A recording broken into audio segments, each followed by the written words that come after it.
The Moscow Trials as Evidence by Grover Furr. Once again, I wish to express my gratitude to Kevin Prendergast, Arthur Hudson, and Siobhan McCarthy, the skilled and tireless interlibrary loan librarians at Harry S. Sprague Library, Montclair State University. Without their help my research would not be possible. Dedication. This book is dedicated to Marcella, Shaka, Carmen, and Naima.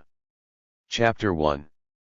The Moscow Trials as Evidence. Our task in this short book is to determine the reliability of the confessions and statements, the fact claims, made by defendants at the three Moscow trials of 1936, 1937, and 1938 by comparing those fact claims with other, independent evidence. Source criticism of evidence. When confronted with a body of testimony like the Moscow trials transcripts, we need to figure out how to deal with it. The Moscow trials testimony is evidence. It can and must be evaluated as a source like all evidence should be. All evidence must be evaluated according to objective criteria, a process often called source criticism. This applies to the Moscow trials testimony no more and no less than to all other evidence used in any kind of research, from scientific to historical. One objective procedure, in this and in all such cases, is to begin by studying the Moscow trials testimony carefully, reading it many times. This is done very rarely if at all. The logical fallacy at play here is that of petitio principii, in plain English, begging the question, or assuming that which must be proven, not assumed. The fact is this: there is not now nor has there ever been any evidence that the Moscow trials defendants were in reality innocent, compelled or persuaded by some means, threats to them or against their families, loyalty to the party, etc., to testify falsely. This false assumption and logical fallacy result from, are in service to and under the domination of, what I have called the anti-Stalin paradigm. Under its influence the Moscow trials testimony is declared to be false a priori, without any attempt to evaluate it, to subject it to source criticism in the same way as all historical evidence should be evaluated. 6. Years of study have convinced me that the reason for this striking failure on the part of generations of historians of the Stalin period Soviet history is fear. If the Moscow trials transcripts were shown to be reliable as evidence, the anti-Stalin paradigm of Soviet history, and therefore of world history, would be dismantled, with consequences for the dominant paradigm of world history too. This would be unacceptable to the controlling authorities in the field of Soviet history, who are closely tied to political authorities in many countries because of the hostility between the communist movement and the capitalist powers. The field of Soviet history itself was instituted in the West to be in service to the political project of discrediting and destroying the communist movement. There is no other way to account for the nonsense that dominates in the field of Soviet history of the Stalin period and about the person of Joseph Stalin himself, for example, the common lapse by experienced scholars into well-known logical fallacies, unsupported and unquestioned assumptions, assertions without proof, the language of vituperation and moral condemnation, except by attributing it to the overwhelming ideological influence of the obligatory anti-Stalin paradigm. The Moscow trials are routinely regarded as fabrications concocted by the NKVD investigators, the Soviet prosecution, and ultimately by Stalin. It is generally assumed that the defendants confessed to crimes that they did not commit, that the confessions were forced upon them, dictated, or scripted, that the innocent defendants were forced to falsely testify by threats of some kind against themselves or their families. Because there has long been a consensus that the Moscow trials were fabrications and the testimony given there is false, the more than 1,500 pages of the trial transcripts have been little studied and seldom even read. Once the trials transcripts have been studied carefully, the next step should be to compare the contents with other evidence now available in order to determine whether the trial's testimony can be either confirmed or contradicted by other evidence. Source criticism of the Moscow trial's testimony. In this and in all source criticism, the student must begin by studying the evidence, beginning by reading it carefully and repeatedly. We must attempt to determine the reliability of the Moscow trial's testimony to see whether some of the fact claims contained in it can be verified in other sources that are independent of it. When a number of independent sources agree on the same fact claim, the likelihood that the fact claim is true increases dramatically.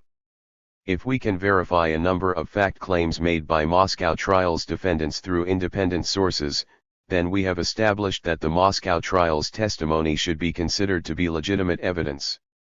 This is the process we have undertaken to carry out in the first section of the present book.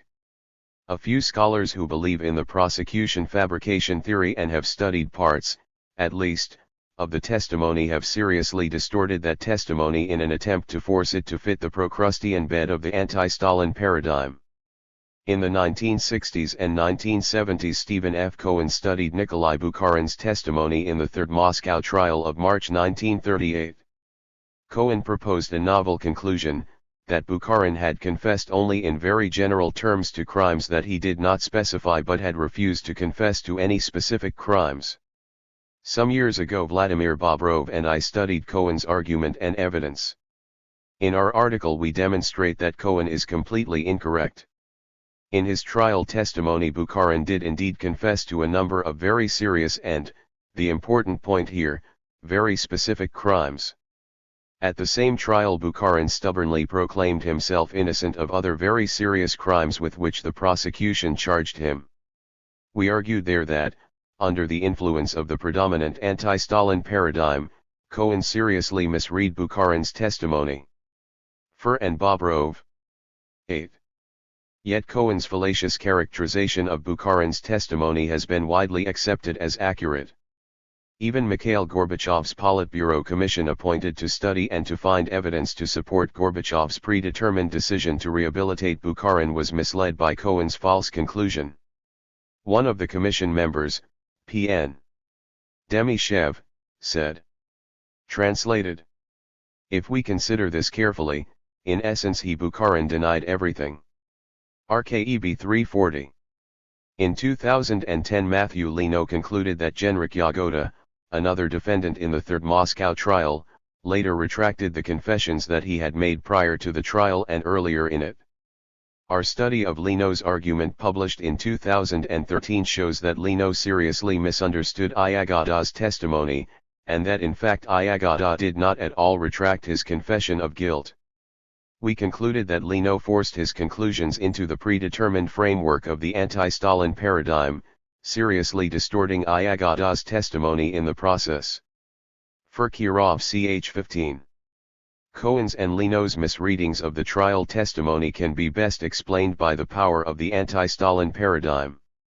The fact is this: there is not now, nor has there ever been, any evidence that the Moscow trial's defendants were in reality innocent, compelled or persuaded by some means, threats to them or against their families, loyalty to the party, etc., to testify falsely.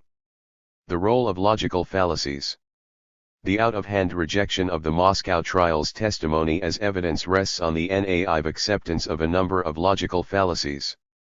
Among the most common are the following.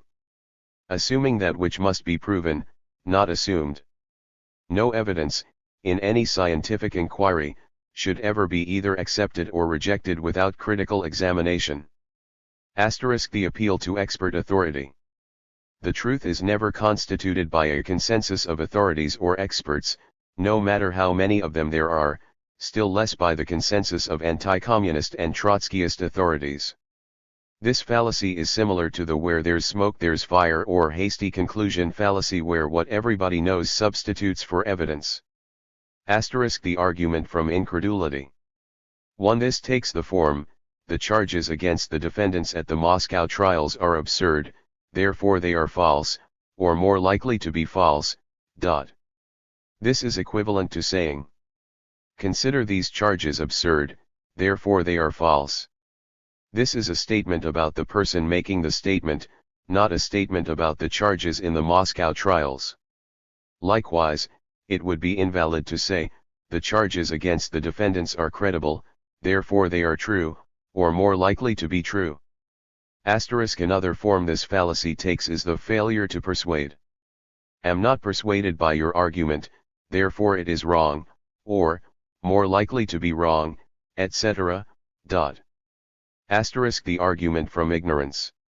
This fallacy often takes the form: this statement has not been proven to be true, therefore it is false, or likely to be false, or therefore we can assume that it is false until proven otherwise. Asterisk the ad hominem argument. Like practitioners of any scientific inquiry, historians are supposed to strive to be objective. Historians are supposed to be on guard against their own biases so as not to be swayed by them. Yet it is very common for historians of the Stalin period to continually apply derogatory moral terms to Stalin and other leading figures. Most historians of the Stalin period do not make any effort even to disguise their own bias and subjectivity, let alone to make allowances for it by adopting strategies to minimize the effects that their biases will have on their research. Asterisk the demand for certainty. A common form that lack of objectivity takes is the demand for certainty. For example, we have a great deal of circumstantial evidence that Leon Trotsky did in fact collaborate with German and Japanese intelligence. How can this evidence be accounted for, except to conclude that Trotsky did in fact collaborate? The most common form is denial. There is no certainty, therefore it is false. Asterisk it might be a lie. It is not a refutation of a fact claim to state that it might be a lie. At any time any person might be deliberately lying, making false statements in good faith, or telling the truth. The same is true for any document. No evidence should be rejected because it might be a lie. Instead, the researcher must try to verify the fact claims in the document as far as possible. Asterisk the lack of material evidence. Leon Trotsky was the first to state that the lack of material evidence at the Moscow trials helped to disprove the charges. This argument has been repeated by many historians since. The logic is patently false. Any police force capable of compelling seasoned revolutionaries to confess in open court to crimes they did not commit would also be able to forge incriminating documents and force the defendants to swear that they were genuine. Moreover, in a conspiracy, seasoned revolutionaries would either destroy incriminating documents or, more likely, would never commit their plans to paper in the first place. Therefore, not the absence but the presence of substantive material evidence in a case involving a serious conspiracy ought logically to raise suspicions of fakery. The need for, and lack of, objectivity. Everybody has biases. But everybody can learn to be objective in studying any subject, whether it be physics or history. The techniques are basically similar. Objectivity as a scientific method is a practice of distrust of the self. One can learn to be objective by training oneself to become aware of, to articulate, and then to doubt one's own preconceived ideas. One must be automatically suspicious of evidence that tends to confirm one's own preconceived ideas, prejudices, and preferences. One must learn to give an especially generous reading, to search especially hard for, to lean over backwards to consider, evidence and arguments that contradict one's own preconceived ideas. This is simply what every bourgeois detective in every detective story knows. As Sherlock Holmes said, "It is a capital mistake to theorize before you have all the evidence. It biases the judgment." Conan Doyle, A Study in Scarlet. In other words, keep your mind free of precipitate conclusions. Get the facts before you form your hypotheses. Be ready to abandon a hypothesis that does not explain the established facts. If one does not begin one's research with a determined attempt to be objective, accompanied by definite strategies to minimize one's own biases, then one cannot and will not discover the truth. Put colloquially, if you don't start out to look for the truth, you will not stumble across it by accident along the way, and what you do find will not be the truth. This principle is well known. Therefore, the real purpose of most research into Soviet history is not to discover the truth. Instead, it is to arrive at politically acceptable conclusions and to disregard the evidence when that evidence does not support those politically acceptable conclusions. This is the anti-Stalin paradigm. The fallacies cited above are widely known. How is it possible that they are so commonly applied to the Moscow trials testimony by scholars and other educated persons? I believe this is due to the power of the anti-Stalin paradigm. Stalin has been so maligned by so many experts and for so long a time that many people believe where there's smoke, there's fire. There must be something to this. This is all wrong. There is no substitute for evidence. In this study we examine the evidence and draw conclusions from the evidence alone. This is the only rationally defensible way of proceeding, in history as in any other field of scientific investigation. Verifying the Moscow trials transcripts as evidence. What's the historian's job? Many people would probably say, to find out what really happened, or what probably happened. I think this is the wrong question, leading to a wrong method. What's the right question? To formulate a hypothesis. To ask, what hypothesis best accounts for the evidence that we have? Concerning the Moscow trials testimony we have considered two possible hypotheses. Asterisk the hypothesis that the Moscow trials testimony is a fraud, a fabrication by the investigation and the prosecution. Asterisk the hypothesis that the Moscow trials testimony is what it purports to be, that the defendants testified as they chose to testify and were not forced to testify falsely. I chose to test the second hypothesis because in the course of my research on Soviet history I had run across a lot of evidence that appeared consistent with it. I have never encountered any evidence that appeared consistent with the first hypothesis. Therefore it appeared to me that the second hypothesis would be more fruitful. I present the results of my study in this book. Every time we can check a statement made in Moscow trials testimony against independent evidence, we find that the Moscow trials testimony or charge is verified.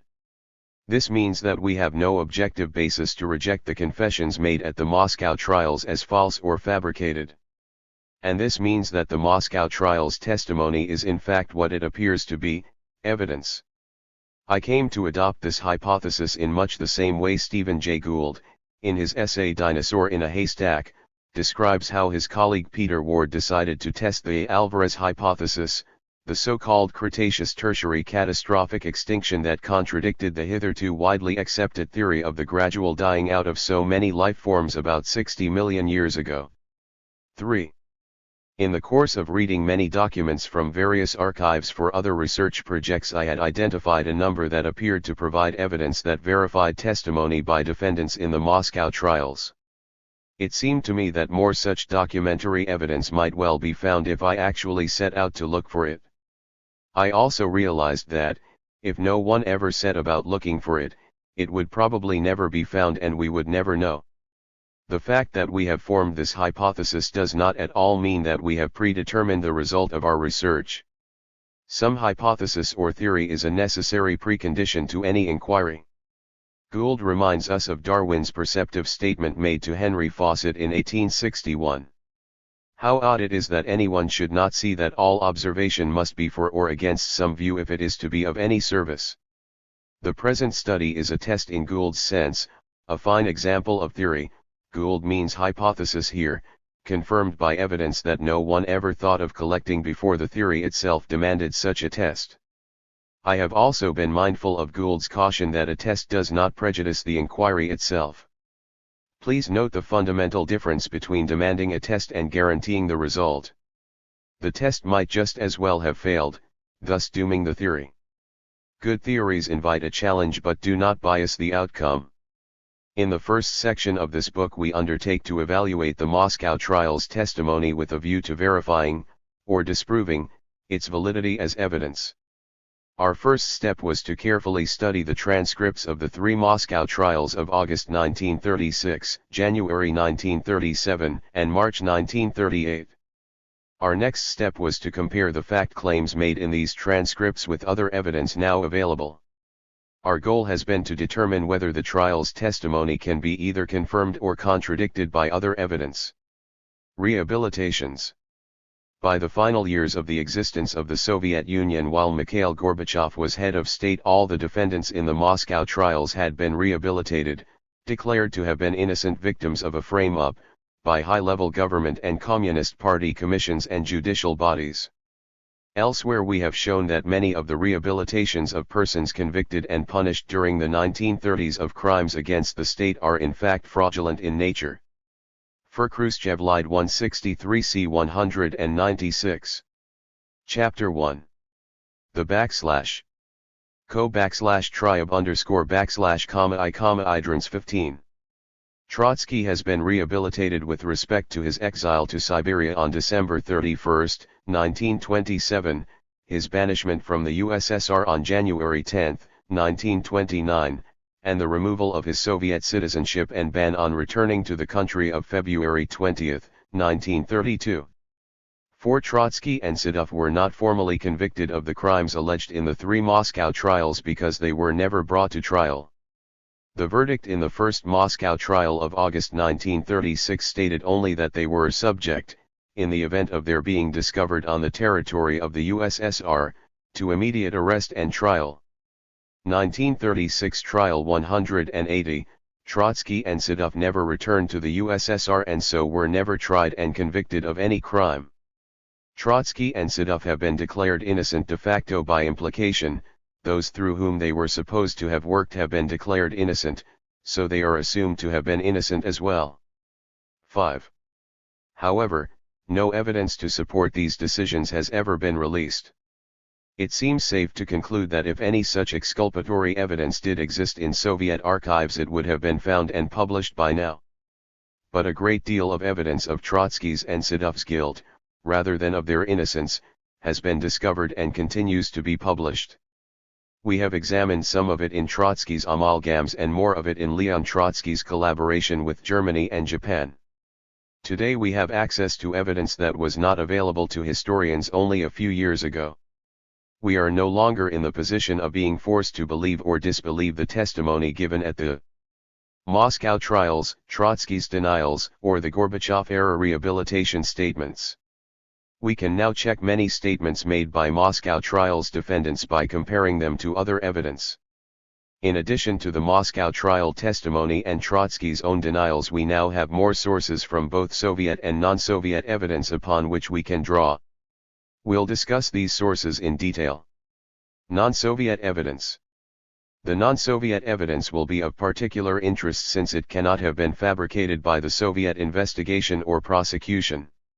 However, we do not mean to suggest that this evidence is more valid in any objective way than is the Soviet or partly Soviet evidence.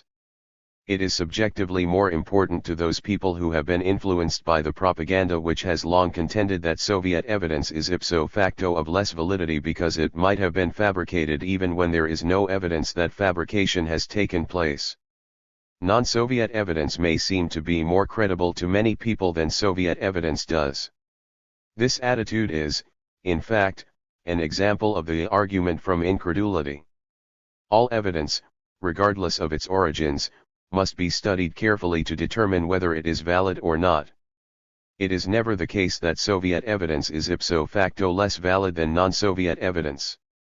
In reality, both Soviet and non-Soviet evidence must be critically examined in the same way to determine its validity. We will examine the following non-Soviet evidence. Asterisk documents from the Harvard Trotsky Archive. Asterisk Valentin Astrov's 1989 and 1993 testimony concerning his January 1937 testimony, as well as that testimony itself which is not, of course, non-Soviet. Chapter 1. The /FRN, Cow Trial, /SHIDMAC 17. Asterisk statements by NKVD defector Genriksim Ilovik Lyashkov to his Japanese handlers. Asterisk the Mastny Benes note of February, 1937. Asterisk the memoir of Jules Humbert Draws, published in Switzerland in 1971. Asterisk the reports of Sedov confidant and NKVD spy Mark Zborovsky to his Soviet handlers in 1937 and 1938. Asterisk the testimony of John D. Littlepage and of Carol G. Holmes. Soviet evidence. There is a great deal of Soviet evidence that confirms the genuine character of the Moscow trials. One rich source of such evidence is in the recent, 2013, and hard-to-find volume Politburo I left Trotsky. Tom 2. In the third volume of my studies of Trotsky during the 1930s, I will subject the several hundred documents in this volume to detailed examination. Here we will consider some other documents of Soviet origin that confirm the genuineness of the testimony of the defendants in the Moscow trials. Asterisk the statement by Mikhail Frenovsky, the second-in-command to Nikolai Ezhov in the NKVD, of April 11, 1939. Asterisk the appeals of their sentences by a number of the defendants in the Moscow trials. Asterisk pre-trial statements by Grigory Zinoviev. Asterisk evidence of Trotsky's collaboration with Germany and Japan confirming the genuine character of the second and third Moscow trials, since Trotsky was charged with these crimes there. We have examined this fascinating question in detail in Leon Trotsky's collaboration with Germany and Japan. Here we discuss only 18. Plus Marshal Semyon Budyonny's letter to Marshal Kliment Voroshilov. Asterisk the Areo document. Asterisk Nikolai Ustryalev's confessions. Differential confessions. Many Moscow trials defendants stubbornly denied some of the accusations leveled at them by the prosecution while confessing guilt to other serious crimes. The most famous example of such differential confessions is that of Bukharin, who confessed to a number of specific, serious crimes but spent much of his testimony and almost all of his final remarks stoutly rejecting his guilt in yet other serious crimes with which the prosecution had charged him. This itself is good evidence that Bukharin's confessions were not the result of force, evidence and conspiracy. The oppositionist groups within the USSR, including the Trotskyists, and Trotsky and his son Leon Sedov who were outside the USSR, were engaged in conspiracies. The Trotsky archives at Harvard and the Hoover Institution have revealed some information about Trotsky's conspiracies during the 1930s. However, there is a great deal that these archives do not disclose to us. The Moscow trials concern conspiracies carried on in secret, of which little, if, indeed, any, written documentation can be expected. It would be absurd to blame Trotsky for using conspiratorial techniques in his conspiracy. Many would blame him for the conspiracy itself, however. But we must take these conspiratorial techniques fully into account when we discuss evidence. It is just as absurd to expect the same level of evidence in the case of a conspiracy as we would expect to find in documenting other kinds of historical events. Chapter 1. The /LRN cow tribe /1 19. To those who refuse to accept the logic of the evidence we put the following question: what kind of evidence would you accept, from among the kinds of evidence that it is reasonable to expect might exist? Asterisk there is a huge amount of Soviet evidence. No evidence exists that any of this Soviet evidence has been fabricated or faked. Asterisk we have significant non-Soviet evidence that corroborates the Soviet evidence. Asterisk some of the non-Soviet evidence that corroborates the Soviet evidence is from the Harvard Trotsky archive, from Trotsky and Sedov themselves. Asterisk Trotsky's archive at Harvard has been purged of incriminating documents. Asterisk only Sedov and Trotsky knew the full extent of their conspiracy. We will consider all of these points in the present book. Significance of our results. We can now verify many of the statements made in the testimony of Moscow trials defendants. We can also show that, in a few cases, Moscow trials defendants lied in their testimony. All the lies we have identified, with one exception, concealed important matters from the prosecution. In each case, with the one exception mentioned, this appears to be an attempt by the defendant to shield himself in some way, not an attempt to confess to additional wrongdoing. The one exception is the so-called Mercury affair, Rtudno Delo, in the third Moscow trial. One of the defendants, P.P. Bulanov, confessed that he and former NKVD chief G.G. Yagoda had conspired to poison Nikolai Ezhov, head of the NKVD, with mercury. The prosecution in the third Moscow trial was indeed 20. Fooled. Subsequent investigation under Lavrentiy Beria, the new head of the NKVD, uncovered the fact that Ezhov himself had instructed Bulanov to fabricate this lie in order to give himself, Ezhov, additional credibility. The Mercury affair was indeed a fabrication foisted upon a Moscow trials defendant by the NKVD. But it was done behind the backs of the prosecution and, of course, of Stalin. This first section of the present book is devoted to the source criticism of the Moscow trials testimony. Our research has validated the Moscow trials testimony as evidence. The implications of this fact for this study may be stated simply. There is no reason to believe that the defendants were forced to testify to matters they knew were false or, therefore, that the defendants were innocent of the crimes to which they themselves confessed. Moscow trials testimony may be cited as evidence alongside any other evidence. In the following chapters we will examine fact claims made by Moscow trials defendants that can be checked in non-Soviet or Soviet sources now available. The chapters are organized around the examination of the non-trial evidence to be used as the control or check on the trial's testimony. In this book we are primarily interested in this non-trials evidence for the purpose of verifying the trial's testimony. However, we will also discuss other important aspects of the documents containing this non-trials evidence. In many cases these documents are of great interest not only for their usefulness in providing a check on the Moscow trials testimony, but as evidence in the investigation of other important events in Soviet history. We will provide some overview of the importance of this evidence in the investigation of these other important events as well. Chapter 2. Non-Soviet Evidence, the Harvard Trotsky Archive. In 1939, 1940, and again in 1953 Leon Trotsky's archives were sold and transferred to Harvard University. Trotsky stipulated that the personal section remain closed until 40 years after his death. It was opened to researchers on January 2, 1980. Van Hyenurd History. Among the first to study its contents was Pierre Brau, 1926–2005, at that time the foremost Trotskyist historian in the world. From 1980 until his death in 2005 Brau edited the journal Kayaz Leon Trotsky, hereafter CAHLT, in which he published many articles outlining his discoveries in the Harvard Trotsky Archive, TA. His 1987 biography of Trotsky made some use of these discoveries, as did his 1993 biography of Leon Sedov. Very soon after the TA was opened, Brau and his team began to discover that Trotsky had deliberately lied in his published works. First they found evidence that the bloc of oppositionists, including Trotskyists, Zinovievists, Wrights, and others, had really existed. The activities of this bloc were the major allegation in all three of the Moscow trials. Trotsky and Sedov always denied that any such bloc existed and claimed that it was an invention by Stalin. Brau identified documents in the TA that proved that Trotsky and Sedov had lied, the bloc had indeed existed. In subsequent articles Brau disclosed other lies by Trotsky. Most of his evidence was found in the Harvard TA.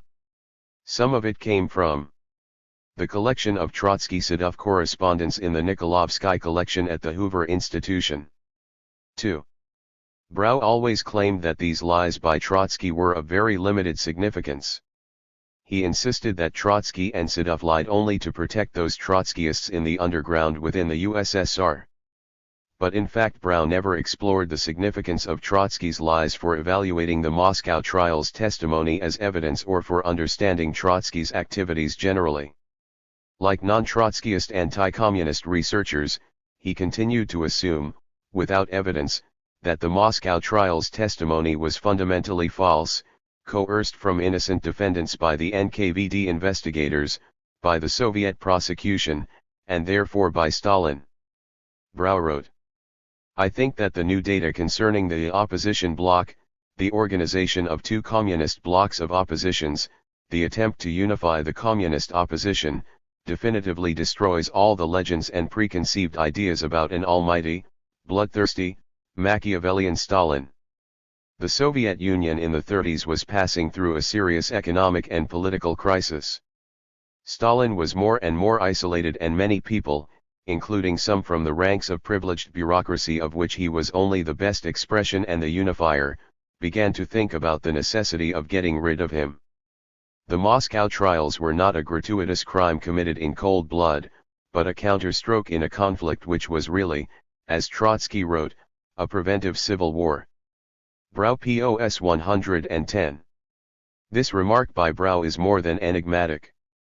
It begs the whole question, had the conspiracies alleged in the Moscow trials really existed, or not? If, as Brau says here, the Moscow trials were a counterstroke, then does this not imply that the originating stroke was, or were, conspiracies by those who wanted to get rid of him, Stalin? And since the evidence on which Brau based this paragraph was that of Trotsky's falsehoods, does that not mean that Trotsky was also a party to these conspiracies? In this article we see Brau carefully approach the question of a completely new view of the Moscow trials and the conspiracies alleged in them.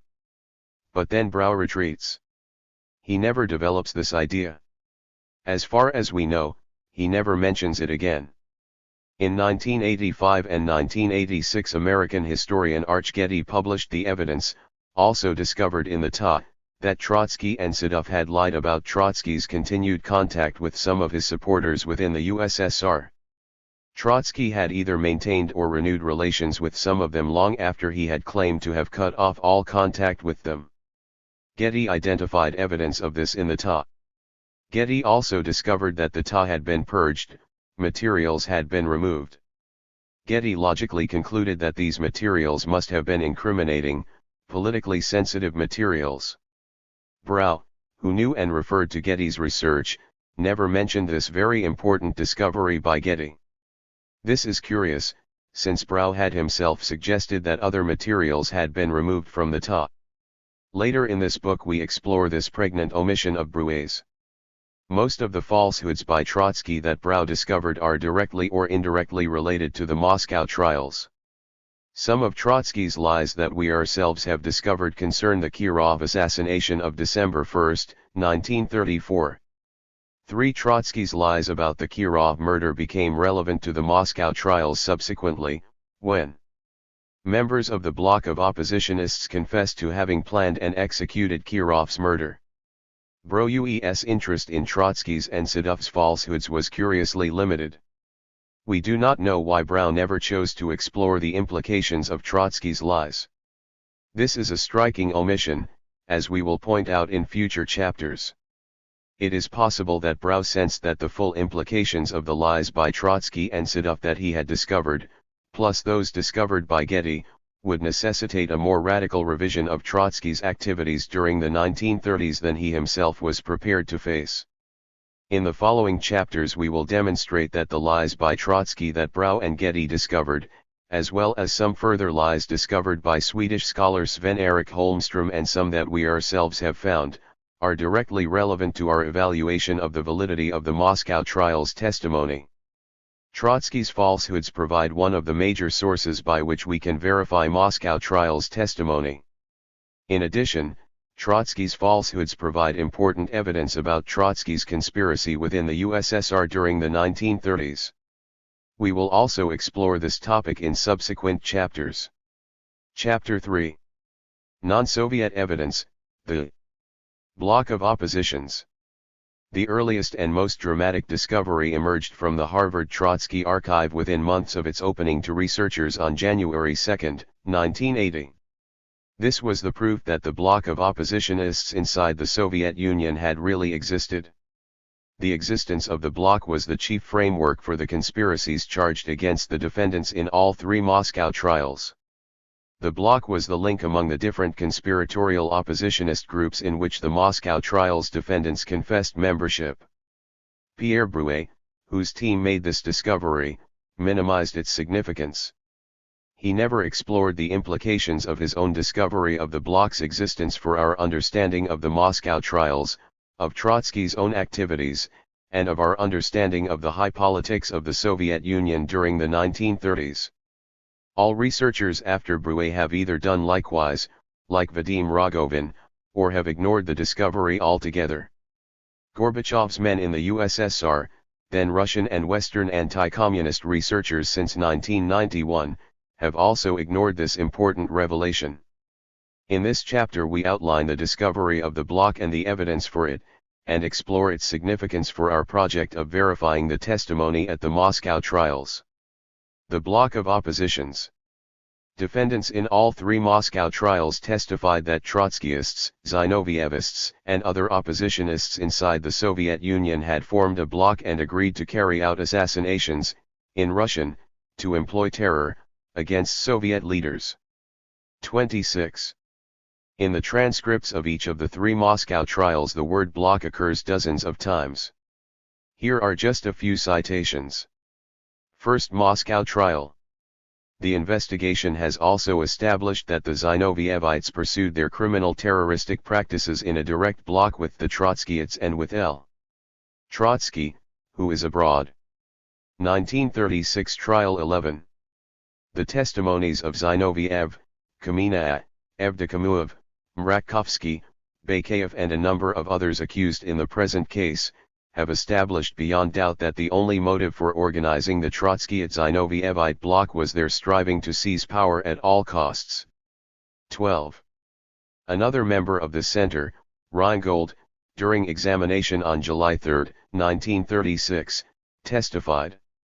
The main thing on which all the members of the bloc agreed was, the recognition of the necessity of consolidating all forces to capture the party leadership.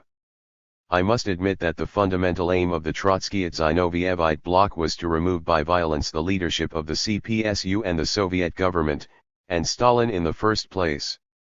At the end of 1932, the center adopted a decision to organize the fight against the leadership of the CPSU and the government by terroristic means.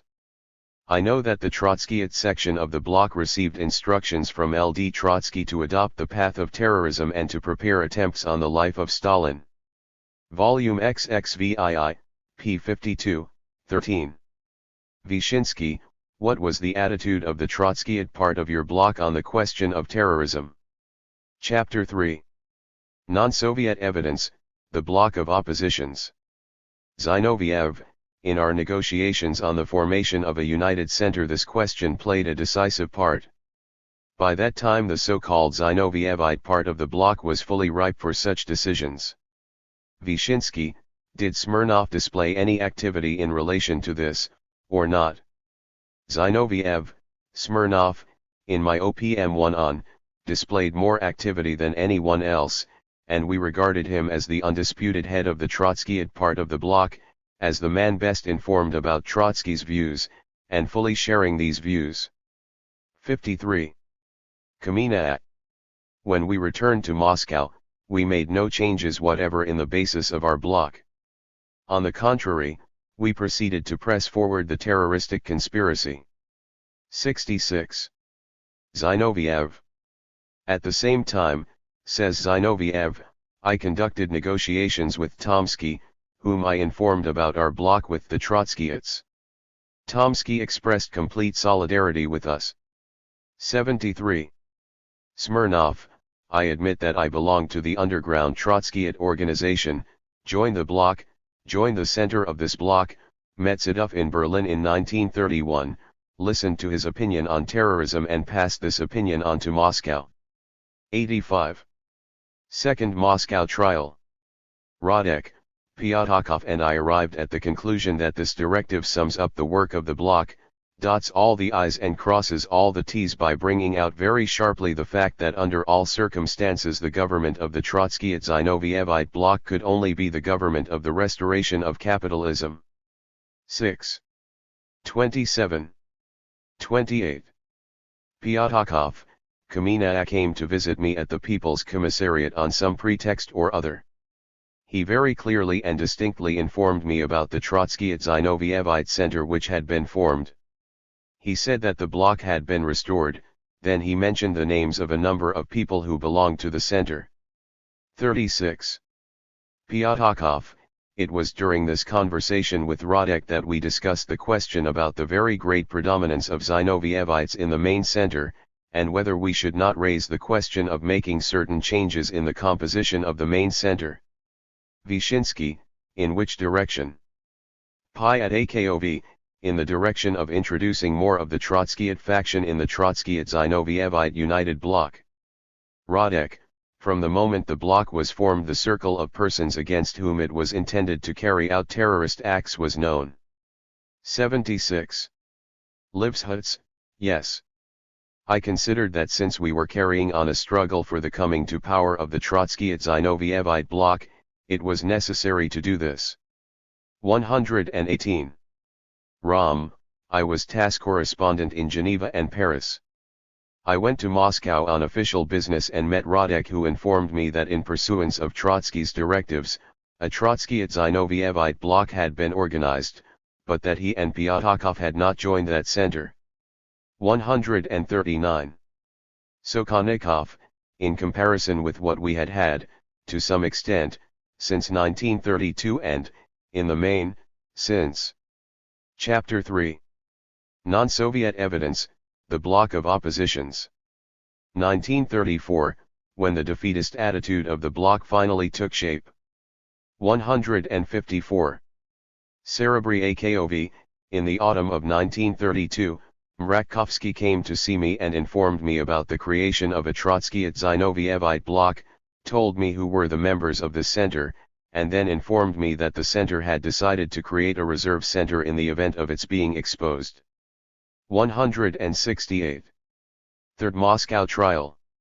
The title of the transcript of this trial is Report of Court Proceedings in the Case of the Anti-Soviet Bloc of Rights and Trotskyites. The accused in the present case organized a conspiratorial group named the Bloc of Rights and Trotskyites. 5. Grinko, along with wrecking activities in the sphere of capital construction and agriculture, the Bloc of Rights and Trotskyites carried on quite extensive undermining activities in the sphere of trade turnover. 81. Ivanov, fully and entirely. I consider myself responsible and guilty of the gravest crimes.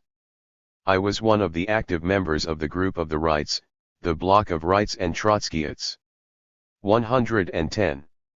Vyshinsky, Ivanov states that he learned from you of the existence of a bloc between the Trotskyites, the right groups and the nationalist groups. Do you corroborate this?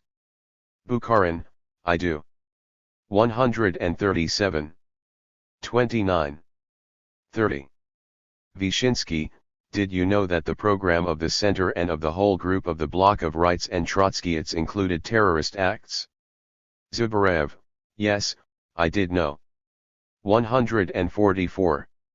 Vyshinsky, will it be right or wrong to say that in the period of the years 1932 to 33 a group was organized which we may call the Anti-Soviet Bloc of Rights and Trotskyites? Rykov, it was so in fact. Its organizational expression, since 1933 to 34, was the so-called Contact Center. 180. Vyshinsky, this bloc, you said, included the Rights. Who else was included in this bloc? Rykov, the Rights, the Trotskyites, and the Zinovyevites. 181. Vyshinsky. Were Tukhachevsky and the military group of conspirators members of your bloc? Bukharin, they were. Vyshinsky, and they discussed with the members of the bloc? Bukharin, quite right. 189.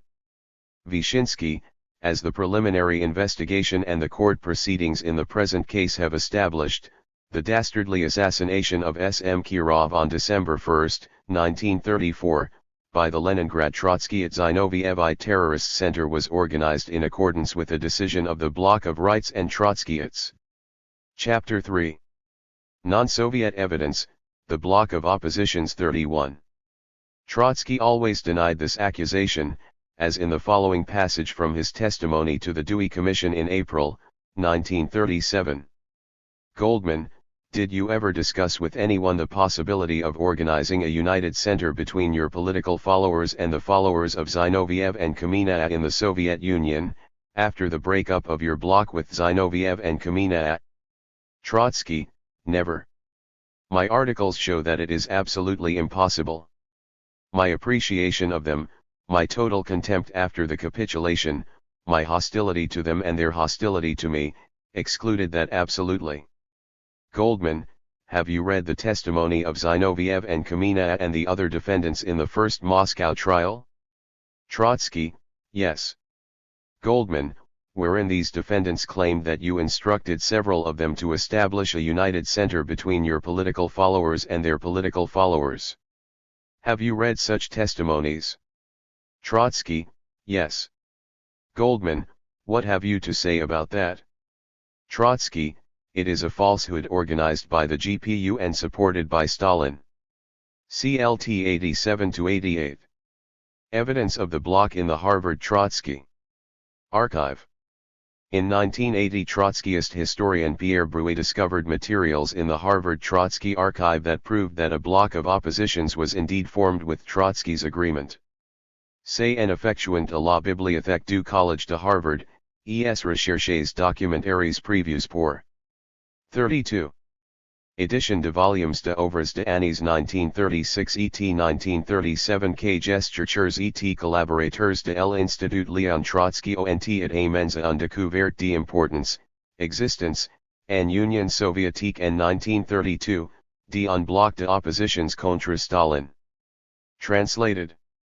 While doing documentary research at the Library of Harvard College for the edition of the volumes of the works of the years 1936 and 1937, the researchers and assistants from the Institut Leon Trotsky made an important discovery: the existence, in the Soviet Union in 1932, of a bloc of oppositions against Stalin.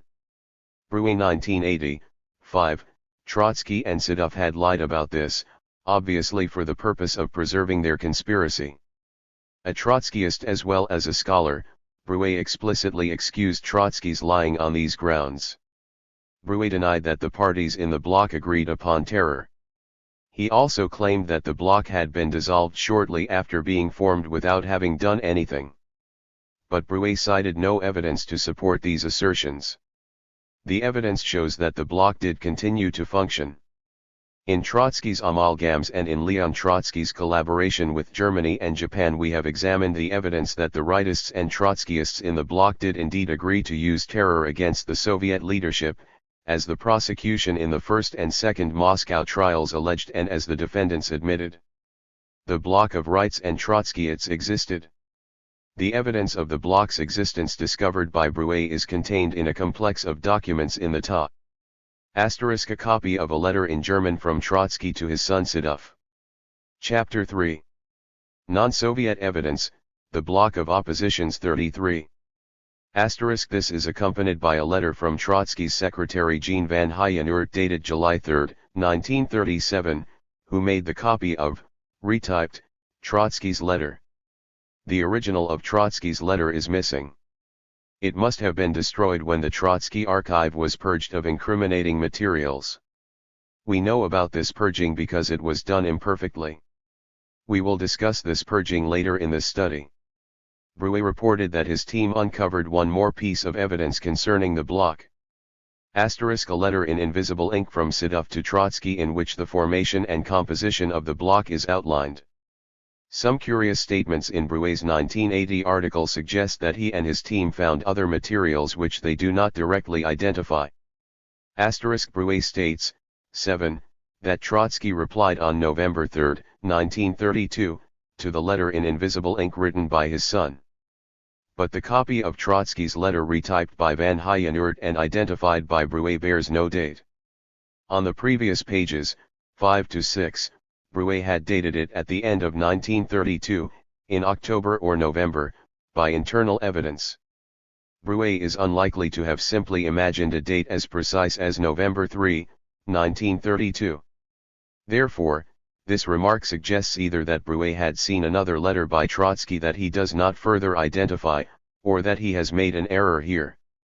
Asterisk Bruet states that the letter from Sedov to Trotsky in invisible ink enumerates the groups in, or about to enter, the bloc as follows.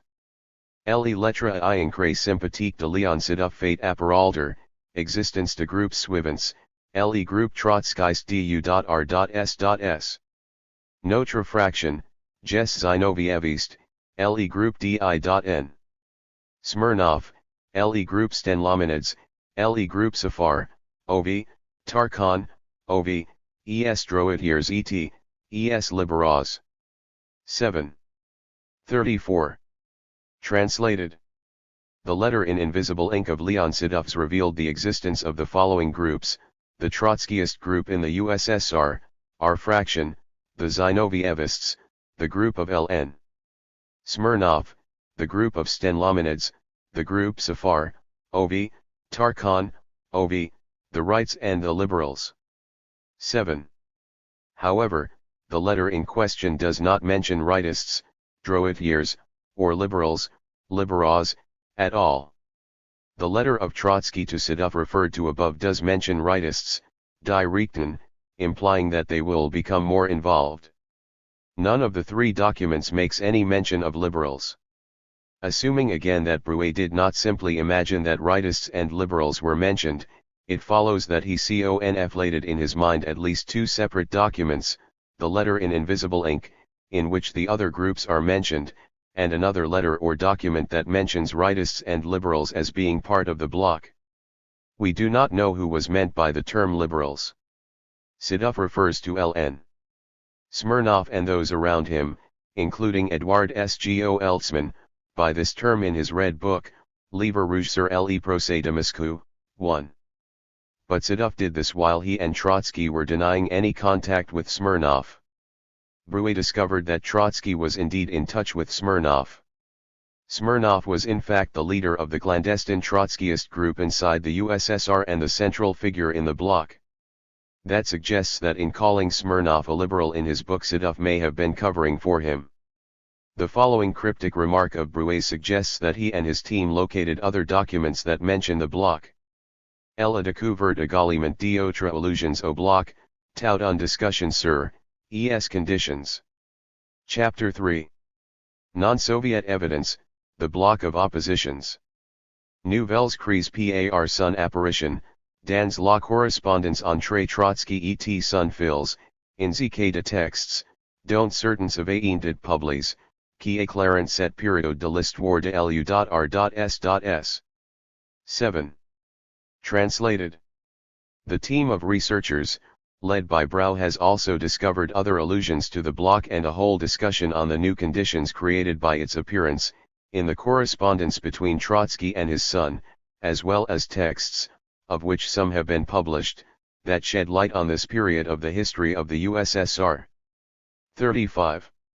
According to Brau, Trotsky discussed the liberals in a letter to Sedov of October 12, 1932, which he identifies as number 4777 of the Harvard Trotsky Archive. 16 and N42.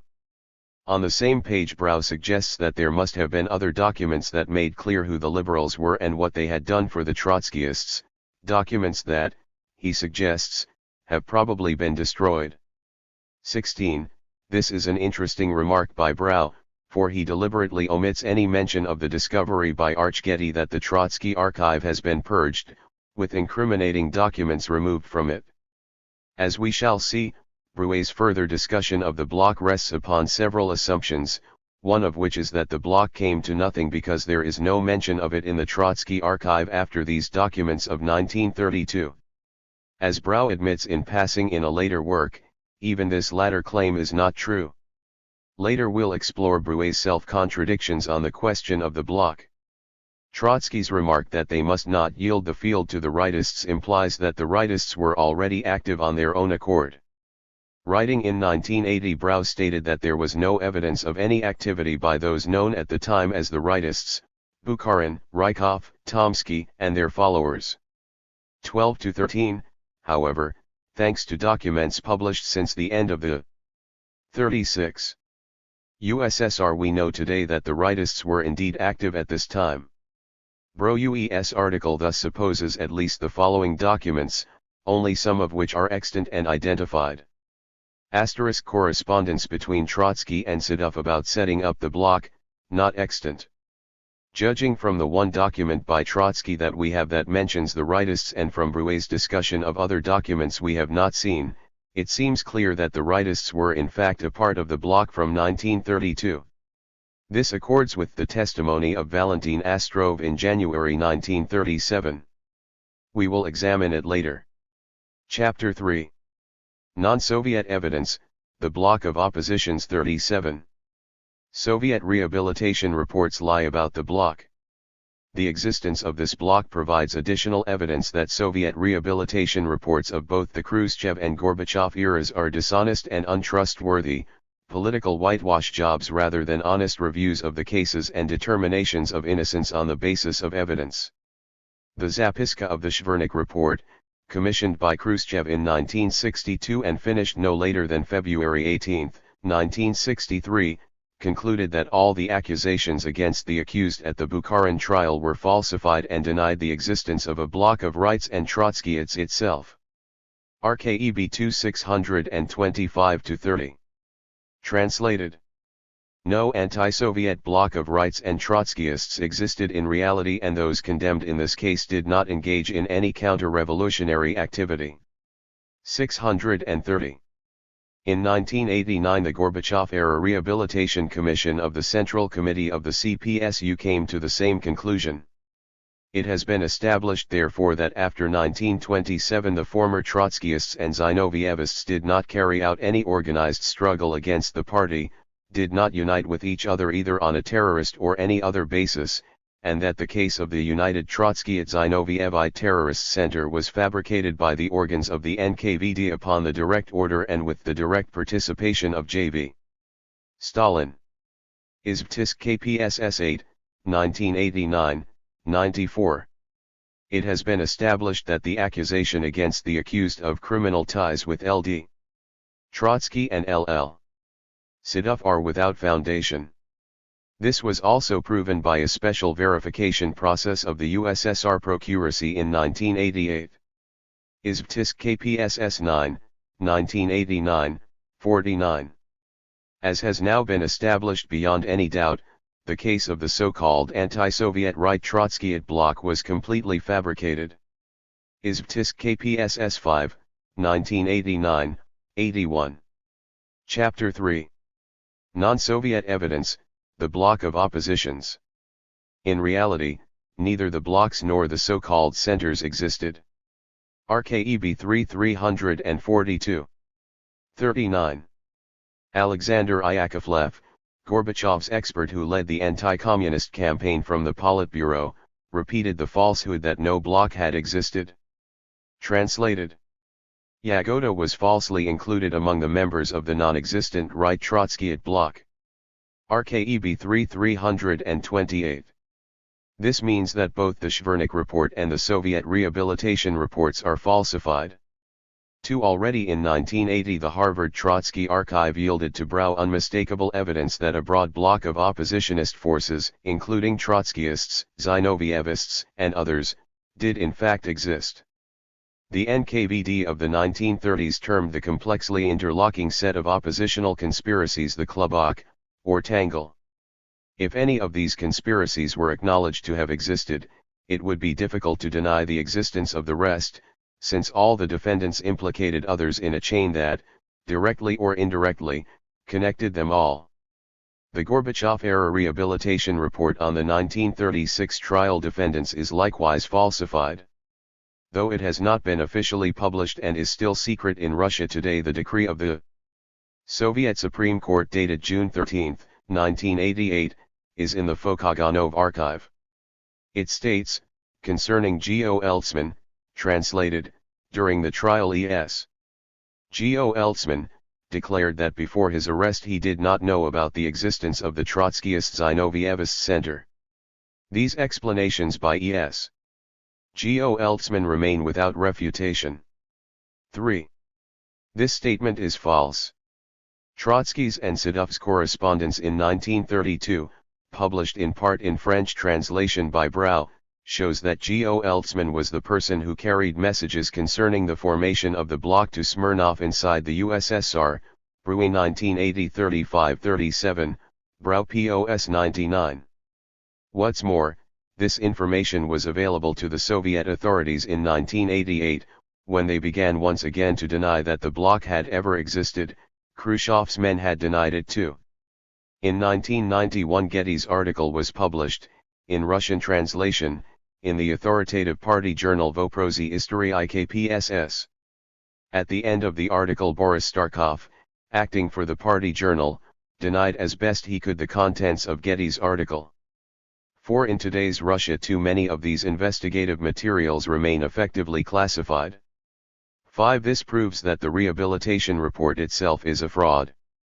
Valentin Astrov's testimony. On January 11, 1937, Valentin Astrov, one of Bukharin's former students and a participant in the conspiratorial meetings that constituted the rightist part of the bloc, gave a confession statement to NKVD investigators. 2 days later, Astrov confronted Bukharin and accused him directly.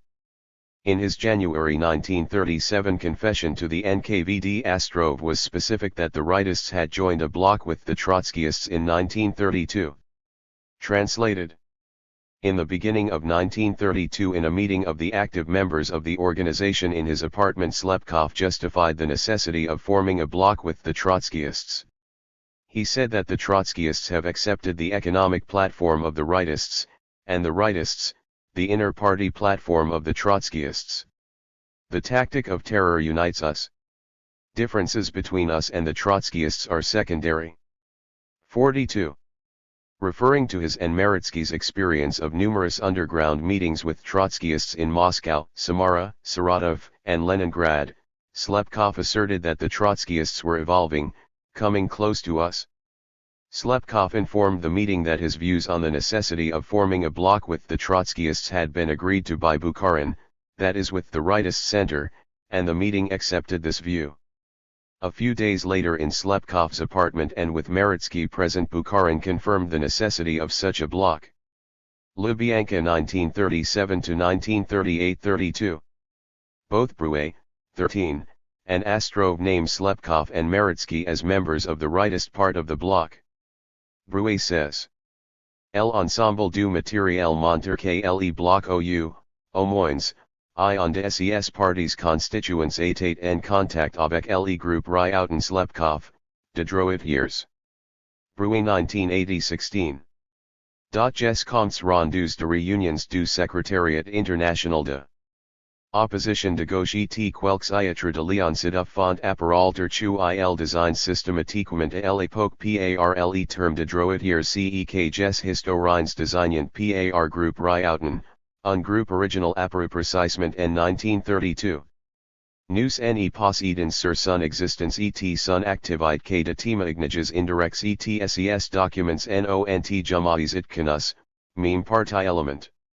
Ryoutin, avait, avec P.A. Galkin, constitué un groupe dont personne ni le caractère conspiratif organise, dans se retrouvant de éléments d'origine diverses comme ges disciples de Bukharin, fleurons de l'Institut de Professeurs Rouges, Alexander Slepkov et Dmitry Meritsky.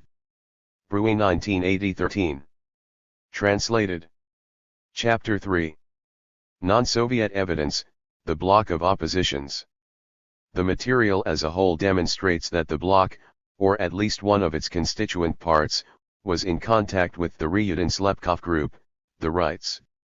The transcripts of the meetings of the International Secretariat of the Left Opposition and a few letters of Leon Sidov's make it clear that the term droitiers, or rightists, GF regularly designated at the time by the term rightists what the historians call the Ryutin group, an original group that appeared precisely in 1932.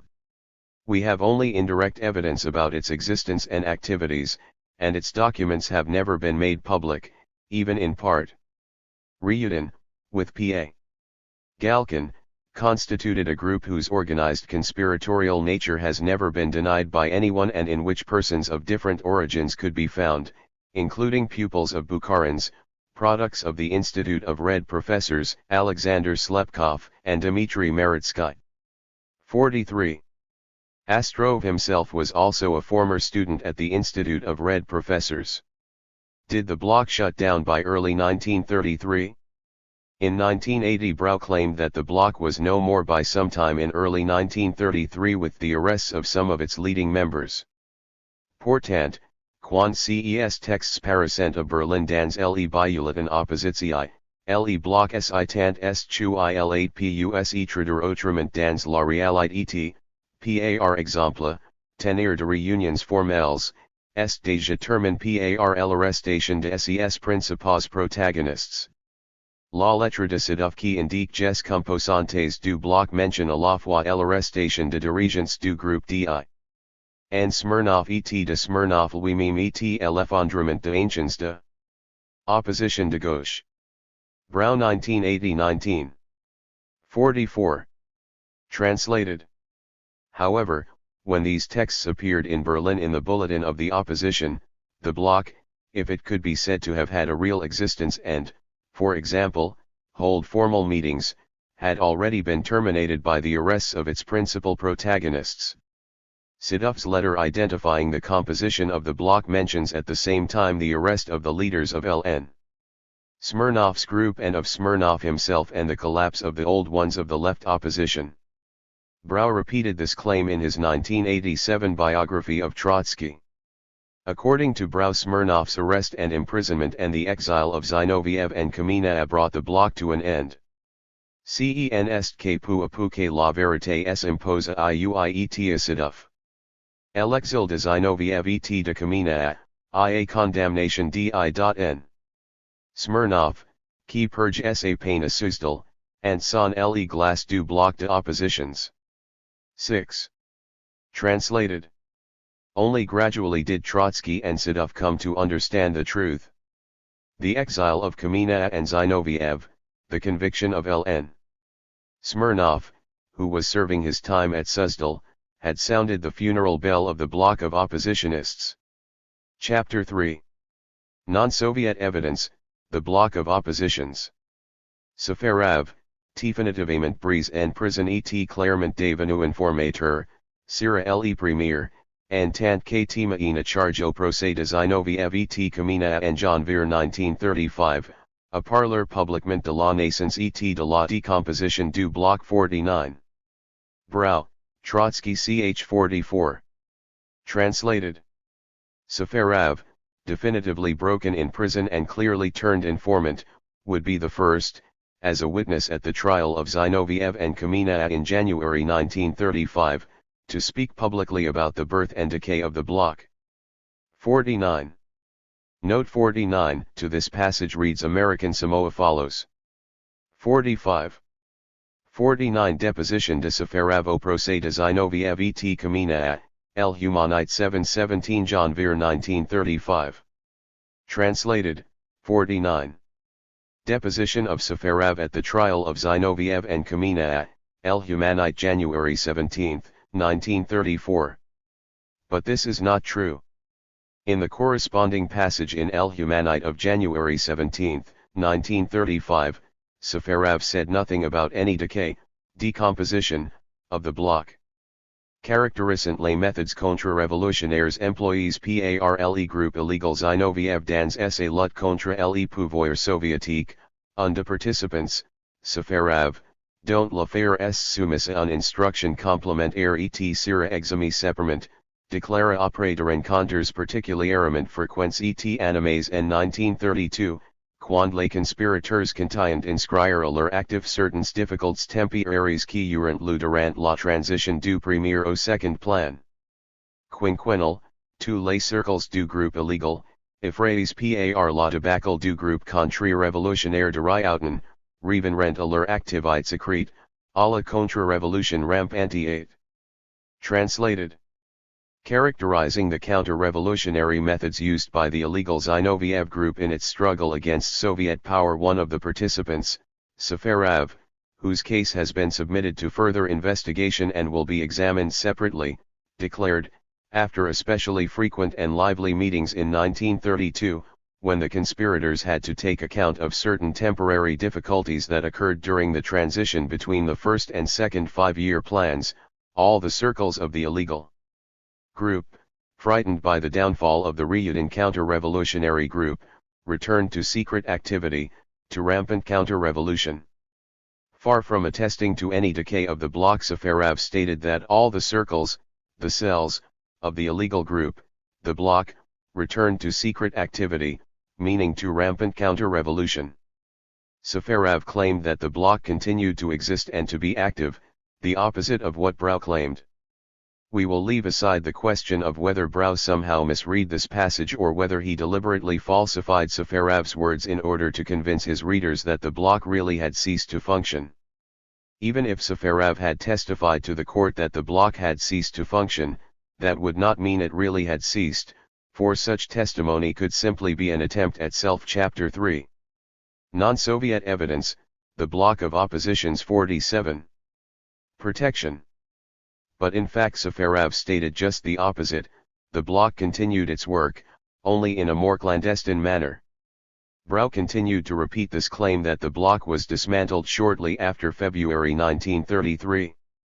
9. However, Brau has no evidence that the bloc came to an end. We discuss what we call Bruet's, and Vadim Rogovin's, cover-up in the chapter on the purging of the Harvard Trotsky archive. Bruet's main error here is his assumption that the bloc was ended when some of its principal members were arrested. This assumption is false. Astrov testified that the bloc continued even in prison. Translated. In Suzdal prison I and the participants of our organization Kokorev, Domashin, and Somov established contact and friendship with the Trotskyists also imprisoned there, Govsky, Bolotnikov, and Mikhailovich.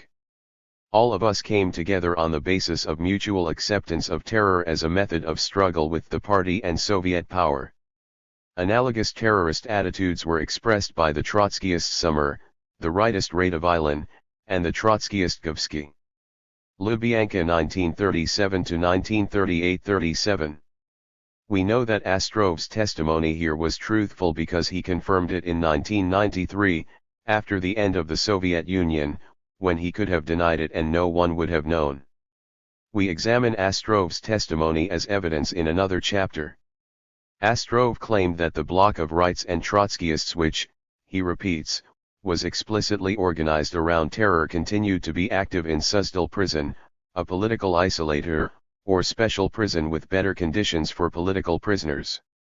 In his biography of Trotsky Brau states that Smirnov was also in Suzdal prison. L'exil de Zinoviev et de Kamina, la condamnation dl.n. Smirnov, qui purge sa peine à Suzdal, ont son le glace du bloc de oppositions. Bruet Trotsky Chapter 44. Translated. The exile of Zinoviev and Kamina, the conviction of L.N. Smirnov, who was serving his sentence in Suzdal, sounded the death knell of the opposition bloc. Brau is correct that L.N. Smirnov was imprisoned in Suzdal prison. Biographical accounts of Smirnov's life and a commemorative plaque at the former site of the prison itself attest to that fact. 10. We know that the Trotskyists whom Astrov names as participants of the bloc with him while they were in Suzdal prison were adherents of Smirnov's group. Govsky and Bolotnikov are identified as members of Smirnov's Trotskyist group in a Gorbachev-era Rehabilitation Commission meeting of May 29, 1990.11. Astrov's statement proves that the bloc of rights and Trotskyists did not end but continued to plan terrorist activities in Suzdal prison. L.N. Smirnov, the leader of the Trotskyist group and imprisoned at the same prison, may have participated in it too. At the first Moscow trial in August 1936, Smirnov said that after 1931, when he received Trotsky's instructions on terrorism and passed them on, he did not resign from the bloc but did no work. It may be that Smirnov did not participate in meetings of the bloc while in Suzdal. But there can be no doubt that the bloc continued to meet on the basis of mutual acceptance of terror. And in fact we do have some evidence that Smirnov had remained active in prison, from a remark by Sidov of May 1934. Sidov's remark of May 1934.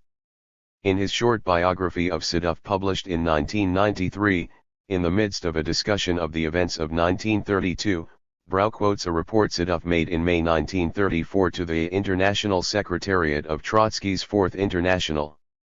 Sidov wrote, "Tu faut indiquer que, parmi ces camarades, se trouvent aussi Ln. Smirnov et d'autres, qui nous sont quits dans les temps, mais qui sont revenus et qui, voici plus d'une année déjà, se trouvent emprisonnés sous le régime d'isolement le plus sévère." 12. Translated. It should be noted that among these comrades are also I.N. Smirnov and some others who left us in the past but who have returned and who have now been imprisoned under conditions of the severest isolation for more than a year. 13. Brau assumes that Sedov is referring here to the events of 1932. This appears to reflect Brouet's conviction that the bloc was finished by the beginning of 1933. In reality, there is no reason to think that Sedov was referring here to the formation of the bloc in 1932. Brau characterizes Sedov's tone as modest and triumphant. 79. Why would Sedov have been triumphant about a bloc that had collapsed more than a year beforehand? In terms of psychology, as well as of chronology and simple logic, we must assume that Sedov was referring to the contemporary situation in May 1934. At that time Smirnov had been in prison for about 16 months. Why would Sedov report that he and some others had returned unless they were still active in May 1934? As we have seen, Astrov testified that he was still discussing terror with Trotskyists in Suzdal prison.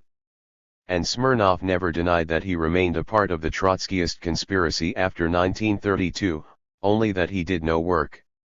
There is no reason to think that Smirnov was being truthful here. So Brau and Rogovin are guilty at least of the fallacy of presuming that the bloc was no longer active after 1932 because there was no further evidence of it in the Trotsky archives. It is also possible that they did recognize the significance of Sedov's May 1934 remark but deliberately hid it from their readers. For Brau and Rogovin crossed the line from logical error into the realm of deliberate deception when they ignored Getty's discovery that the Harvard Trotsky archive had been purged.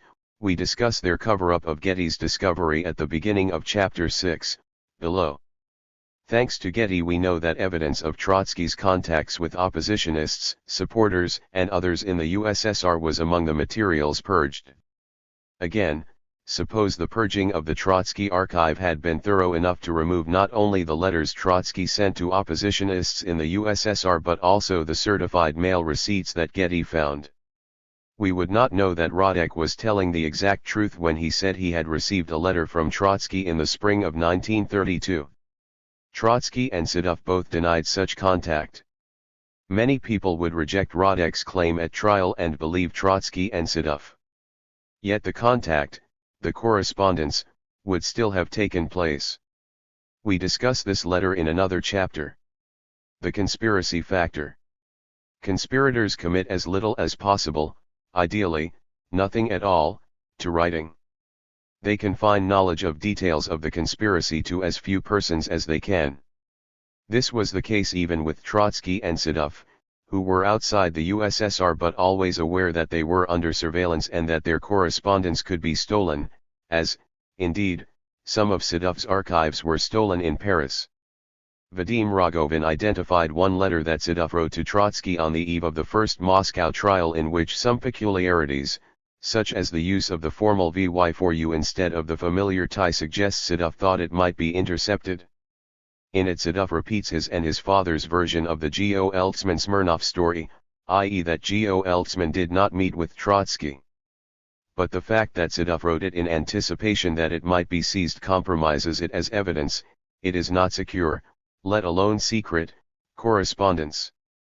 14. Anyone who studies Jean van Heyeneurt's memoir or NKVD agent Mark Zborowski's notes to his handler will realize that these trusted secretaries actually knew very little about Trotsky's and Sedov's contacts with the USSR. In February 1980, Trotskyist historian Pierre Brau interviewed Lilia, Lola, Dalin, formerly Estrina, Sedov's most trusted secretary during the 1930s. She told Brau. 52. Tu est foutu Etienne 8 pu trahir autre chose que Sedov ou de archives, es adresses du beaucoup élevées étaient celles de l'extérieur de la Russie. Sedov cloisonné tout. Tu étais seul à savoir, par exemple. Qui allait en Russie, gens qui en sortent etc. Gene savise pas ce que face Etienne et réciproquement. En fait, pour savoir, tu aurais fallu faire parler l'det liava. Brouet Leon Sedov 210. Translated. It is not true that Etienne the name Zborovsky used, GF could have betrayed anything except Sidov or the archives. The addresses of the bulletin of the opposition that he had were those outside of Russia. Sidov compartmentalized everything. He was the only person who knew, for example, who was going to Russia, the people who were coming out of Russia, etc. I did not know what Etienne was doing and vice versa. To know you would really have had to make LD Trotsky and Lyova Sidov tell you. Brouet too was of this opinion, only Trotsky and Sidov knew about political activity and contacts with the Soviet Union. Bien que rien n'est prouvé qu'il était au courant du détail de l'activité politique de Sidov, notamment de ses liens avec de oppositionnels russes. 15. Translated. Although there is no evidence that he was familiar with the details of Sidov's political activity, especially of his ties with the Russian oppositionists. En fait, cet homme jeune était un vieux conspirateur, Lola Estrin nous se confie n'a jamais su, par exemple, de quelles tâches était chargé Etienne etque dernier ne savait rien de ses tâches à elle. En 1955, Etienne lui-même raconte que Sidov avait refusé de jouer donner son adresse personnelle, et qu'il avait finalement obtenu en passant par Jess Frank, ace qui avait provoqué un grande colère de Sidov. 16. Translated. In fact, this young man was an old conspirator. Lola Estrin has told us that she never knew, for example, what assignments Etienne had been charged with and that he knew nothing about her own assignments. In 1955 Etienne himself told how Sidov had refused to give him his own personal address, and that he had at last obtained it through the Frenchman, which had made Sidov very angry. Estrina was a devoted worker for Sidov. It was she who told Sidov to keep his mouth shut when Sidov expounded to Zborovsky upon the need to assassinate Stalin. When, in the 1950s, Zborovsky met with her again and explained that he had spied on Sidov for the NKVD. Estrina immediately severed all ties with him. 17. This kind of secretive behavior is, of course, to be expected in the case of any conspiracy, including Trotsky's. It would be absurd to blame Trotsky for using conspiratorial techniques in his conspiracy. But we must take these conspiratorial techniques fully into account when we discuss evidence. It is just as absurd to expect the same level of evidence in the case of a conspiracy as we would expect to find in documenting other kinds of historical events. Chapter 4. Non-Soviet Evidence. Trotsky's contacts inside the USSR. Testimony of defendants in the Moscow trials claimed that Trotsky was in contact with Radek, Sokolnikov, Gavin, Pyatakov, and Preobrazhensky. Trotsky denied contact with them after his exile, with Preobrazhensky, by implication. But evidence in the TA confirms that Trotsky lied. He did in fact have contact with all these men. During the first Moscow trial, G.O. Eltzman claimed he had met with Leon Sidov multiple times. Trotsky at first denied any contact with G.O. Eltzman. But Sidov had already admitted such contact, so Trotsky changed his story. Trotsky and Sidov at first claimed only one meeting between Sidov and G.O. Eltzman. Later they admitted that there had been a number of such meetings. Each of these cases represents a verification that Moscow trial testimony was accurate and Trotsky was lying. In January 1986, American historian Arch Getty revealed that the Harvard Trotsky Archive 1 had been purged. Someone had removed materials from it at some point before it was opened to the public on January 2, 1980. In Getty's words, at the time of the Moscow show trials, Trotsky denied that he had any communications with the defendants since his exile in 1929. Yet it is now clear that in 1932 he sent secret personal letters to former leading oppositionists Karl Radek, G. Sokolnikov, E. Preobrazhensky, and others. While the contents of these letters are unknown, it seems reasonable to believe that they involved an attempt to persuade the addressees to return to opposition. 18. Getty Tie 27-8. Tie N.18 p. 34, Trotsky Papers, 15,821. Unlike virtually all Trotsky's other letters, including even the most sensitive, no copies of these remain in the Trotsky papers. It seems likely that they have been removed from the papers at some time. Only the certified mail receipts remain. At his 1937 trial, Karl Radek testified that he had received a letter from Trotsky containing terrorist instructions, but we do not know whether this was the letter in question. In his 1985 book, Getty was less hesitant in concluding that the archive had been purged. He discovered certified mail receipts of letters to 5 persons, of whom 3 were Trotsky supporters and 2, Kollontai and Litvinov, never had been. He also revealed some new information about dates and destinations for some of the missing letters. Although Trotsky later denied that he had any communications with former followers in the USSR since his exile in 1929, it is clear that he did. In the first 3 months of 1932 he sent secret letters to former oppositionists Radek, Sokholnikov, Preobrazhensky, and others. 20. Although the contents of these letters are unknown, it seems reasonable to believe that they involved an attempt to persuade the addressees to return to opposition. Getty Origins 119. Origins N20 p. 245, Trotsky Papers G. 15,821. The letters are dated from April 1932 to December 1932. Those to Sokholnikov and Preobrazhensky were sent to London, that to Radek in Geneva. Other letters were sent to Kollontai and Litvinov. Copies of these letters have been removed from Trotsky's papers, but whoever removed them failed to retrieve the certified mail receipts signed by Trotsky's secretaries. Getty wrote.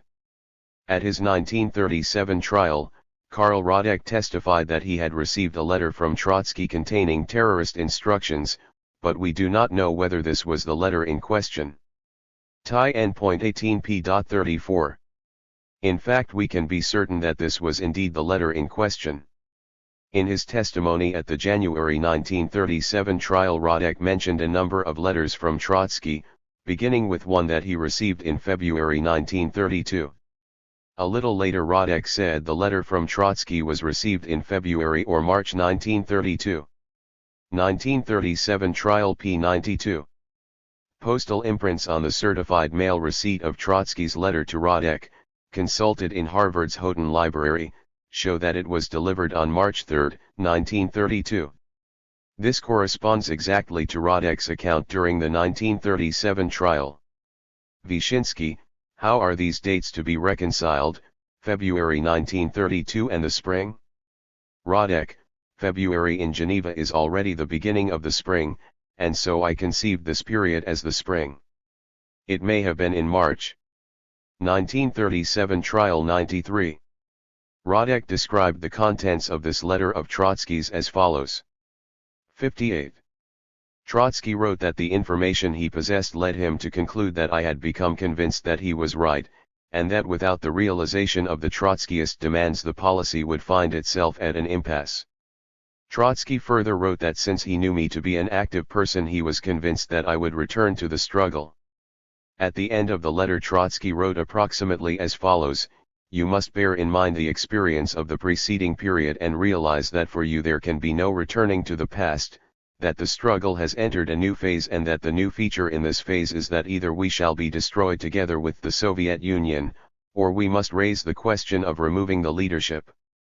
The word terrorism was not used, but when I read the words removing the leadership, it became clear to me what Trotsky had in mind. Trotsky informed me that not only the Trotskyists but also the Zinovievites had decided to return to the struggle and that negotiations for union were underway. I sent no reply, believing that the matter must be thought over very thoroughly. 1937 trial 86-7. Sidoff's letter to Trotsky, partially reprinted in French translation by Brouet, confirms Radek's words about the Zinovievists. The bloc has been organized. It includes the Zinovievists, the Stenlomanids group, and the Trotskyists, the former capitulators. Radek testified that he had confirmed that Trotsky intended terrorism in a talk with Sergei Mrakovsky that took place at the end of October or beginning of November 1932. Vyshinsky, what did Mrakovsky reply? Chapter 4. Non-Soviet evidence, Trotsky's contacts inside USSR 59. Radek, he replied quite definitely that the struggle had entered the terrorist phase and that in order to carry out these tactics they had now united with the Zinovievites and would set about the preparatory work. It was clear that since terrorism was the new position, the preparatory work must consist in assembling and forming terrorist cadres. 1937 Trial 88. According to Radek's testimony here, it was only later in 1932 that Trotsky explicitly used the word terror. This corresponds with information from Valentin Astrov.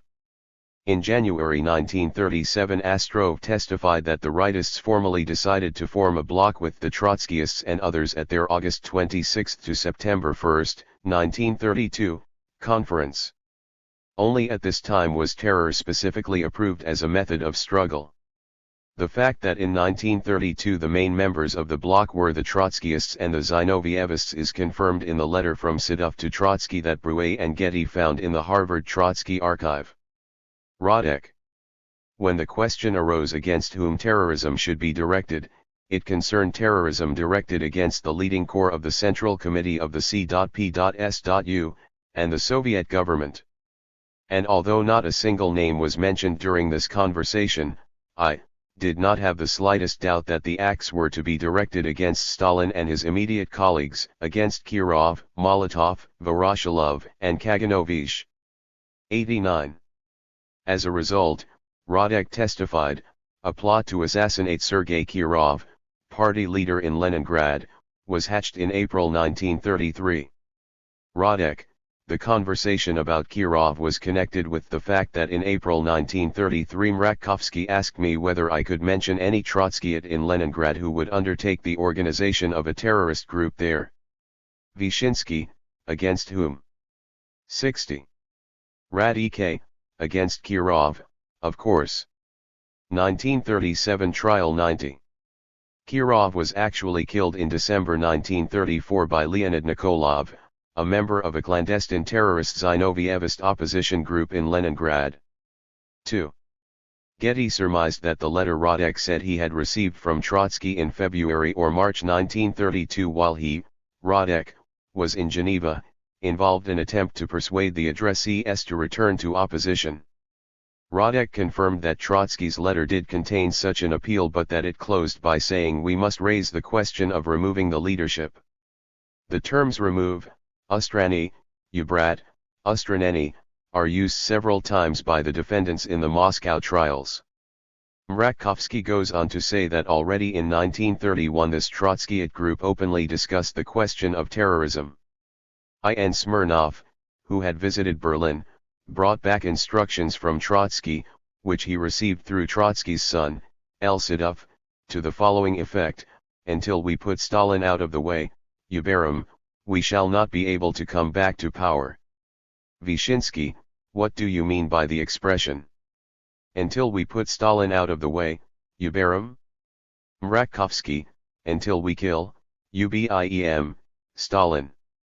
At that very meeting, in the presence of Smirnov, myself, Tervaganian and Safonova, I was given the task of organizing a terrorist group, that is to say, to select. Chapter 4. Non-Soviet evidence: Trotsky's contacts inside USSR 61. Reliable people. 1936 Trial 41, Russian original, Pravda, August 20, 1936, p. 4. Vyshinsky, that is to say, you received a letter from Trotsky through Sedov and Shestov? Pyatakov, yes. Vyshinsky, what was in this letter? Pyatakov, in this letter, which was written in German. Vyshinsky, you know German fairly well?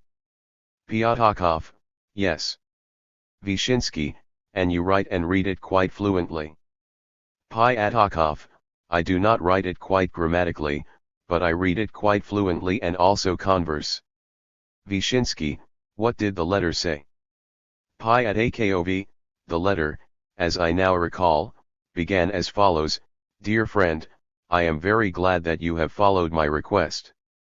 It went on to say that fundamental tasks were facing us, which he briefly formulated. The first task was to use every means to remove, Ustrani, Stalin and his immediate assistants. Of course, every means was to be understood above all as violent means. Secondly, in this same note Trotsky spoke of the necessity of uniting all anti-Stalin forces for this struggle. 1937 Trial 32, Russian edition 27-28. We have already quoted Radek's statement that in 1932 Trotsky wrote him, "We must raise the question of removing, Ustraneni, the leadership." When I read the 62 words removing, Ustraneni, the leadership, it became clear to me what Trotsky had in mind. 1937 Trial 87, Russian edition 52. Astrov confirmed that these were the terms used among the rightists. It appears that all who used this term claimed that they understood it in the way Radek did, as meaning assassination. It was natural that they did so, for the only other means of removing the leadership was by winning a majority of the Central Committee, something they had been unable to do during the 1920s when they could campaign openly within the party in the USSR. In a later chapter we discuss the remove Stalin issue in more detail. Trotsky denied contact with Radek. If the letter that Trotsky unquestionably sent to Radek in Geneva in the spring of 1932 had been an innocent one, Trotsky could have simply published it, or presented it to the Dewey Commission 3 as proof that Radek was falsifying the content of that letter. Trotsky and others presented a great many documents to the commission which were retained in its exhibits. Instead, Trotsky lied. He claimed that he had not been in touch with Radek or with Pyatakov since 1929, when he had been exiled from the USSR. In his opening statement to the Dewey Commission, Trotsky's lawyer, Albert Goldman, stated, "The testimony will show that Trotsky has had no connection either direct or indirect with Radek since the time of his expulsion from the USSR, and that he has neither received from Radek nor written to him a single letter." CLT 10. Chapter 4. Non-Soviet Evidence, Trotsky's Contacts Inside USSR 63. Trotsky did indeed make that statement in his testimony. Goldman, now, were you in communication with Radek, either directly or indirectly, since you left the Soviet Union, Mr. Trotsky? Trotsky, the only communications are represented by the quotations, no other communication. Goldman, you mean that you wrote about him, but you did not write to him? Trotsky, never. Goldman, did you receive any letters from him? Trotsky, never. Goldman, did you send letters to him through an intermediary? Trotsky, no. CLT 116. Goldman's assertion is false. Trotsky's testimony did not show that Trotsky had had no communication with Radek. Nor could he do so. Trotsky just asserted that he had not, and the Dewey Commission accepted Trotsky's assertions. Goldman was Trotsky's lawyer.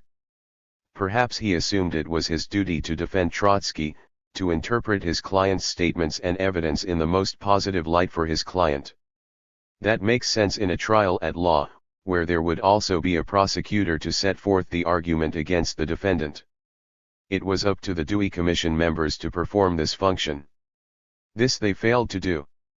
Throughout the Dewey Commission hearings, Trotsky acted as though he would simply, gullibly, be believed with respect to charges made in the Moscow trials. The very friendly Dewey Commission members did not call him on any of these attempts, as 64. Any objective student, much less a prosecutor or devil's advocate, certainly would have done. The Stenlominids Group. At a meeting, which Astrov says took place between August 26 and September 1, 1932, the leftist Sten, Lominids, Shatsky and others joined a bloc with the rightists. Translated. At the very first session of the conference, Slepkov informed those present that a few days earlier Sten had come to him and in the name of the group of leftists had proposed that we form a bloc with them. Slepkov entered into contact with them, saying that he would put this question up for discussion among the active participants of the organization. This question was discussed at the second session of the conference, and it was decided to conclude a block with the group of leftists, Lomanids, Sten, Shatsky, and others. Translated. Chapter 4. Non-Soviet Evidence, Trotsky's Contacts Inside USSR 65. 6.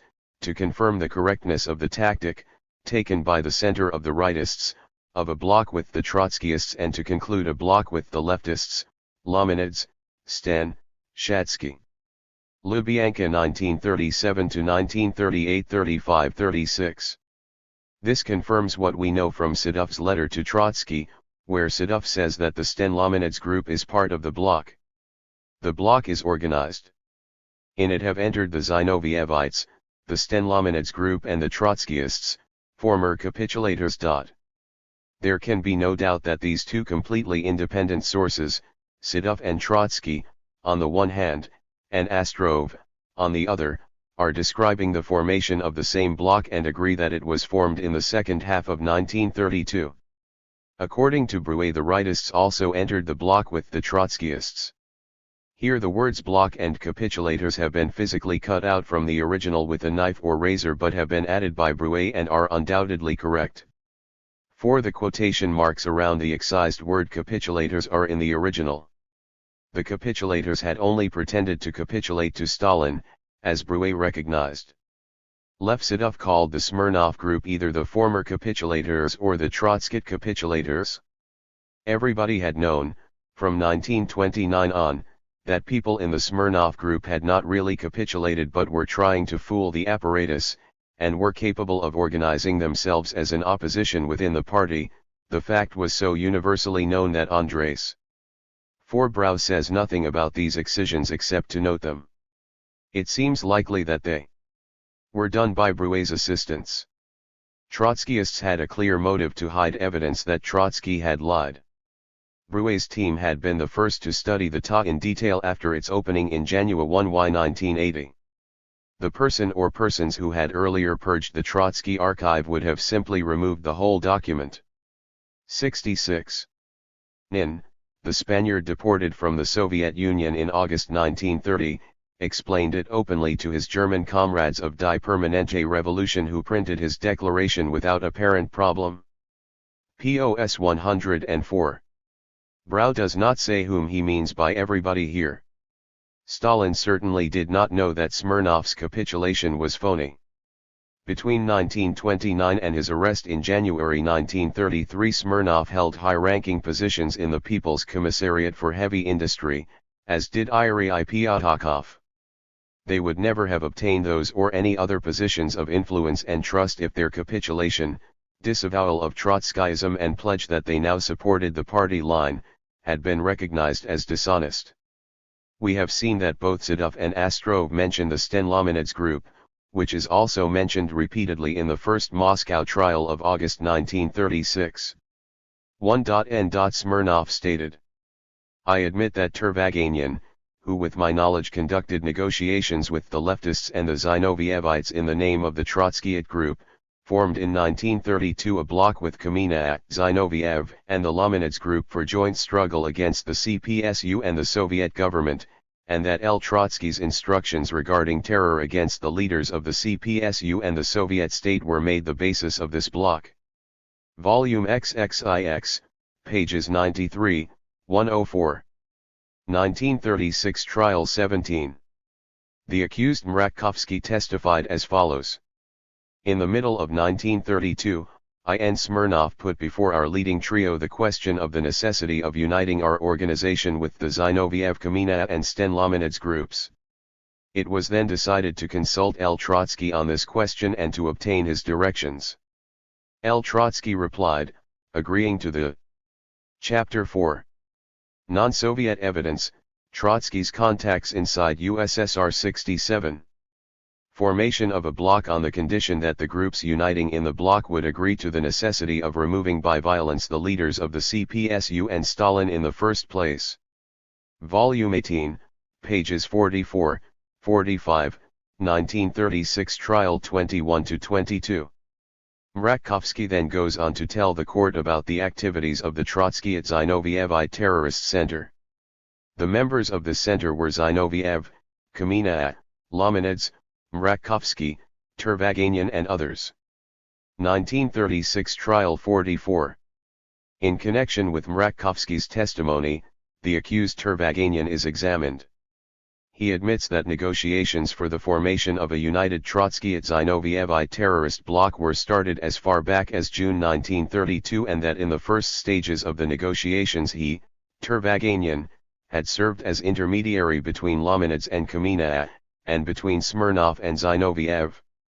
1936 Trial 45. Reingold says, I can confirm that Zinoviev, Kamina, Bakayev, Evdokimuev, Smirnov, Mrakovsky, Turvaganian and Sokolnikov were members of the Trotskyite Zinovievite Center. Negotiations were carried on about joint activity with the leftists, Shatsky, Lomanids and Sten, and also with the representatives of the right deviation, Rykov, Bukharin, and Tomsky. The idea of the Zinovievites uniting with the Trotskyites, says Reingold, arose as far back as 1931. Meeting Zinoviev in his apartment and in his villa that year, I heard him say that it was a pity that we had fallen out with Trotsky. Continuing his testimony, Reingold states that in discussing the general political situation, Zinoviev emphasized that 68. The economic position of the Soviet Union had become stronger and that it was absolutely no use talking about collapse. It was necessary to unite all the forces opposed to the present leadership. That is how the way was paved for a bloc with the Trotskyites. The basis for the union of the Trotskyites with the Zinovievites, emphasizes Reingold, was terrorism. 1936 Trial 54-55. Continuing, Zinoviev says, at the same time certain underground groups of the right as well as of the so-called left trend, sought contact with me and Kamina. Approaches were made by the remnants of the workers' opposition, by Shlyapnikov and Medvedev. Approaches came from the groups of the so-called leftists, that is, Lomanids, Shatsky, Sten and others. Approaches also came from the so-called individuals, to whose numbers belonged Smilga, and to a certain extent, Sokolnikov. 1936 Trial 71-72. Turvaganian, yes, it was terrorist. In the autumn of 1931, continues Turvaganian, my very close connection and friendship with Lomanids began. I met Lomanids frequently, and on these occasions we talked about a bloc.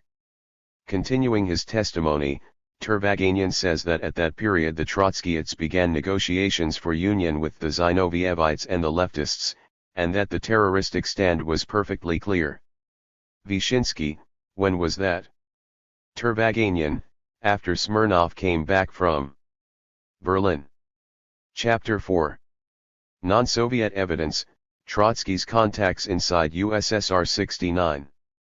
Vyshinsky, at that period was the terroristic stand clear? Turvaganian, yes, it was clear, because the instructions had already been brought. 1936 Trial 110-111. In clarifying the question as to the basis on which the bloc with the leftists was formed, Comrade Vyshinsky puts a number of questions to the accused Smirnov. Smirnov's replies make it clear that the bloc was formed on a terroristic basis. Vyshinsky, to Smirnov, did you organize the bloc or not? Smirnov, I instructed Turvaganian to negotiate with Lomanids. Vyshinsky, what for? Smirnov, for a union. Vyshinsky, did the union take place? Smirnov, yes. Vyshinsky, with the leftists? Smirnov, yes. Vyshinsky, did you join the bloc? Smirnov, yes. Vyshinsky, at the time the instructions regarding terrorism were in operation? Smirnov, yes. 1936 Trial 111. 70. According to Valentin Astrov, the bloc was formed around an agreement to use terror against Stalin and the Soviet leadership associated with him. At the beginning of 1932, Slepkov, in a meeting of activists of the rightist organization in his apartment, was justifying the necessity of forming a bloc with the Trotskyists. He said that the Trotskyists have accepted the economic platform of the rights, and the rights the party platform of the Trotskyists. The tactic of terror unites us. The disagreements between us and the Trotskyists are secondary. Lubyanka, 1937–1938–32. This is not mentioned in the documents discussed by Bruet. This is not surprising, however, since the Trotsky archive has been purged. We shall return to the questions of Trotsky's attitude towards terror and the post-Soviet verification of Ostrov's testimony. Contact with other oppositionists, the case of Yuri Gavin. In 1990, Pierre Bruet announced that he had discovered that Trotsky and Sedov had lied concerning their ties to some party members inside the USSR. One of these figures was Yuri Petrovich Gavinis, or, in its Russian form, Gavin, an old Bolshevik of Latvian background. At the 1936 Moscow trial, Gavin was named by IN. Chapter 4. Non-Soviet evidence: Trotsky's contacts inside USSR. 71. Smirnov, one of the chief defendants and leader of the clandestine Trotskyists in the Soviet Union, as the person who had met with Trotsky in 1932 and received terrorist instructions from him, that is, instructions to assassinate Stalin and, perhaps, others.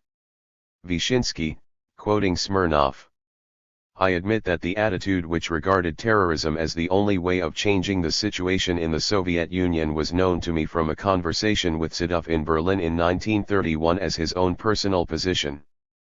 I admit that this line on terrorism was confirmed by L. Trotsky in 1932 in his personal instructions conveyed to me through Y. Gavin. 1936 Trial 17. Vyshinsky, another question to Smirnov. Do you corroborate the testimony of Mrakovsky that in 1932 you received a reply from Trotsky through Gavin? Smirnov: I received a reply from Trotsky through Gavin. Vyshinsky: and in addition, did you receive verbal information on the conversation with Trotsky? Smirnov: yes, also verbal conversation. Vyshinsky: you, Smirnov, confirm before the Supreme Court that in 1932 you received from Gavin the direction from Trotsky to commit acts of terrorism? Smirnov: yes. Vyshinsky: against whom? Smirnov: against the leaders. Vyshinsky: against which? 72. Smirnov: Stalin and others. 1936 Trial 42. Smirnov stated that he had also had contact with Sedov, but that Gavin had conveyed to him a letter from Trotsky himself. Vyshinsky: was the letter you received through Gavin sent by Sedov or by Trotsky? Smirnov: Gavin brought a letter from Trotsky. 1936 Trial 83–84. Vyshinsky: what then do you admit? Smirnov: I admit that I belong to the underground Trotskyite organization, joined the bloc, joined the center of this bloc, met Sedov in Berlin in 1931, listened to his opinion on terrorism and passed this opinion on to Moscow. I admit that I received Trotsky's instructions on terrorism from Gavin and, although not in agreement with them, I communicated them to the Zinovievites through Turvaganian. 1936 Trial 85. Smirnov insisted that though he passed on the instructions about terrorism to the Zinovievites and was a member of the center, or leadership of bloc, he did no work in it, a point Vyshinsky energetically contested. 85. This was the mistake I made, which later grew into a crime. It induced me to resume contact with Trotsky, it induced me to seek connections with the Zinovievite group, it brought me into a bloc with the group of Zinovievites, into receiving instructions on terrorism from Trotsky through Gavin in November 1932, it brought me to terrorism. I communicated Trotsky's instructions on terrorism to the bloc to which belonged as a member of the center. The bloc accepted these instructions and began to act.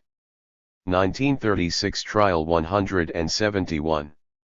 Both Sedov and Trotsky denied any meetings with Gavin. but Sedov's letter confirms that Smirnov was telling the truth about the bloc with the Zinovievites. Brouet found evidence that Trotsky did meet with Gavin and send a message back to the USSR with him. Sedov. Fo il repeter que Trotsky n'a pas transmis par l'intermédiaire de Gavin, pas plus que par l'intermédiaire de quelqu'un d'autre, de instructions terroristes etness pour rencontrer l'étranger avec Gavin, pas plus que il ness rencontre avec aucun de accusés. Livre Rouge 100. Translated. Is it necessary to say that Trotsky did not transmit through Gavin, any more than through anyone else, any kind of terrorist instructions, and did not meet with Gavin abroad, any more than he met with a single one of the defendants? Trotsky, at the Dewey Commission hearings. Goldman, did you ever hear of a man by the name of Gavin? Trotsky, yes. Goldman, who is he? Trotsky, he is a Latvian Bolshevik. He, if I remember, gave all his sympathies at a certain time to the opposition. As Holtzman, for example. In 1926 or 1927, he was connected for a time with Smilga, a 74. Member of the Central Committee. But he disappeared from my eyes absolutely after 1926. Goldman, in the testimony of Mrakovsky, and also Smirnov, there is a reference that you sent communications through Gavin to Smirnov about the necessity of killing Stalin. Trotsky, I don't know anything about it. No, it is an absolute falsehood. He is not among the defendants. Goldman, no, he is not. He is a witness. Trotsky, not even a witness. Goldman, that's right. Trotsky, he disappeared. Goldman, it is simply mentioned by Mrakovsky, by the defendant Mrakovsky. CLT 225 to 226. In 1985 and again in 1990 Brau revealed that Trotsky and Sedov had lied. Gavin est Sorokin, cum Halsman Esterlov, et Smirnov Kolokoltsev, dans la correspondance de Sedov et de son père. Translated. Gavin is Sorokin, as Halsman is Erlov, and Smirnov is Kolokoltsev, in the correspondence between Sedov and his father. 5. In another article, published in English, Brau states. In 1936 Trotsky and Sedov denied having any contact with him Gavin. In fact, they had. Allowed to go to Germany in order to receive medical care, Gavinus wrote to Trotsky and got an interview with Lev Sedov, who wrote an account of it. Gavinus gave information about the bloc, supplementing Halsman's. He also gave information about his own O group, probably Osinski, and seems to have agreed to bring back to the Soviet Union a message to the Trotskyt group itself, in spite of his worry about the latter having been infiltrated by the OGPU. POS 99. 75. Brau does not identify the letter or letters either in the Sedov papers at the Hoover Institution or in the Trotsky archive at Harvard in which Trotsky and his son discuss Gavin. 6. In Brouet's 1988 biography Trotsky we read only this. Gavin, l'ancien émissaire de Trotsky, est fusillé sur un civière. 7. Translated. Gavin, Trotsky's old emissary, was shot on a stretcher. The detail of being shot on a litter is taken from Roy Medvedev, Let History Judge, a completely unreliable book full of Khrushcheva falsifications. This is only a rumor, though treated as fact by Brouet, Medvedev, and Conquest. It is interesting to note how the story becomes elaborated. Medvedev writes, in the 30s he was carried on a stretcher to be shot. Conquest paraphrases Medvedev's account. But Brau states flatly that Gavin was actually on a stretcher when he was shot. 8. In the same chapter of his biography of Trotsky Brau also accepts Medvedev's account that Stalin had Sergo Orjonikij assassinated, a story for which there is no evidence at all and which has long been abandoned even by anti-communists who insist that Sergo committed suicide. But, as Vladimir Bobrov has recently demonstrated, This suicide story is also a falsehood invented during the Khrushchev era. There is no reason to doubt the official story that appeared in the Soviet press the day afterwards, that Orjonikij had died of a heart attack. 9. Brau writes. The correspondence between Trotsky and Sedov demonstrates that father and son were astounded at the beginning of the trial when they saw that Smirnov and Halsman, already guilty in Stalin's eyes, did not content themselves with confessing the truth but accused themselves of fantastic crimes. POS 99. It would be important to see the text of such letters, as they might constitute evidence that Smirnov's and G.O. Eltzman's testimony was false. But in this article Brau neither quotes the text nor cites the specific letters in which this exchange supposedly took place. In his biography of Trotsky, Brau identifies the document as Harvard. 4868, Brau, Trotsky, ch. Line n.15, Rogovin, who also cites it, puts it in context. After the appearance of the first announcements about the trial of the 16 August 1936 Zinoviev-Kamenets trial, Sedov sent a letter by special courier to Trotsky. Fear that it might somehow be seized explains some of the peculiarities of this letter, using the formal VY, etc. Rogovin 1937-64. Therefore we cannot consider this letter as evidence that Trotsky and Sedov really were astounded, as Brau claims. A letter written with a special style for fear it might be intercepted is, obviously, a letter that does not reveal anything secret, as actual terrorist communications would. Judging from the number of citations to the Harvard and Hoover Trotsky archives in his books, Rogovin appears to have had extensive access to both. Yet he cites only a letter in which Sedov discusses what he and Trotsky should admit and what they should conceal. This would not constitute evidence that they thought Smirnov's and G.O. Eltzman's testimony false. The question is not whether Smirnov brought a letter from Trotsky to the Trotskyists within the USSR, all agree that he did, but whether that letter contained terrorist instructions. Brau and Rogovin deny this, but neither has any evidence to support his denial. And without evidence, how could they possibly know this? This is their Trotskyist bias speaking. Neither Brau nor Rogovin makes any attempt to maintain that objectivity without which no 78 historians' work is of any value. This ruins their works as historical studies. We have evidence that Trotsky and Sedov lied when they publicly claimed that Trotsky had not met with Gavin. Gavin had indeed met with Sedov and, in Brau's words, Gavin seems to have agreed to bring back to the Soviet Union a message to the Trotskyite group itself.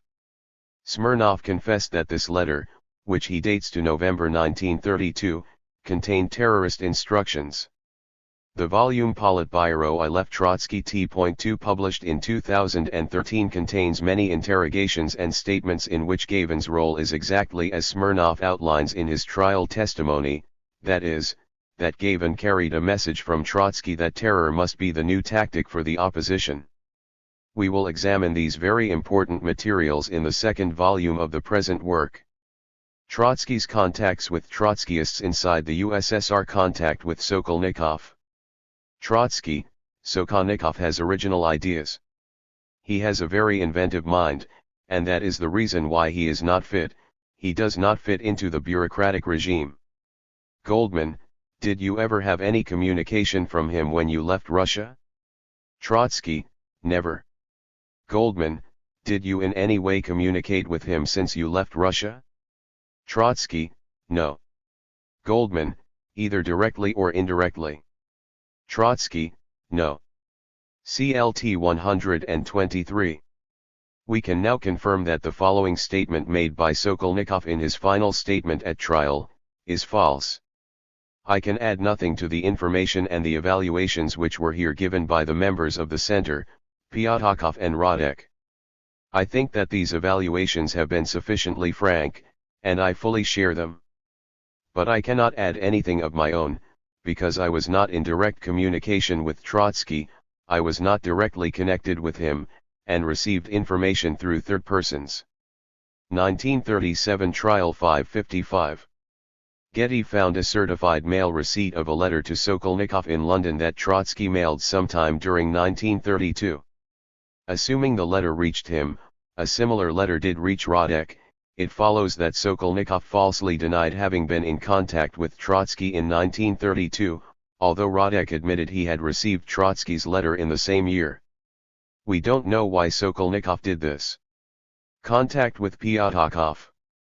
Trotsky also specifically denied any contact with Pyatakov since 1928. Trotsky, he capitulated openly, publicly. He capitulated in February, 1928. He was the first Trotskyite who capitulated publicly. Goldman, and after that did you have any correspondence with him at all? Trotsky, none. Goldman, either when you were in the Soviet Union or outside of the Soviet Union. Trotsky, exactly. CLT 117. As we have seen, Trotsky also denied any contact with Radek. We know Trotsky was lying because Getty found the certified mail. 80. Receipt of a letter to Radek in the Trotsky archive. There is no such evidence in the archive of letters to Pyatakov. However, we must be mindful of the fallacy of the argument from silence. Absence of evidence is not evidence of absence, especially since Getty discovered that the Harvard Trotsky archive has been purged. Sidov's slip of the tongue. But Holmstrom has uncovered other evidence of Trotsky-Pyatakov contact in the pages of Het Volk, the newspaper of the Dutch Social Democratic Party Arbeiderspartij. On January 28, 1937, Het Volk published an account of an interview with Trotsky's son and principal political assistant Leon Sidov. In it Sidov says, Dit tweede proces is veel beter dan het eerste in elkaar gezet. De tegenstanders worden nu niet voornamelijk als belagers van Stalin, als politieke tegenstanders voorgesteld.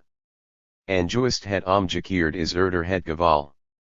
De beschuldigden in het eerste proces waren het in hun hart niet eens met Stalin, al capituleerden zich dan ook voor hem. Zich waren om hun kritiek en politieke activiteit jaren voor het begin van het proces verben en of geresterd, Smirnov 3,5 jaar tevaren, Zinoju en Camino 1,5 jaar voordien. Radek en Pyatakov waren echter tot het laatste toe aanhangers van Stalin en waren zinny de een volledig toegedaan. Met hen hebben de Trotskisten veel minder in verbinding gestaan dan met de anderen. Om het precies het te drukken, in geen enkel verband. Translated. The second trial has been organized much better than the first. The defendants are now not presented as enemies of Stalin, as political opponents. Just the opposite is clearly true. The defendants in the first trial were in their hearts not in agreement with Stalin. Even though they capitulated to him. They had been exiled or arrested years before the start of the trial for their criticism and political activity, Smirnov 3-1/z years earlier, Zinoviev and Kamina 1.5 years before. Radek and Pyatakov were two of the last supporters of Stalin and were totally committed to his ideas. The Trotskyists have had much less contact with them than with the others. To be more exact, no contact at all. 10. This interview, in a provincial edition of the newspaper, was noticed by the communist press, which called Sidov's remark a slip of the tongue. Arbeideren, Oslo, February 5, 1937, Arbeiderbladet, Copenhagen, February 12, 1937. Thanks to Getty we now know that the communist press was correct. Sidov's first remark, about much less contact, that is, some contact, was accurate. Trotsky had indeed been in touch with Radek. Sidov tried to withdraw his slip about Radek and Pyatakov. But he did not even attempt to retract the information that preceded it, that the Trotskyists had indeed been in contact with the others, Smirnov, Zinoviev, and Kamina. Brau agrees that Goltzman carried at least one letter from Trotsky to Smirnov. Sidov's 1932 letter in invisible ink to his father about the bloc revealed that Zinoviev and Kamina had joined the bloc. This is perhaps enough to show that Trotsky, or at any rate the Trotskyists, had indeed been in touch with them.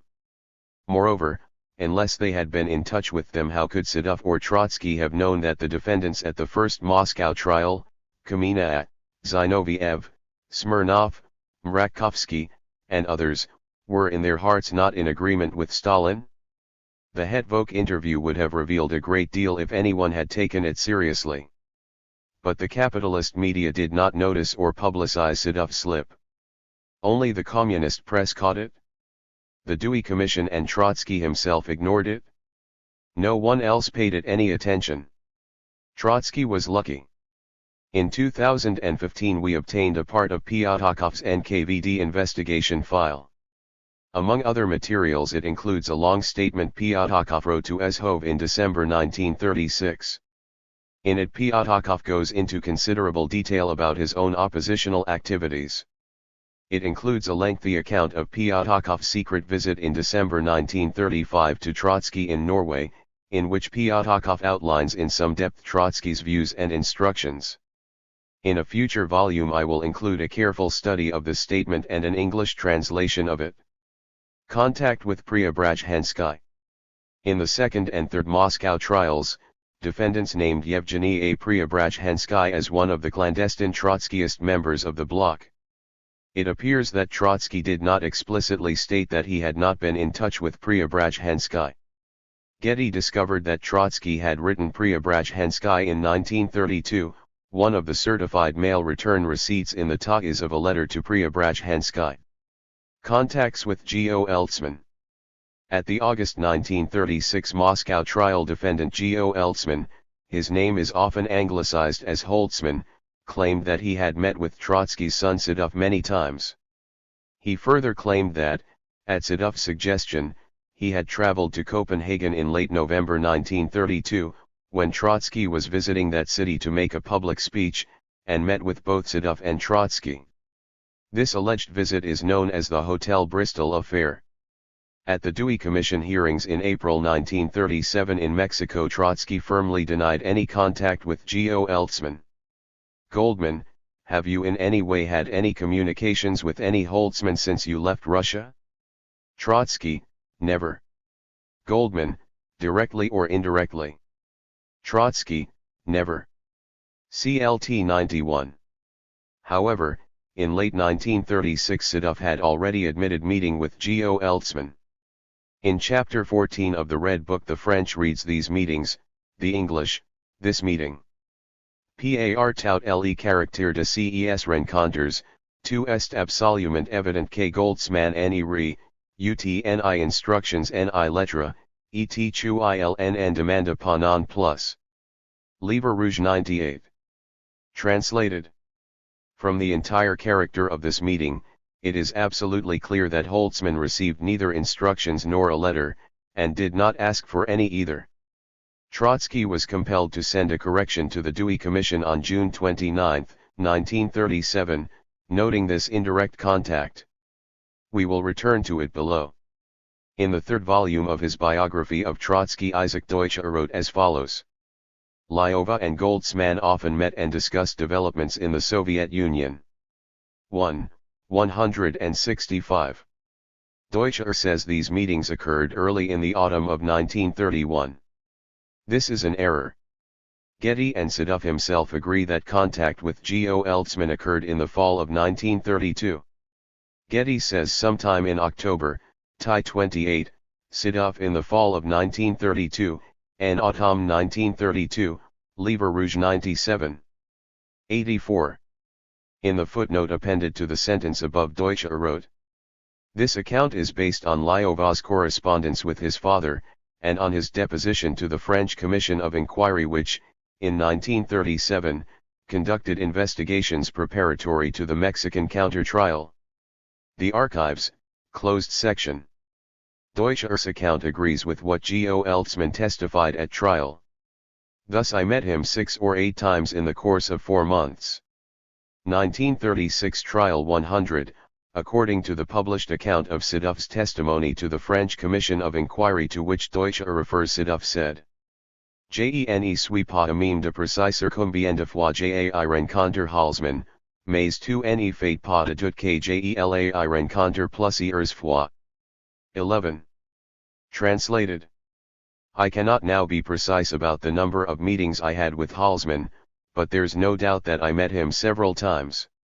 In his Red Book Sidov suggests that he had only one meeting with Geo Eltzman, although there is a bit of vacillation in the French edition. The Russian version, published in Trotsky's Bulletin Oppositii number 52, uses the singular, Vstrasha, genitive singular Vstrash1. The English version also uses the singular here. From the entire character of this meeting, it is absolutely clear that Holtzman received neither instructions nor a letter. The French version, published as Livre Rouge sur le procès de Moscou, equivocates. At the passage above it uses the plural one time, these meetings. Par tout le caractère de ces rencontres, tout est absolument évident que Goldsman n'y reut ni instructions ni iatra. 98. Translated. By the whole nature of these meetings, it is absolutely obvious that Goldsman did not receive either instructions or a letter. But the referent is vague because the meeting between Sidov and Smirnov had been discussed immediately before this. So the term these meetings could be construed as referring to meetings with both Smirnov and Geo Eltzman and not necessarily more than a single meeting with Geo Eltzman. Furthermore, Sidov immediately reverts to the singular, unmistakably indicating a single meeting. Main comme pour buts de l'Aguipia, set en trevu de Goldsman avec Sidov ne donat rien. 98. Translated. But since for the goals of the GPU this interview of Goldsman with Sidov did not give anything. The Russian version also uses the singular here, svidani. While the English also uses the singular meeting instead of the more technically correct word interview. The French version is the only one that even gives a hint that there was more than one meeting between Sidov and Geo Eltzman before reverting to the singular. But which is the original? The Russian version was published in the October 1936 issue of the Bulletin with a note that it is a translation from French, translated. A translation from the French. L. Trotsky, interned in Norway, is deprived of the possibility of writing in Russian. On the face of it this is absurd. Trotsky claims that while in Norway he is not permitted to write in Russian but, therefore, somehow he is allowed to write in French.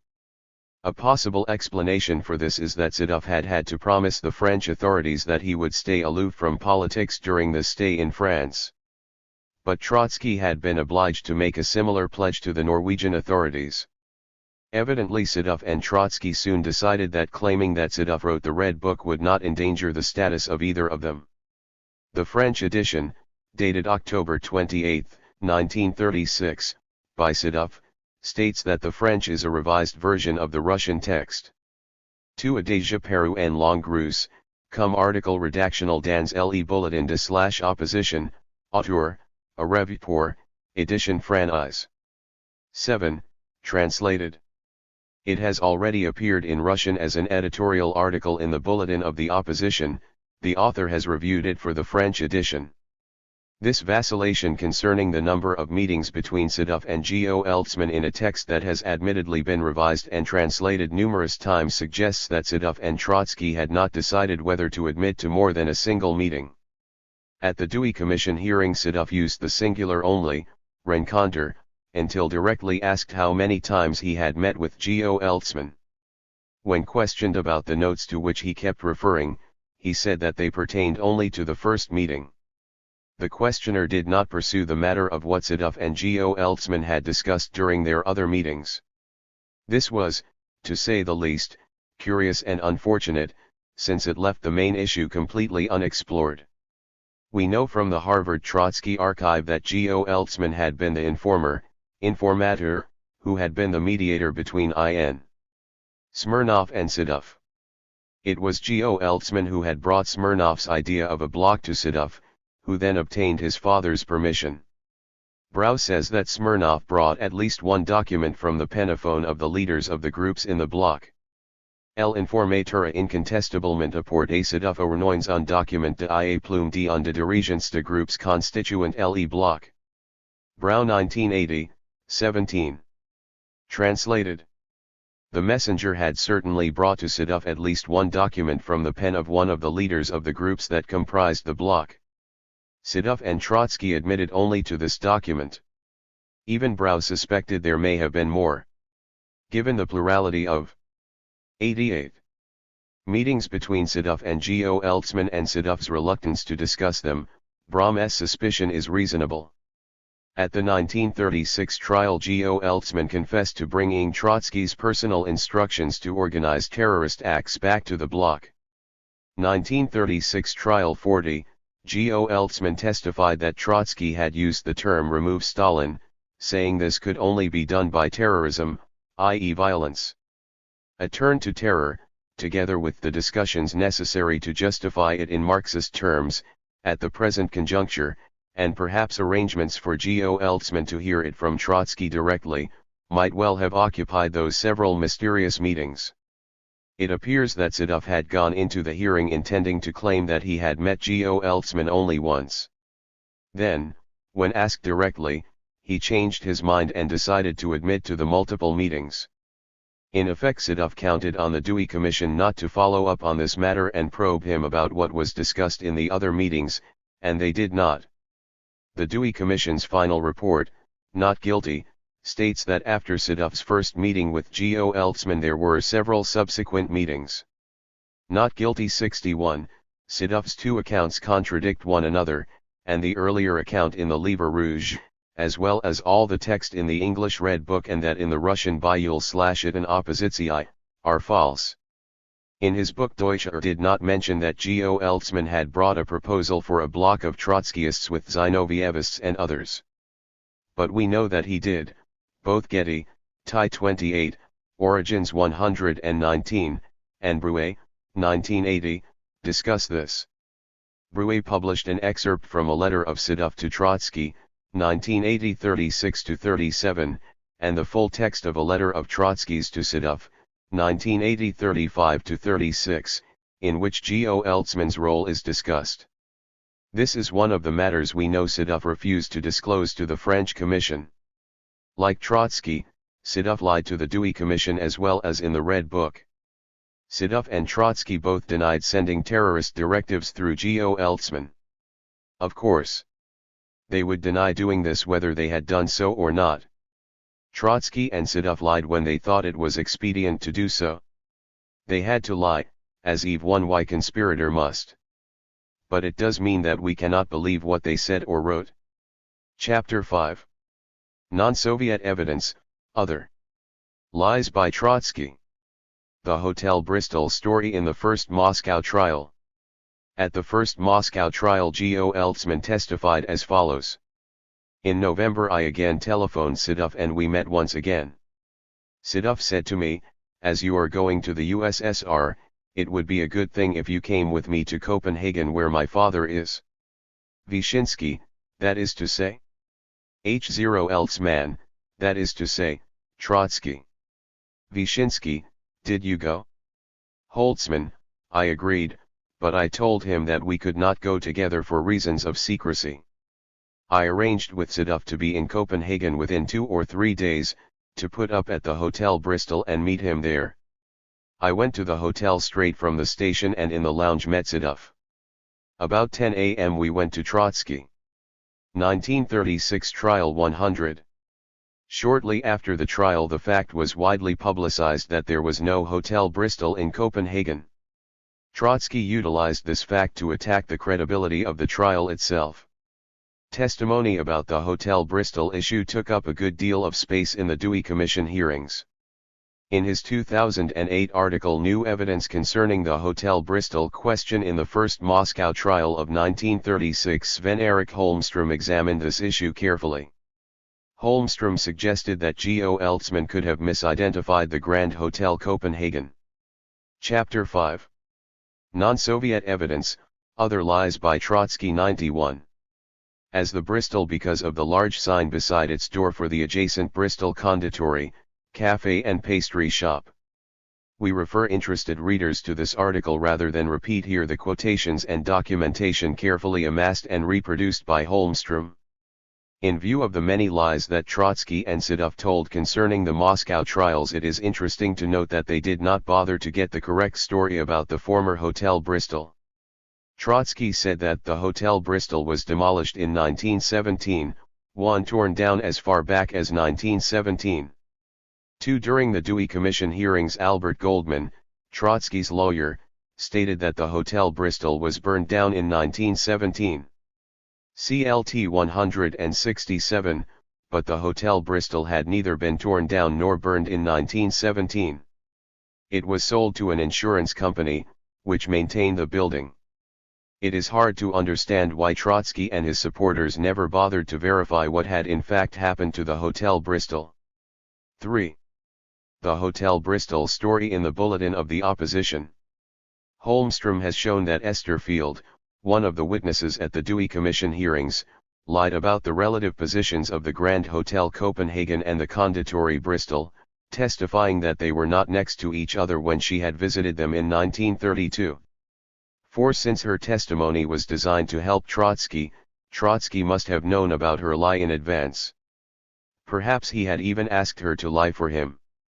3 months after his testimony to the Dewey Commission, Trotsky published yet another version of the Hotel Bristol story in which he contradicted this earlier account. In an article titled Hotel Bristol, published in July 1937 but dated March 13, 1937, Trotsky wrote, "Only in February of this year the press of the Comintern made a discovery that saved them. True, there is no Hotel Bristol in Copenhagen, but there is a Bristol pastry shop note, Konditorskaya, in Danish Konditori, which is attached to the hotel by one wall. True, this hotel is called Grand Hotel Copenhagen, but it is a hotel. True, a pastry shop is not a hotel, but it is called Bristol." According to Geo Eltzman's words, the meeting took place in the vestibule of the hotel. True, the pastry shop has no vestibule. But the hotel, which is not called Bristol, does have a vestibule. In addition, it must be added that, as is clear even from the drawings printed in the Comintern press, the entrances of the pastry shop and the hotel are on different streets. Where then did the meeting take place? In the vestibule without the Bristol, or in the Bristol, without the vestibule? In one respect this version is more accurate than Trotsky's account to the Dewey Commission. There Trotsky's witnesses Esther Field and A. Vickels Zero Jensen testified that the Bristol Konditori was not adjacent to the Grand Hotel Copenhagen. Holmstrom has proven this to be untrue. Here Trotsky admitted that they were indeed attached to each other. The only Comintern press account we know of is that of the Danish Communist Party newspaper Arbeiderbladet. It printed a single drawing. Trotsky mentions drawings. As Trotsky admits, the drawing clearly shows that the pastry shop and hotel are adjacent. However, Trotsky added the curious, and false, statement that the entrances are on different streets. This explains why Trotsky did not refer specifically to the drawing he mentioned. Chapter 5. Non-Soviet Evid 11 CE, Ot 1 ER Lies by Trotsky 93. Much less reproducit. The drawing shows that the entrances are side by side and on the same street, Vesterbrogade. Trotsky's readers would have had no way of locating the drawing from the vague description Trotsky gave. Revolving door entrance to hotel beside entrance to Bristol Konditori, showing door connecting Bristol Konditori to hotel. From Holmstrom 2009, Arbeiderbladet January 29, 1937, p. 8. Trotsky also failed to mention that the drawing in question shows an interior passageway between the pastry shop and hotel. One could access the hotel and its vestibule by entering the pastry shop door, the one immediately beside the large Br Istel sign. However, it is not necessary to assume Geo Eltzman did that. Holmstrom has verified that the entrances of both pastry shop and hotel were also right next to each other, and that it would have been natural for anyone to confuse the large sign Bristol with the name of the hotel and go directly into that entrance. Not only are Trotsky's two accounts of the Hotel Bristol matter both false, they also contradict each other. Trotsky did not bring his two mutually contradictory versions into agreement. He could easily have done so, the second version was not published till 3 months after the Dewey Commission hearings. He could also have sent a letter of correction to the Dewey Commission as he did about his indirect contact with G.O. Eltzman, CLT 592-3. But he did neither. Why did Trotsky lie about Bristol? Trotsky took a terrible risk in permitting both stories to stand. Once again he was lucky. Aside from the communist press, no one seems to have noticed the contradiction between Trotsky's two versions. Had they done so, Trotsky's Dewey Commission testimony and Trotsky's general truthfulness would have been called into question at a crucial time. Why did Trotsky take such a risk? Trotsky had certainly been in Copenhagen at the end of November 1932. He tried to prove Sedov had not been able to get to Copenhagen, even though Sedov's wife did manage to do so, not guilty 88. In light of Trotsky's other falsifications to the Dewey Commission, there is no reason to simply accept Sedov's alibi. But even if Sedov was not in Copenhagen, why did Trotsky not stop there? That would have been enough to refute G.O. Eltzman's claim that he had met Sedov in the vestibule of the Bristol Hotel. Why did Trotsky proceed to falsify the relative positions of the Bristol Conditori and the Grand Hotel Copenhagen, Esther Field's testimony to the Dewey Commission, and then, 3 months later, proceed to publish an account in Bulletin of the Opposition that both contradicted this version and also contained yet another falsehood? Chapter 5. Non-Soviet Evidence, Other Lies by Trotsky 95. Why tell a lie when the truth is on your side? It is very unlikely that Trotsky would take such a risk, tell falsehoods that could easily have been discovered, unless he were trying to hide something important. So let us suppose Trotsky had something to hide. The question is, what? The most obvious thing Trotsky could possibly be hiding that was worth the risk of being caught in a serious lie was that he had in fact met with G.O. Eltzman, much as G.O. Eltzman had testified. But why did Trotsky not admit to meeting with G.O. Eltzman? Apparently Sedov did not have a prepared story ready for the Dewey Commission. As we have seen, Sedov at first lied to the Commission by saying that he and G.O. Eltzman had met only once. Only at the last moment of his testimony did he change his mind and admit to a number of meetings with G.O. Eltzman. Sedov was only able to get away with remaining silent about the content of these subsequent meetings through the complacent attitude towards him on the part of the Dewey Commission members, who simply let the matter drop. Aggressive questioning of Sedov concerning the contents of his numerous other meetings with G.O. Eltzman might well have turned up something interesting. We have already suggested a reason for Sedov's insistence, which he maintained until almost the very end of his Dewey Commission testimony, that he had met only once with G.O. Eltzman in Berlin. G.O. Eltzman testified that he met with Sedov 6 or 8 times in the course of 4 months. So many meetings over such a period of time would certainly suggest that a good deal of business was being conducted. Trotsky and Sedov had admitted only that G.O. Eltzman had delivered an article on the economic situation in the USSR that Trotsky published in the Bulletin in November 1932. Sedov stated that this information had been conveyed during the first meeting, which he initially said had been the only meeting. At the 1936 Moscow trial, G.O. Eltzman testified that he brought back terrorist instructions from Trotsky. This would explain the numerous meetings with Sedov. It would also explain the subsequent meeting of G.O. Eltzman with Trotsky in Copenhagen in November, 1932. As he testified during the first Moscow trial of 96. August 1936, Smirnov did not consider Sedov to be an authority. He wanted to get the instructions for terror via G.O. Eltzman from Trotsky himself.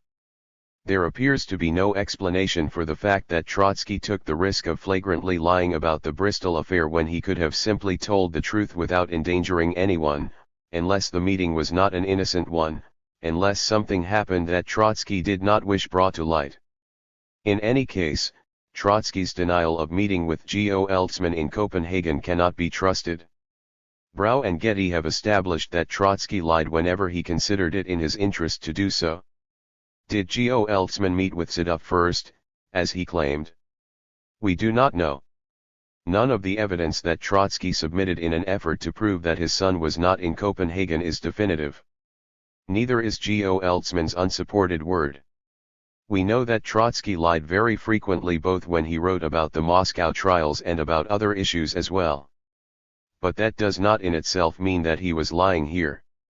Ongoing research by Sven-Erik Holmström suggests the possibility that G.O. Eltzman may have said he had met with Sedov in order to conceal the identity of some person or persons he had really met with but whose identity he wished to conceal. Everyone already knew Sedov was his father's chief representative, so perhaps G.O. Eltzman named Sedov instead of another person. According to Holmström, who has been researching this question for years now, something like that appears to be involved in the case of Yuri Ipyatov's alleged flight to Norway to meet personally with Trotsky in December 1935. We can establish that some of the other Moscow trial defendants lied deliberately to the court. For example, at the January 1937 trial Karl Radek let slip the name of Marshal Tkaikevsky, but was then quick to assure the court that he knew Tkaikevsky to be a completely loyal party member. This was of course untrue and Radek had to know it, for Bukharin knew it, and Bukharin. Chapter 5. Non-Soviet Evidence, Other Lies by Trotsky 97. Was closely in touch with Radek. Again, Bukharin claimed he had made a clean breast of things not only at the 1938 Moscow trial but also in pre-trial interrogations and statements that we now have and were never intended for publication. Yet we know now that Bukharin knew that Nikolai Ezhov, the Commissar of Internal Affairs, was a member of the bloc of conspirators, yet Bukharin said nothing about it. We discuss this issue later in the present book. Therefore G.O. Eltzman too may have told a story that was partly true, a real meeting with Trotsky in Copenhagen, but partly false, that Sedov met him there. That would account for the following facts. G.O. Eltzman's error in confusing the name of the hotel with that of the Conditori Bristol, a mistake that, as Holmström has convincingly shown, could never have been invented by anybody, but could only have been made by someone who had actually been there briefly, as G.O. Eltzman claimed he had been.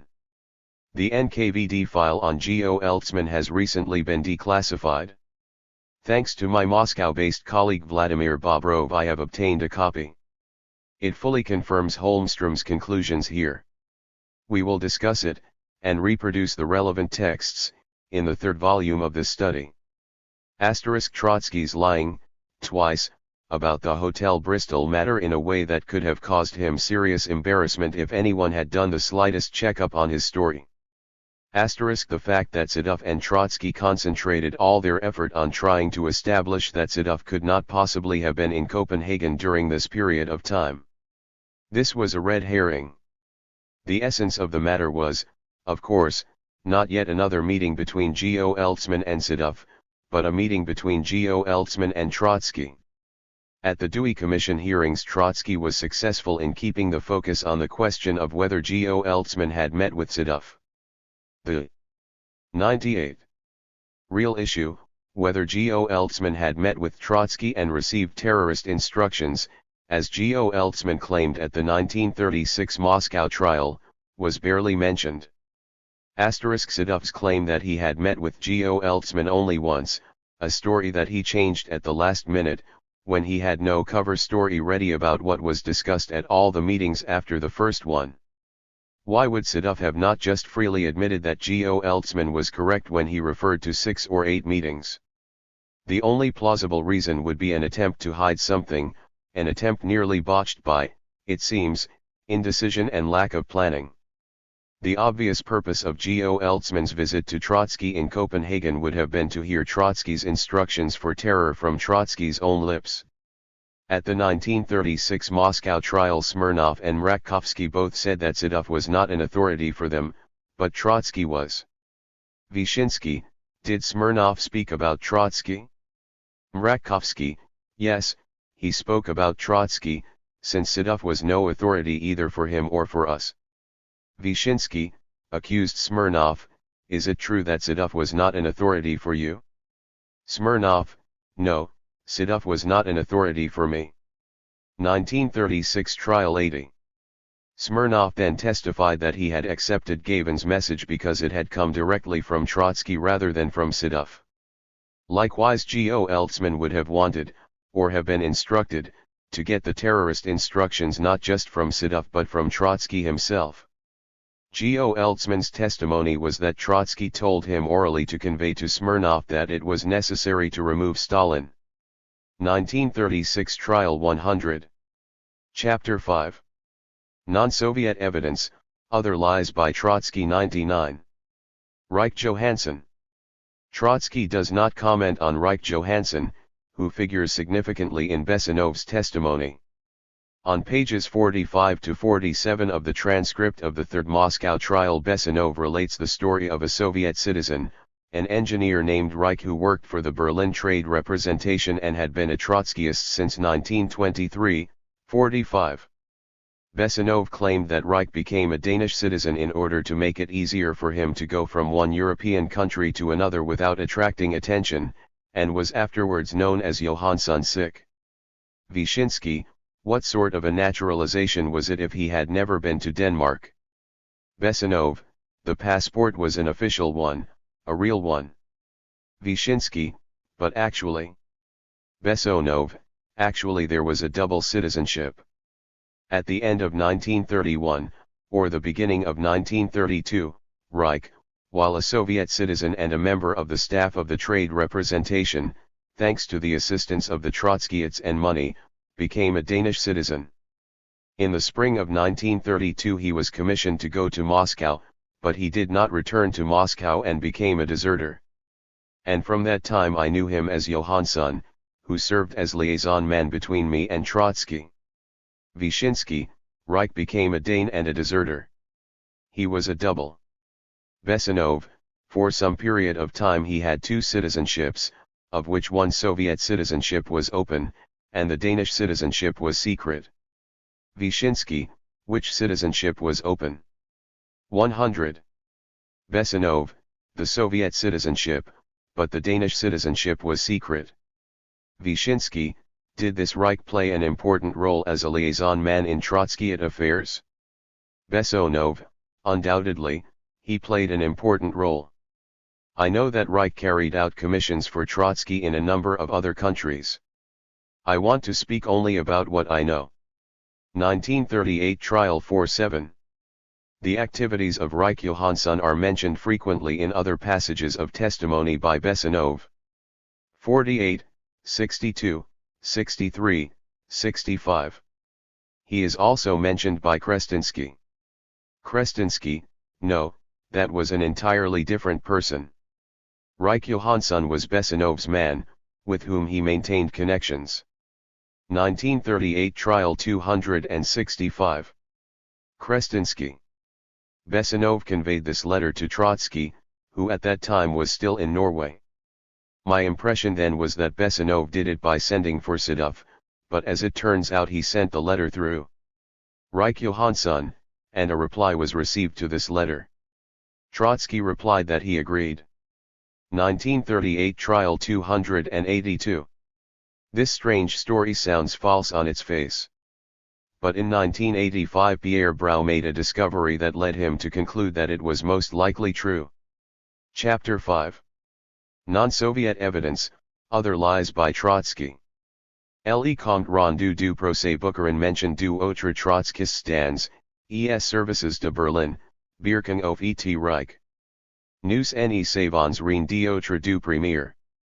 L'accuse témoignde, accusation, Besanov, assure que Reich, ingénieur métallurgiste, organisateur de voyages en URSS refuse de revenir en URSS à son rappel en 1932 et devint citoyen danois, avec un passeport au nom de Johansson. Les Trotskyists ont ni à époque cette affirmation, mais ilya à cette époque, à Copenhague, un abondu bulletin qui s'appelle Reich et Joe Jacobson, qui utilise en 1933 à boite à être dit un autre Reich célèbre, Wilhelm, le père de la sexpal. On note aussi la présence, mais beaucoup plus tôt, au début des années 20, d'un il Reich dans la délégation commerciale soviétique. 6. Translated. The report of court proceedings of the Bukharin trial mentions two other Trotskyists, in the service of Berlin, Birkenhof, and Reich. We know nothing else about the first. The accused witness, Besenov, asserted that Reich, a metallurgical engineer and organizer of trips to the USSR, refused to return to the USSR when he was recalled in 1932 and became a Danish citizen with a passport in the name of Johansson. The Trotskyists denied this statement at the time, but there was, at that time, in Copenhagen, a subscriber to the Bulletin named Reich and Joe Jacobsen, who in 1933 was using the postal box of another famous Reich, Wilhelm, the father of Sexpal. We also note the presence, though much earlier, at the beginning of the 1920s, of an Ilya Reich in the Soviet trade delegation. Victor Serge, who was personally acquainted with all the defendants in the second trial, wrote to Sedov that he thought it necessary to discover real discussions and real grouplets as the only way to throw some light on what he thought to be more provocation than lies. One example will be enough to demonstrate the necessity of such an investigation. Procurator Vyshinsky mentioned in the third trial as a Trotskyist agent a Russian engineer named Reich, who later became, according to him, a Danish citizen under the name of Johansson. Trotsky and his friends denied any knowledge of a Dane, formerly named Reich and now called Johansson. However, we can find in the list of subscriptions to Bulletin Oppositii in Denmark the name of Reich, also called Jacobsen. We must admit that a bit of truth was hidden behind the false charge. POS 108. Trotsky fails to comment on the story about Reich Johansson/Jacobsen at all, though it occupies 2 pages in Besenov's testimony. Anyone who might be reading the trial transcript with care might well have noted this curious omission. After all, if no such person existed, why would Trotsky miss the chance of exposing yet another amalgam of Stalin's? Thanks to Brouet's research we know that such a person did exist. It is expecting too much of coincidence to think that Besenov was lying about a Copenhagen Reich Johansson and yet, by coincidence, a different person known as Reich Jacobsen, who lived in Copenhagen, read Russian, and subscribed to Trotsky's Russian journal, did exist. Perhaps Trotsky did not wish to draw attention to this person. Brouet states that Reich Johansson had a subscription to Trotsky's bulletin, which was published in Russian. There could not have been known to the Danish police. Even a denial by Trotsky might lead the police to investigate Reich Jacobsen, or Reich Johansson, and imperil his usefulness to Trotsky. 7. Yakov Blyumkin. In 1929 Yakov Blyumkin was tried and convicted in the USSR for being a spy for Trotsky, who by this time was in exile in Turkey. Blyumkin had been Trotsky's adjutant when the latter was People's Commissar for the Army and Navy. Blyumkin had edited Trotsky's book How the Revolution Armed Itself, 1923. Blyumkin then became an agent in the Foreign Division of the OGPU under Felix Dzerzhinsky. In 1929 he was OGPU resident in Constantinople. In 1929 Blyumkin contacted Trotsky. Evidence now available suggests that he worked for Trotsky there. The OGPU discovered this and, upon his return to the USSR, Blyumkin was arrested, tried, and executed. Trotsky admitted that he had met with Blyumkin after the latter had met his son Leon Sedov by chance on a street in Constantinople. Trotsky told the Dewey Commission that it was Radek, in whom Blyumkin had confidence, who had informed on Blyumkin. Trotsky wrote extensively about Blyumkin immediately after he had been executed. He interpreted Blyumkin's execution as evidence that Stalin was very much afraid of the Trotskyist movement, which abroad, in a number of countries, was having serious success in ideological and organizational ways. Bulletin No. 9, January, March 1930. In the same issue of his bulletin Trotsky claimed that a rumor was current that Blyumkin had gone first to Radek but that Radek, as a capitulator, had insisted that Blyumkin turn himself into the OGPU. Thanks to discoveries in the Harvard Trotsky archive, we now know that Radek had not, in fact, genuinely capitulated to Stalin at all. Trotsky also speculated that I.N. Smirnov and Preobrazhensky might have played some role in Blyumkin's demise. We know now too that Smirnov was the head of the Trotskyist underground in the USSR and that Preobrazhensky was a part of it as well. Trotsky's naming of Radek, Smirnov, and Preobrazhensky was therefore a cover, an attack intended to disguise the fact that they were really part of the Trotskyist movement. According to Soviet prosecutor Vyshinsky, Radek, in interrogations before the second Moscow trial of January 1937, had testified that he, Radek, was helping Blyumkin distribute smuggled Trotskyist literature within the USSR. In 1929, according to Radek, he, Trotsky, having persuaded the Trotskyite Blumkin to organize the smuggling of literature into the USSR, sent his son Sidov to Radek's hotel with the instruction to organize raids on Soviet trade representations abroad for the purpose of obtaining money which Trotsky needed for his anti-Soviet activities. 1937 Trial 485-486. Perhaps in revenge for Radek's testimony and final denunciation of him, Trotsky began to claim that it was Radek who had denounced Blyumkin. Trotsky, Blumkin, a member of the Bolshevik Party and a former member of my military secretariat, was in Constantinople on an official mission. Goldman, when Trotsky, in Constantinople, he visited me and also met my son in the street. Chapter 5. Non-Soviet evidence, other lies by Trotsky. Goldman, in Constantinople? Trotsky, in Constantinople. He took him to his room, to his hotel. My son saw Blumkin. Blumkin said, "I will see the old man." My son came to me and said, "He will see you." I said, "Absolutely impossible. It is too risky." He insisted so that I had to accept, but very secretly. He went to Russia, to Moscow. Radek came from Siberia as a capitulator. He had absolute confidence in Radek, an old confidence. Goldman, you mean Blumkin had? Trotsky, yes, Blumkin. He was younger than Radek. He visited him, and Radek denounced Blumkin immediately to the GPU. Goldman, Blumkin visited Radek, and, according to your information, what did Blumkin say to Radek? Trotsky, he informed him about his visit to me, on his own initiative. Because, if he had asked me about telling of this visit, it would have been absolutely impossible for him to do such a stupid thing. Goldman, what did Radek do after Blumkin informed him of his visit to you? Trotsky, he denounced him for his visit to me. Goldman, what happened to Blumkin? Trotsky, he was shot.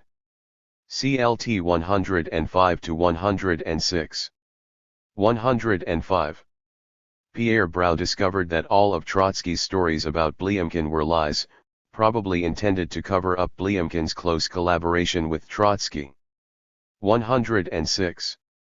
La version donnée en 1930 de l'affaire Blumkin par Trotsky et Sidov était une version défensive, en réalité destinée à limiter, est gats après cette arrestation catastrophique.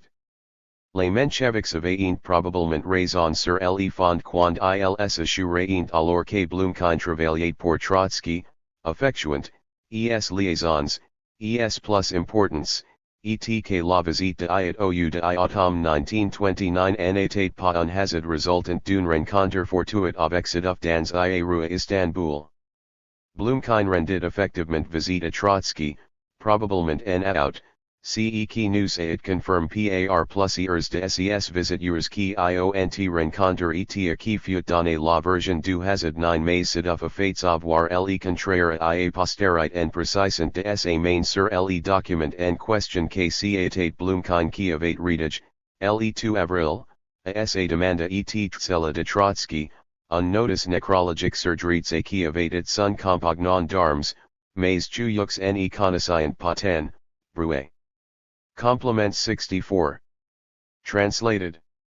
The story given out in 1930 about the Blyumkin affair by Trotsky and Sidov was a defensive story, in reality aimed at limiting the damage after this catastrophic arrest.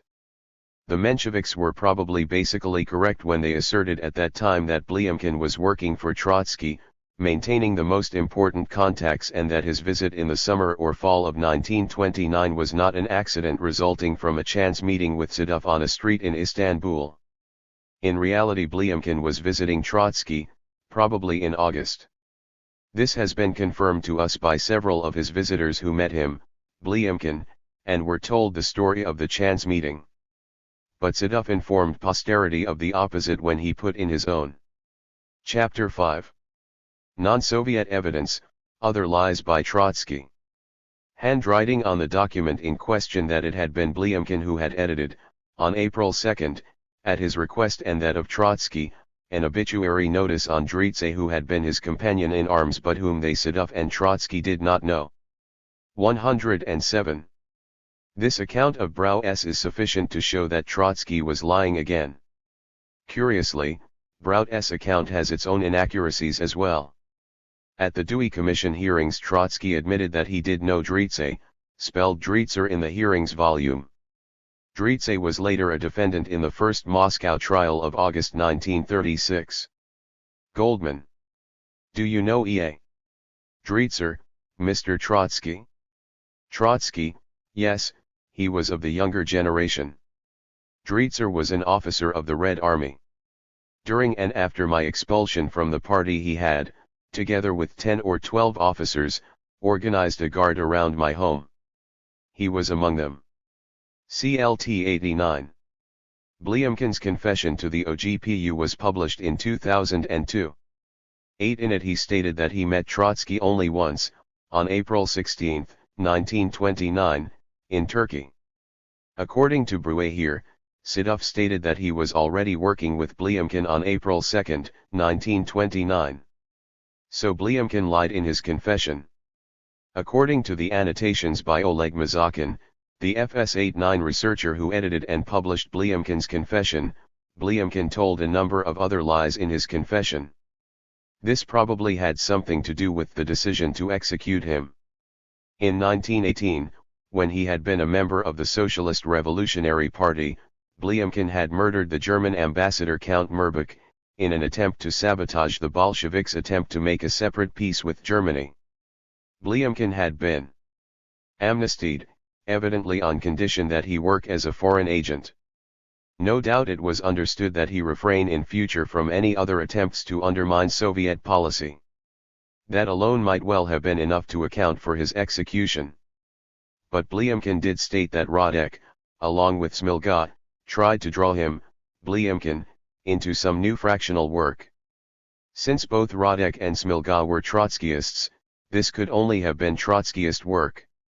So Trotsky's claim that it was Radek who denounced Blyumkin to the OGPU is another lie. Moreover, how could Trotsky possibly know who, if anyone, had denounced Blyumkin? If the Dewey Commission members had really been what they claimed to be, objective investigators carrying out an honest investigation to see whether Trotsky were guilty or not, they would have at least asked him this question. We discuss the Dewey Commission and its problems in another chapter of the present work. The slogan "Remove Stalin." According to testimony at the first Moscow trial and the 1937 statements of Valentin Astrov, the oppositionists in the bloc used the slogan "Remove Stalin" as a euphemism meaning assassinate Stalin.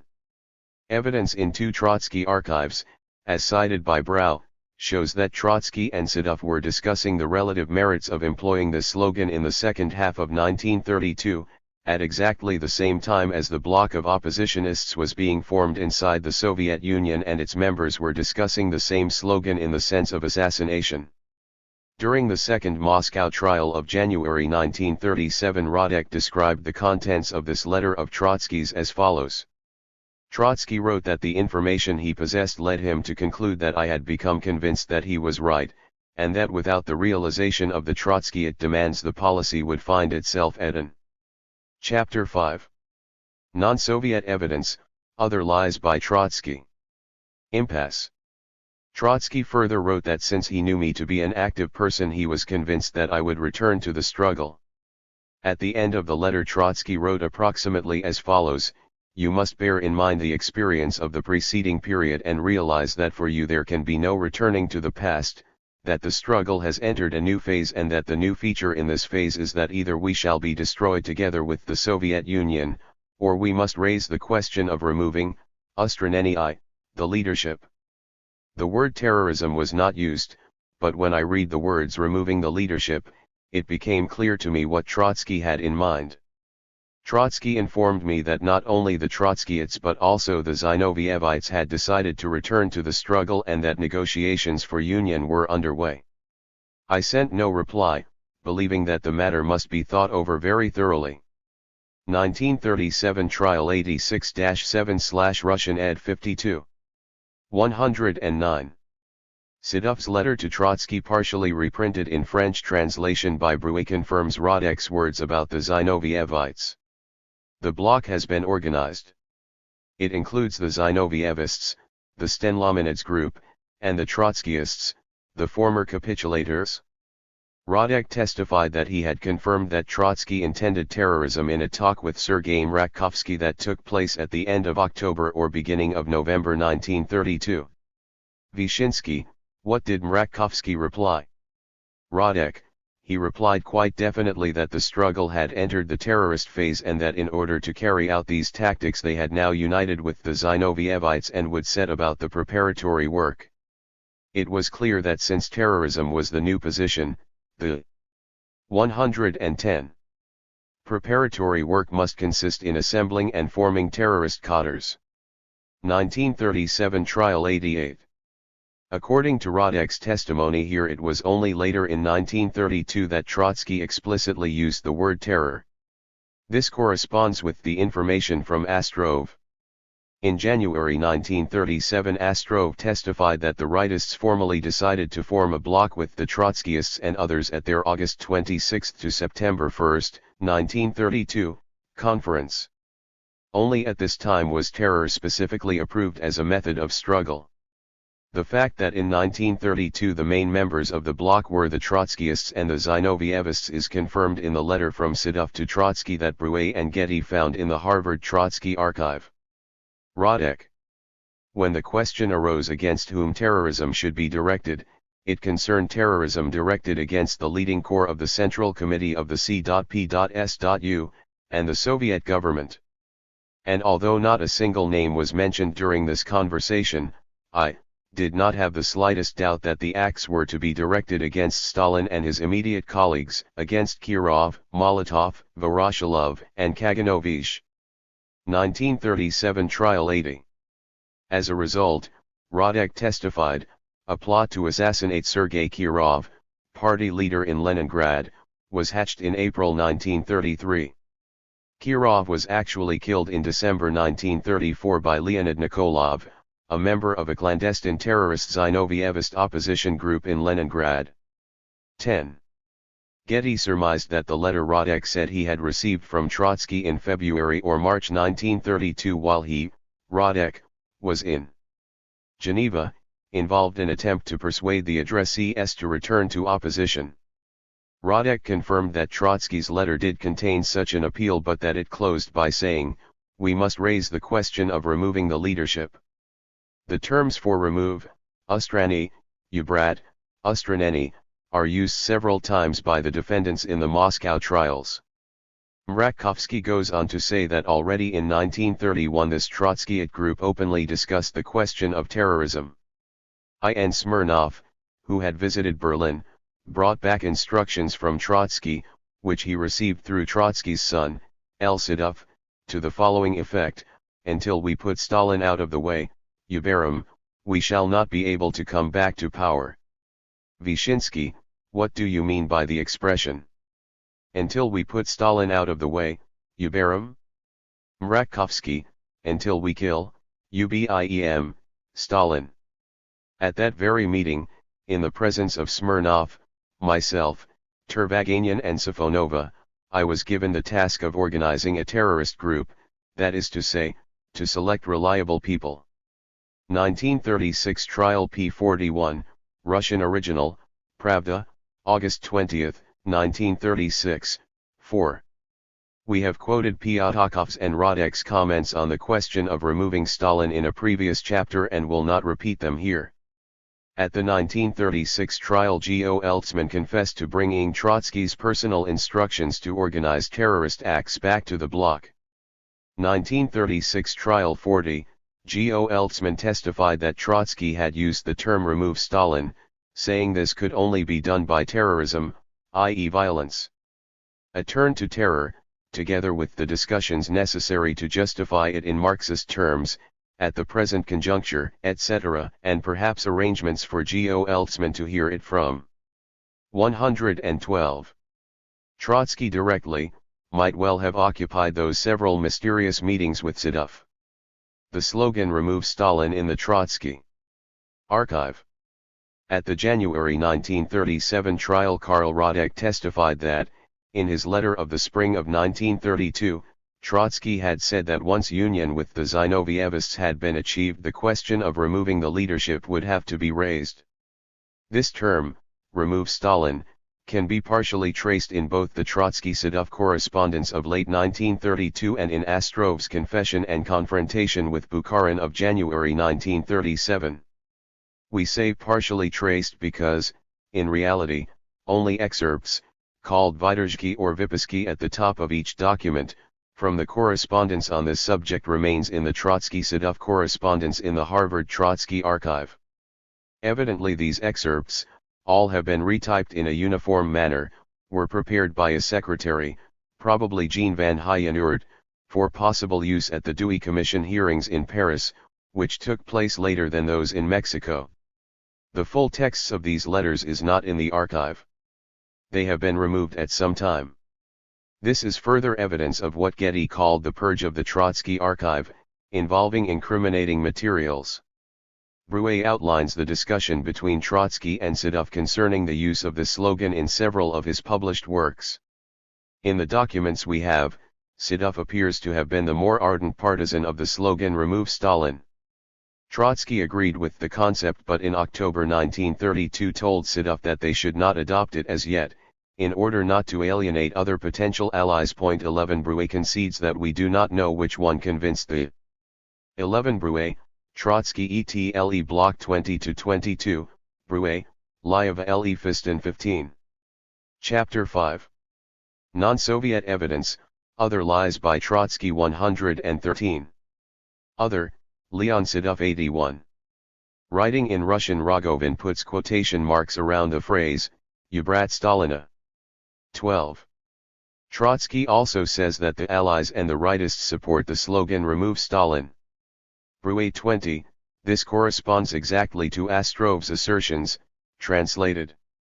The situation will not change until Stalin is removed, Ubran, from the CC Bukharin in 1928, translated. The slogan "Remove, Ubrat one Stalin" was already cultivated in every way at this stage of the organization's activity in a whole series of meetings and conversations. From 1928 on, translated. Bukharin in 1928 subjected Stalin to harsh attacks, saying that he is leading the country to ruin and must be removed, Ubran, at any cost. 12 Rogovin, 1937. Ch 44. 114. Translated. In 1931 Matveev remarked that the main task is to remove, Ubrat, Stalin by any means, including by terror. Translated, in 1930, speaking about Stalin's role, one of the greatest importance, Bukharin said that it was essential to get rid of, Ustrani, Stalin at any cost, as he was the main force in this leadership. Lubyanka 1937-1938 23, 24, 30, 27. Ostrov repeated this in his confrontation with Bukharin 2 days. Chapter 5. Non-Soviet Evidence, Other Lies by Trotsky 115. Translated. Ezhov, in your confessions you say that the question of replacing the party leadership in its sharpest form, in the form "Remove, Ubrat, Stalin," arose for the first time at a meeting in 1928 in the dacha in Zubilovo, where Bukharin, Slepkov, and you were present.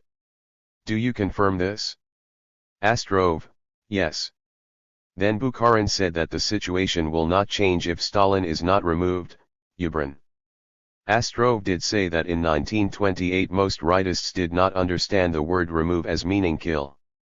As hove, what was meant at that time by the term remove, you brat? Astrov, at this state, at any rate as I understood it, I think that the majority of the rights understood it not as an act of terrorism. Translated. Bukharin said that Stalin, by his leadership, is ruining the country and therefore must be gotten rid of. Ustranen. As hove, was this understood at that time more concretely, as to what should be done? Astrov, not yet. This too corresponds with the excerpts from the Trotsky archive. It does seem that, at first, Trotsky may not have wished the slogan "Remove Stalin" to mean assassination. Of course, Trotsky may well have been lying on this point, as he did on so many others. Also, we have only excerpts from the Trotsky-Sedov correspondence concerning the slogan "Remove Stalin." It is always possible that the aim of assassination was contained in other correspondence. The full correspondence, and even the full texts of the letters excerpted, is no longer in the Trotsky archive. These items were among the materials purged. In a report published in the book Politbyro I Left Trotsky. Tom 2, NKVD Chief Yagoda stated that a letter from Trotsky seized in the USSR revealed the unexpected discovery that in 1931 Trotsky did not endorse the slogan "Remove Stalin." This corresponds with the materials in the Trotsky archive identified by Brau and also with Astrov's testimony that terror was not decided on until 1932. PILT 2, 37, its existence is good evidence that in 1931 the GPU was looking for the truth, not trying to frame Trotsky. We will discuss this valuable collection of materials in Volume 2. Astrov said that Bukharin repeated this to him privately when they were together on a hunting trip in 1931 or 1932. Chapter 5. Non-Soviet Evidence, Other Lies by Trotsky 117. I recall that we were talking about Stalin's role in the party. Bukharin said that from the point of view of the rightists it was essential to remove, you brat, Stalin. Bukharin at a meeting of his supporters in 1930 or 1931. Bukharin said that Stalin, as the main leading force in the party leadership, must be gotten rid of, Ustrani, in the process of this struggle.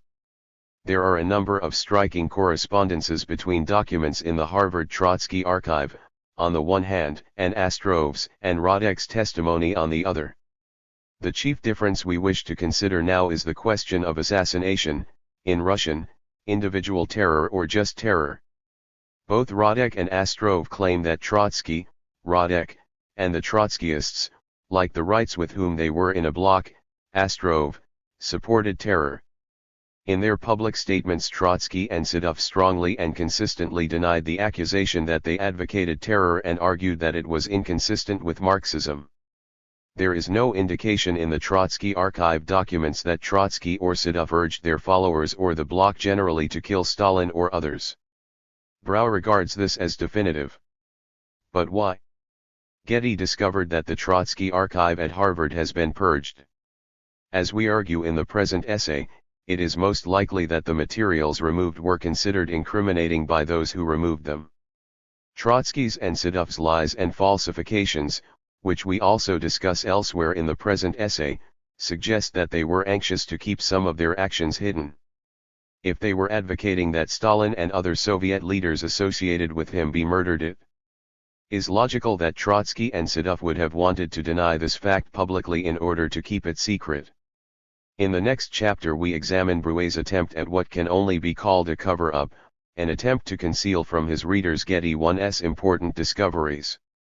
The obvious motive for this cover-up is to leave unchallenged the notion that the bloc ended shortly after it had begun and consequently that Trotsky could not have instructed his followers to resort to terror against the Stalin leadership, as alleged in the Moscow trials.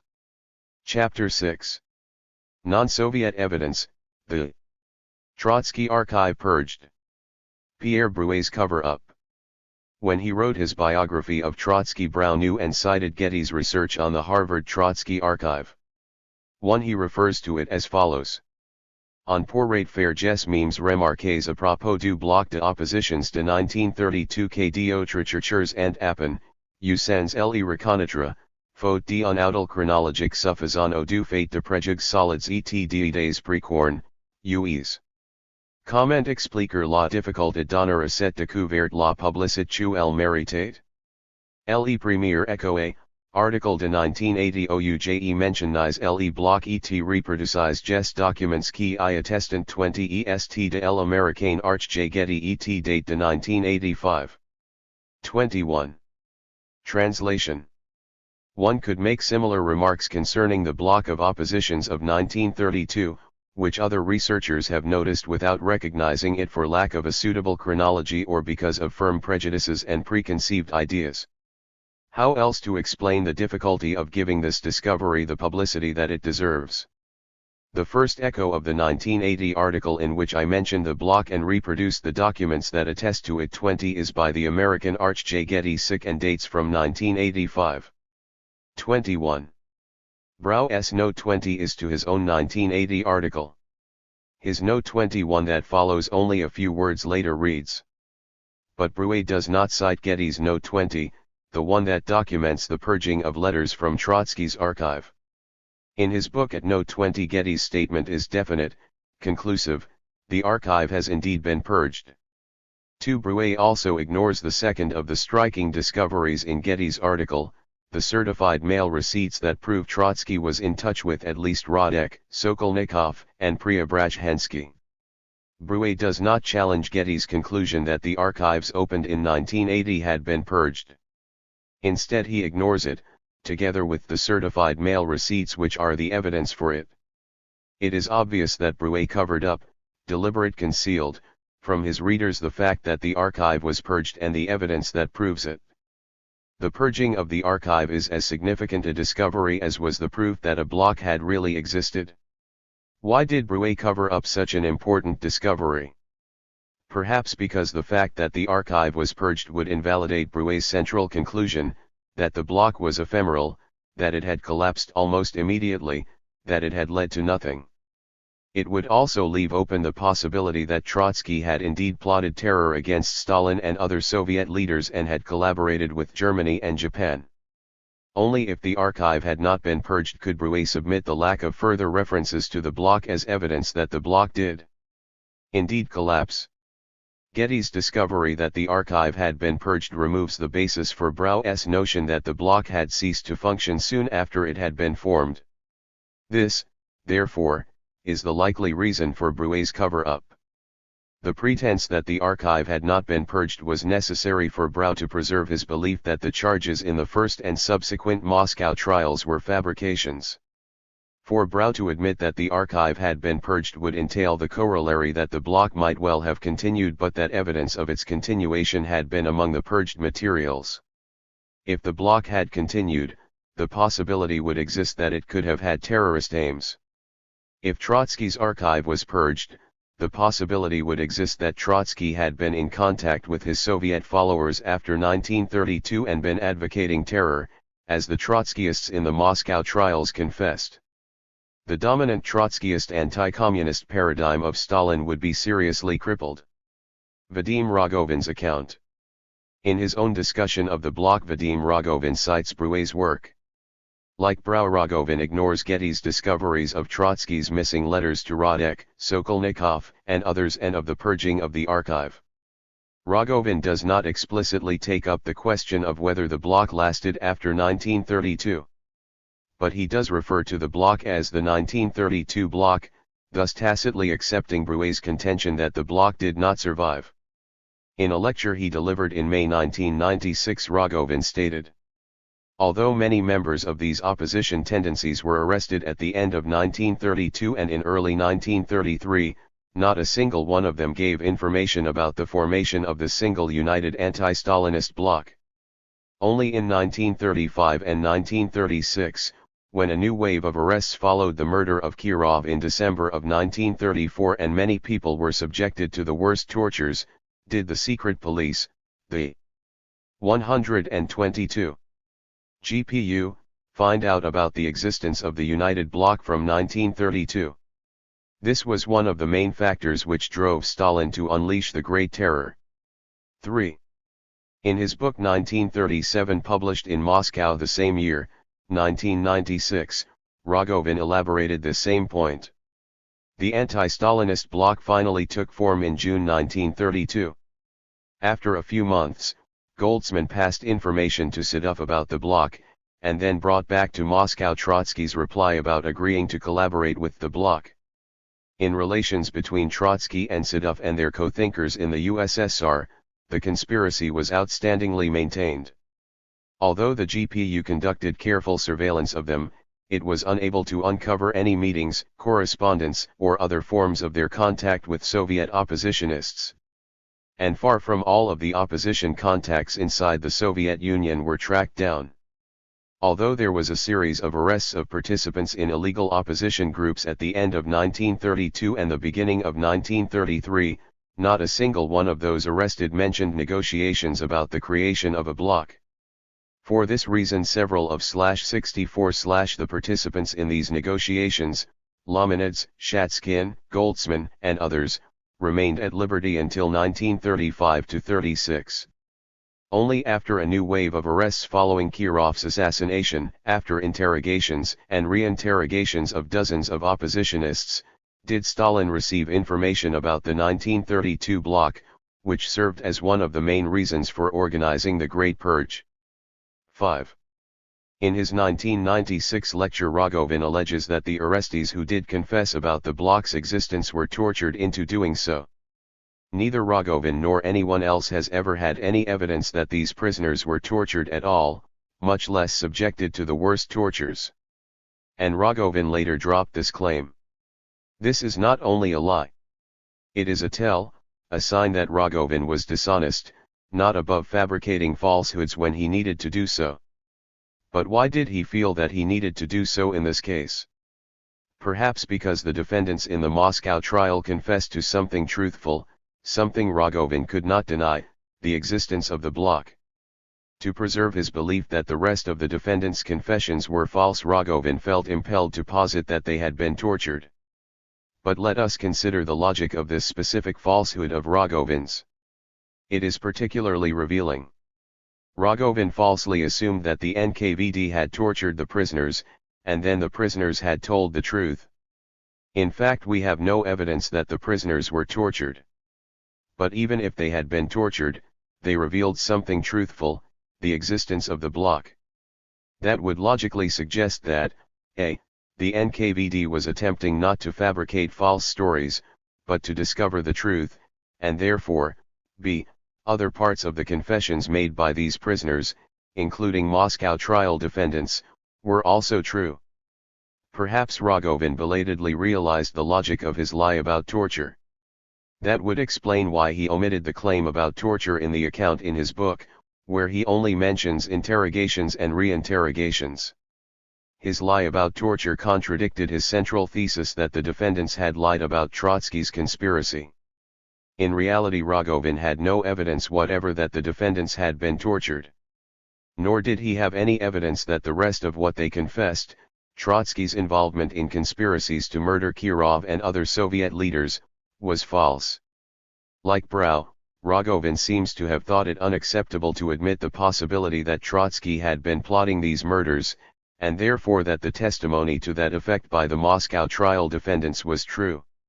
This must have been a very important value to these two Trotskyite researchers for them to have recourse to such blatant falsifications and illogicalities. Despite some minor differences, Rogovin's overall analysis is the same as Brouet's. Both claim the Moscow trials were an amalgam, not pure fiction, but 90% falsehoods combined with 10% truth. Neither has any evidence, none whatever, to support the 90% falsehood part of their assertion. The 10% true is taken from the title of the 10th chapter of Rogovin's book 1937. Stalin's Year of Terror, 10% of the truth, or what really happened. Rogovin took it from a statement by A.N. Safonova, the former wife of I.N. Smirnov, who in 1956 told Khrushchev's KGB and Procuracy that her confessions and those of Mrakovsky, Zinoviev, Kamina Evdokimov and Turvaganian to the degree of 90% did not reflect reality. 6. Neither Brouet nor Rogovin considers the possibility, even theoretically, that Trotsky may have been lying when he claimed he did not instruct his followers to engage in terror. But why not? After all, both Brouet and Rogovin admit that Trotsky and Sedov lied about the bloc and about Gavin. Both ignore Getty's discovery that Trotsky lied about being in contact with Radek and others, though they certainly knew about it. Both Brouet and Rogovin excuse Trotsky's recourse to falsehood as a necessity imposed by the need to act in a conspiratorial manner. However, if Trotsky had in fact instructed his Soviet followers to engage in terror and sabotage, he would certainly have denied it. After all, he denied much less serious accusations such as the formation of the bloc and his correspondence with Radek and others. Here as elsewhere, then, the fact that Trotsky denied advocating terror means nothing. There are no rational grounds to reject out of hand the hypothesis that Trotsky may have indeed advocated individual terror, individual violence, against Stalin and his associates, as charged in the Moscow trials. Trotsky was well acquainted with violence. He participated in a great deal of it during the Civil War. Trotsky used the strongest possible language against Stalin. And we have Zborovsky's reports to his NKVD handlers. We will examine them in a later chapter. Brouet's and Rogovin's refusal to consider this possibility can be explained only by their strong preconceived bias in favor of Trotsky. They both take it for granted that Trotsky would never have done this, though they have no grounds for this assumption. They could have even claimed that plotting to kill Stalin was the right thing to do, as Van Hyenurt stated to his biographer Anita Bergman-Fieferman. We can't be certain why Brouet and Rogovin found admitting this possibility so distasteful that they were willing to lie in order to avoid it. Whatever the reason, though, Brouet and Rogovin are not alone. Virtually every mainstream anti-communist historian assumes, without evidence, of any kind, that the defendants at the Moscow trials, Trotsky and Sedov included, were innocent. Trotsky's innocence of any conspiracy to use terror is a constituent part of the anti-Stalin paradigm of Soviet history, the paradigm that Trotsky did much to inaugurate but that did not achieve widespread acceptance until Nikita Khrushchev's secret speech at the Zhiyauth Party Congress in February 1956. The purge of the Harvard Trotsky Archive. Getty discovered that the Harvard Trotsky Archive has been purged. But who did the purging? There are only 4 persons who could possibly have purged the Trotsky Archive. One is Trotsky himself. This can't be completely ruled out. But Jean Van Hyenurt, who managed the Trotsky Archive in the 1930s, prepared it for shipment to Harvard, and then oversaw the cataloging of the entire archive, does not mention that Trotsky was involved in the archive. As far as we know, he relied on his secretaries to manage his archive for him. This hypothesis also fails to explain Deutscher's and Van Hyenurt's silence about what we know had remained in the archive, a matter we discuss below. Trotsky's widow Natalia Sedova had access to the Harvard Trotsky Archive. In 1959 she gave Isaac Deutscher access to what was then referred to as the closed archive. But Sedova spent no time at Harvard. She lived the last years of her life in Mexico and in Paris. Van Hyenurt testified that she did not use the archive in connection with her work with Victor Serge on a biography of her husband, of which he writes. Long passages printed between quotation marks were written or dictated by Natalia Sedova. They contain valuable information, but she did not have the opportunity of using the archives in order to refresh her memory. Hence these texts contain inaccuracies, in particular glaring errors of chronology. WTIEP 151. In a previous article I wrote, Trotsky's wife also had access. But at least one very personal letter of Trotsky's to his wife remains in the archives, something that his wife might be expected to have removed. Furr, Evidence 38 at Note 35. It is unlikely that Sedova purged the archive. Deutscher and Van Hyenurt. Both Deutscher and Van Hyenurt omit any mention of the materials found by Getty and Brau, such as the existence of the block of oppositionists, Sedov's and Trotsky's discussion and approval of it, Trotsky's correspondence with Radek, Sokolnikov, and others whom he denied having any contact with, etc. Obviously the materials found in the archive in the early 1980s must have been there when Van Heijenoort worked with the archive over many years and when Deutscher used it. Brouw even published the letter from Van Heijenoort to Sedov of July 3, 1937, in which the former reminds Sedov of the other two documents. 128. Concerning the block, the letter from Trotsky to Sedov and another, probably the answering letter, of Sedov to Trotsky. One might wonder why either Deutscher or Van Heijenoort would fail to mention the materials found by Getty and Brouw when they knew that this failure would show them to be liars after January 1980, when the archive was scheduled to be opened. Deutscher was born in 1907. He could have reasonably expected to be alive at the age of 73 in 1980, in fact he died in 1967, only 60 years of age. Isaac Deutscher. Deutscher gained access to the closed archive of correspondence in 1959 in time for his research on the third volume of his trilogy on Trotsky's life, The Prophet Outcast, Trotsky, 1929-1940, pages x. 12. Deutscher wrote that there was nothing surprising in the closed archive. There was little or nothing strictly confidential or private in the political content of that correspondence. Indeed, with much of it I had become familiar in the 1930s, I shall presently explain in what way, so that rereading it in 1959 I found hardly anything that could startle or surprise me. 12. Deutscher does not mention the materials documenting Trotsky's approval of the block of rights and Trotskyites. Nor does he mention the secret letters of 1932 to Radek, Sokolnikov, Preobrazhensky, Kollontai and Litvinov identified by Getty from their certified mail receipts. How can we account for these striking omissions by Deutscher? There are a limited number of possible explanations. It may be that Deutscher did a quick, careless job and missed a great deal of evidence, including the material in question. In Van Heijenoort's opinion Deutscher made many errors. Chapter 6. /on SMICTI the Trot H /Richie T, urged. I must also say that, at the beginning, Mr. Meehy used, in good faith, Isaac Deutscher's book, and this book is notoriously deficient as far as dates, places, spelling of names and so on, are concerned. 7. 129. In his memoir Van Heijenoort gives almost 2 pages of corrections to Deutscher's account, 153 to 155. He attempts to explain Deutscher's errors in the following way. My impression is that Deutscher worked hurriedly in the archives, more like a reporter who grabs any information than a historian who sifts the documents. WTIE 154. We may also attribute Deutscher's omissions to his strong pro-Trotsky bias. His biography often lapses into hero worship.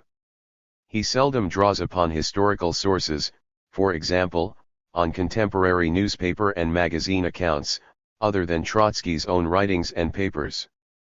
Nor does Deutscher note contradictions in Trotsky's own writings and statements of the kind we and Holmstrom have pointed out. A work of history like this in any other field would have long ago been dismissed as shoddy, incompetent, and unreliable.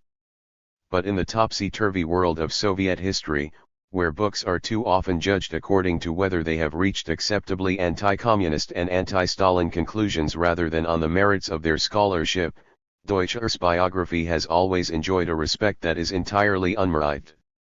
Deutscher's pro-Trotsky bias could coexist easily with the rushed and slipshod approach. The work of a researcher in a hurry would be guided by the biases he already possessed.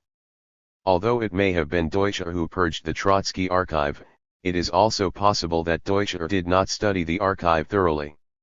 His omissions may have been due to hasty and careless work rather than, or in addition to, deliberate suppression. Jean Van Heijenoort. Van Heijenoort was Trotsky's secretary longer than anyone else. He was in charge of putting together the Trotsky archive, including the closed archive. He too omitted any mention of Trotsky's letters to opposition figures or the purging of this archive as noted by Getty, or the evidence of the block that both Bruet and Getty examined. The most detailed account of the Trotsky archive is Chapter 14 of Pfefferman's 1993 book. Pfefferman took most of the information for her book from interviews with van Heijenoort himself. But in this chapter she also cites independent sources, so we can be sure van Heijenoort did in fact know the archive, including the closed archive, extremely well, better than anybody else, Trotsky included. Van Heijenoort himself had written some of the materials in it. He had gone through everything many times, probably multiple times when he was Trotsky's secretary from 1932 to 1939, again when he put the TA together for shipment to Harvard in 1939, 290, again during several trips to Harvard beginning in 1940, 291. He went through it yet again in the early 1950s, 291, to organize it, to catalog it, and to make its contents accessible, 292. There was no one who knew more about the archives or their creator than he, no one who had the proximity and, at the same time, the neutrality. As for the archive itself, as in all things, he had an intense desire to be exact, to correct the mistakes others had made, and to ensure that the record was as complete as possible. 292-3, Pfefferman doesn't tell us what she meant by van Heijenoort's neutrality. She rather naively depicts him as both non-political and as a far-rightist who nevertheless retained a great deal of regard for Trotsky. Perhaps these views appeared to Pfefferman to cancel each other out and leave neutrality. Whatever Pfefferman may have believed, van Heijenoort was anything but objective in his handling of the Trotsky archive. Pfefferman quotes the words of Douglas Bryant, head of Harvard Libraries, spoken at a memorial gathering for van Heijenoort at Harvard in April 1986. Bryant had begun his career at Harvard working on the Trotsky archive. According to Bryant, he van Heijenoort alone organized and directed the immense job of cataloging the vast and complex archive of Leon Trotsky which Harvard had acquired in two parts. 294. Van Heijenoort published his memoir, With Trotsky in Exile, WTIE, in 1978 and his essay on the archive in the Harvard Library Bulletin in 1980. Thus he wrote about the archive on the threshold of its being made public, and again when it opened. In his 1978 memoir van Heijenoort wrote of the preparation for the Dewey Commission, in the course of which he once again went through the whole of Trotsky's archive. Needless to say, in all this work in searching the archives and preparing materials for the commission hearings, GF, there was nothing falsified, nothing hidden, no thumb pressed upon the scales. WTIE 109. In a talk delivered on the occasion of the opening of the archive, van Heijenoort said, "Finally, I want to speak on the significance of the correspondence, that is, of the part of the archives that has just been opened. One should not expect startling revelations on the political plane. Trotsky was not a man to have two sets of ideas, one presented in his published writings and one reserved for his private letters. The continuity on the political plane between 132. The published writings and the correspondence will be apparent to all. There is no contradiction." Van Heijenoort 1980, 297. We know today that this is not true at all, for we have van Heijenoort's letter to Siduf in which he discusses the block of 1932 and states that he will not submit it to the Paris session of the Dewey Commission hearings, Bruet 1980 34-5. In that letter van Heijenoort refers to the other two letters, also reproduced by Bruet, in which Trotsky discusses the block. As the person who prepared the TA, van Heijenoort must have also known the letters to Soviet oppositionists whose certified mail receipts Getty found and about which Bruet remained silent. We also know that van Heijenoort copied excerpts from letters between Trotsky and Siduf. But the full texts of those letters is not in the TA. Van Heijenoort must have known that too. Therefore van Heijenoort lied in his memoir. He knew that very important materials were withheld from the Dewey Commission. Contrary to what Van Hyenurt wrote in 1978 and said in 1980, Trotsky did indeed publicly deny what he was doing in private. He did indeed have two sets of ideas, one, in his published writings and one reserved for his private letters. Van Hyenurt knew this. He chose to deliberately mislead his readers. Let us consider Van Hyenurt's claim of 1980, one should not expect startling revelations on the political plane. How could he have made this statement when the doors to the formerly closed archive had been thrown open and it would be subject to the closest scrutiny? We cannot attribute it to a superficial, careless, or hurried acquaintance with the archive, as Van Hyenurt himself assumed of Deutscher. Van Hyenurt could have made these statements only if he had first assured himself that the horde of students about to scrutinize the newly opened archive would not immediately prove him a liar. The most likely explanation may be that Van Hyenurt assumed the second sentence was literally true. Those who would consult. Chapter 6. / on SMICTHIJRNCC, the Trayer, JY / T purged 133. The TA should not expect startling revelations because Van Hyenurt was certain that those revelations were no longer there, because he himself had taken them out. Getty discovered that someone had purged the Trotsky archive. That person must have been Jean Van Hyenurt. It may be objected that this conclusion assumes Van Hyenurt did not do a perfect job. Obviously whoever did the purging did not do it perfectly, or we would have no evidence internal to the archive itself that it had been purged. Despite an attention to detail for which he was evidently well known, Van Hyenurt failed to find and destroy all the traces of his expurgations. It is conceivable that Isaac Deutscher confiscated some materials while working on the last volume of his trilogy. I consider this unlikely for the reasons I examined above. Moreover, Deutscher could simply not have done so without Van Hyenurt's collusion, since Van Hyenurt might well have noted that some documents were missing. Most likely Deutscher did no more than fail to mention anything that conflicted with Trotsky's own published accounts and with his own romanticized vision of a heroic, tragic Trotsky. Therefore, the overwhelming likelihood is that the purger of the Trotsky archive was Van Hyenurt. If Deutscher were involved in the purging, Van Hyenurt was a party to it as well. Van Hyenurt had an additional motive, one shared by no other person, for purging the Trotsky archive of incriminating materials. For if Trotsky's deceptions came to light, Trotsky's would not be the only reputation adversely affected. Van Hyenurt had known Trotsky's archive at the time it was being formed more closely than anyone else. He had prepared it for shipment and then gone through it again and again. Of all living persons, only Van Hyenurt would be called upon to account for any of Trotsky's secret deceptions, should they come to light. Chapter 7.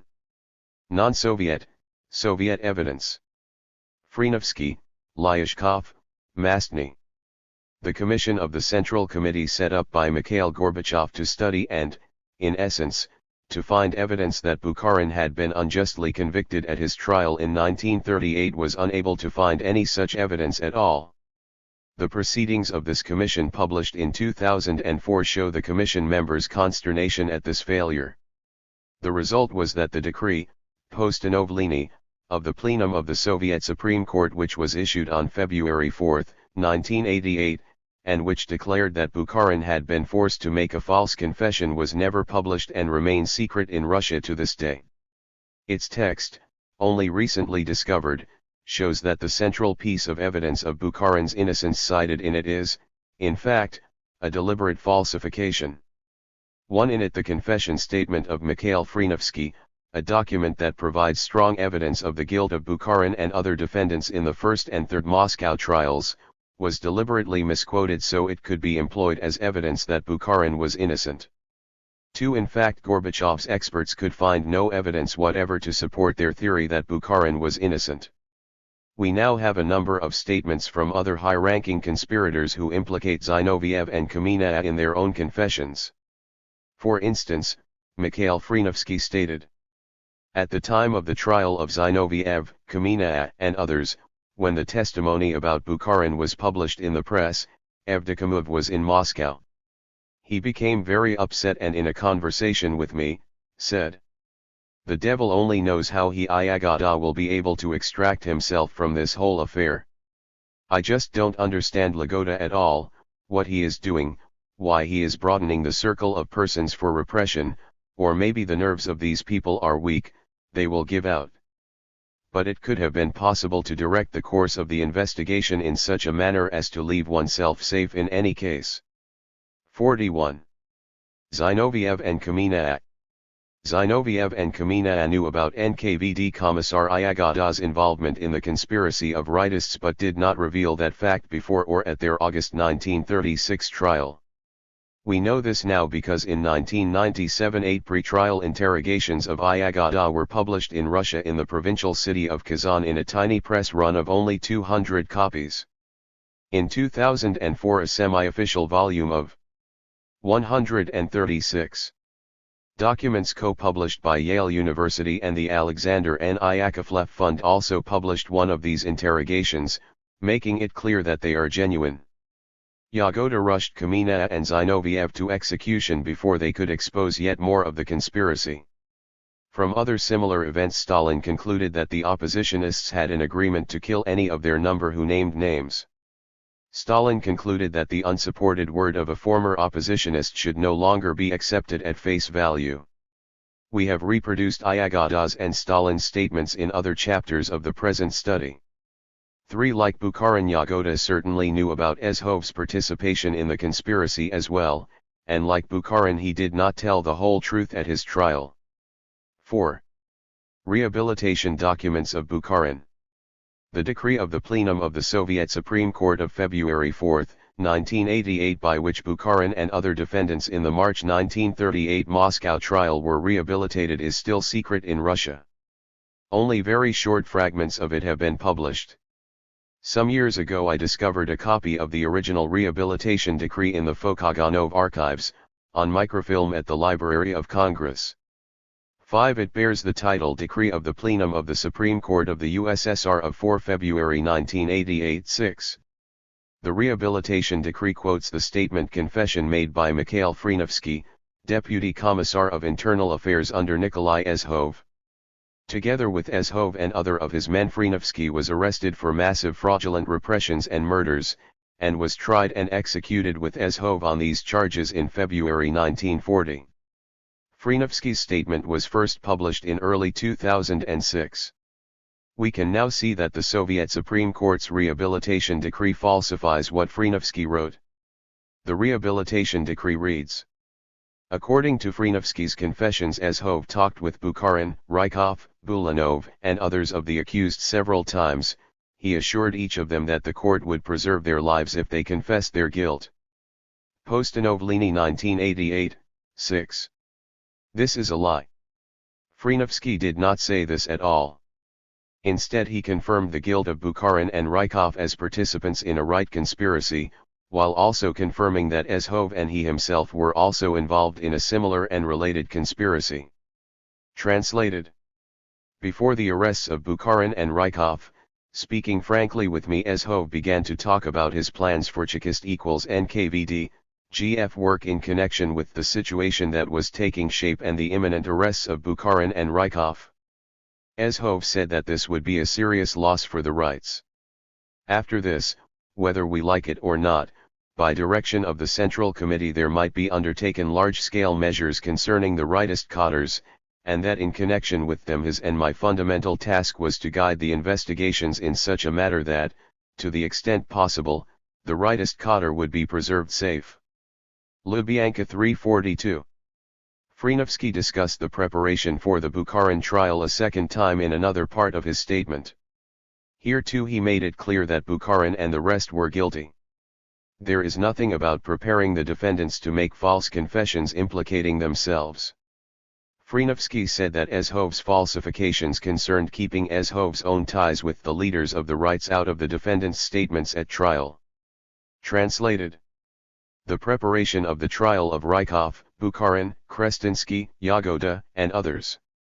Actively taking part in the investigation generally, Ezhov kept his distance from the preparation of the trial. Before the trial there occurred the face-to-face confrontations of the arrestees, the elaboration of details, in which Ezhov did not take part. He spoke with Iagoda for a long time, and this conversation concerned, in the main, assurances to Iagoda that he would not be shot. Ezhov spoke several times with Bukharin and Rykov, and also in the course of calming them assured them that under no circumstances would they be shot.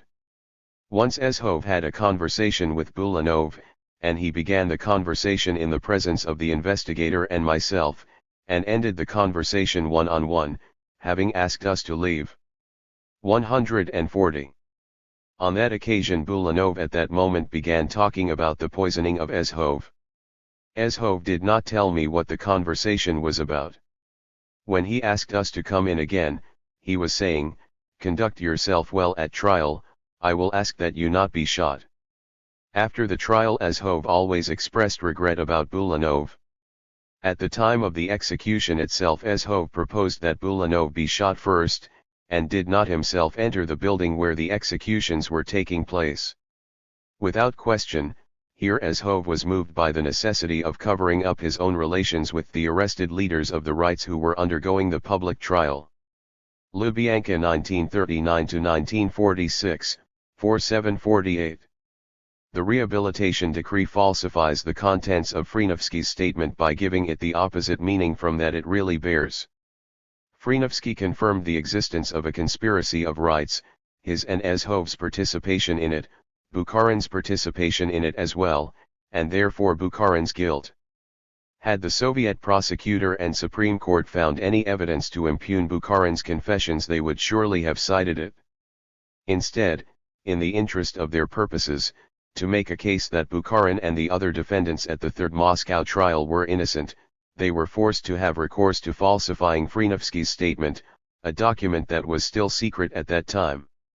Then they kept the rehabilitation decree itself secret, as it still officially is in Russia. The Commission had access to 276 volumes of the investigative files on Bukharin. RKEB 333, the fact that this Blue Ribbon Commission, with all of the archives at its disposal, could find no evidence to exculpate Bukharin or cast doubt upon his confession is itself the strongest evidence we are likely to ever have, that is, that no such evidence exists. The following correspondences assure us that the document in question from the Fokoganov archives, hereafter called the Rehabilitation Decree, is in fact the genuine text of the Supreme Court decree rehabilitating Bukharin. Asterisk: the header of the first, and end of the last, pages of this same document are photographically reproduced in Izvestia Task KPSS 1, 1989 at page 121, and in text format in a volume of rehabilitation documents published in 1991. 7. The texts of both correspond exactly to the respective parts of the document from the Fokoganov archive. Asterisk: in the official collection Rehabilitatia, Kak eta Bilo.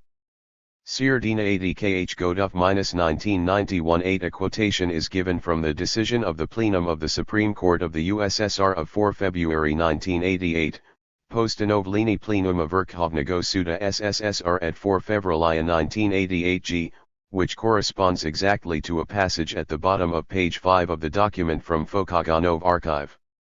On page 615 at note 31, another passage is cited from the same Postanovlenie, and this one can also be found in the Fokoganov archive document towards the top of page 7. The rehabilitation decree contains the following passage. Former Vice Commissar of Internal Affairs of the USSR NKVD, G.F. Frenovsky, in his statement of April 11, 1939, admitted that employees of the NKVD of the USSR prepared arrestees for the interrogations at face-to-face confrontations, pressing on them the answers they should give to possible questions. Ezhov often conversed with those under interrogation. If the arrestee renounced his confessions, the investigator was given directions to restore the arrestee, i.e. to obtain from him his previous false confessions. 6.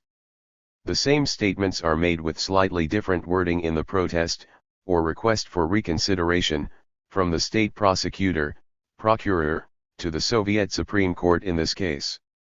The former Vice Commissar of Internal Affairs Frenovsky, convicted on February 3, 1940, for falsification of criminal cases and of massive repressions, in his statement of April 11, 1939, indicated that workers of the NKVD of the USSR prepared arrestees for face-to-face confrontations, discussing with them possible questions and answers to them. The preparation ended with the publication of previous confessions concerning the persons with whom face-to-face confrontations were planned.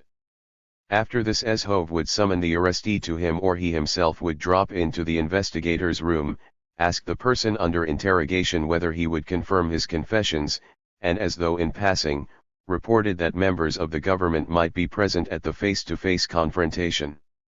If the arrestee renounced his confessions, Ezhov would go away and the investigator was given directions to restore the arrestee, which meant to obtain from him his previous false confessions. 9.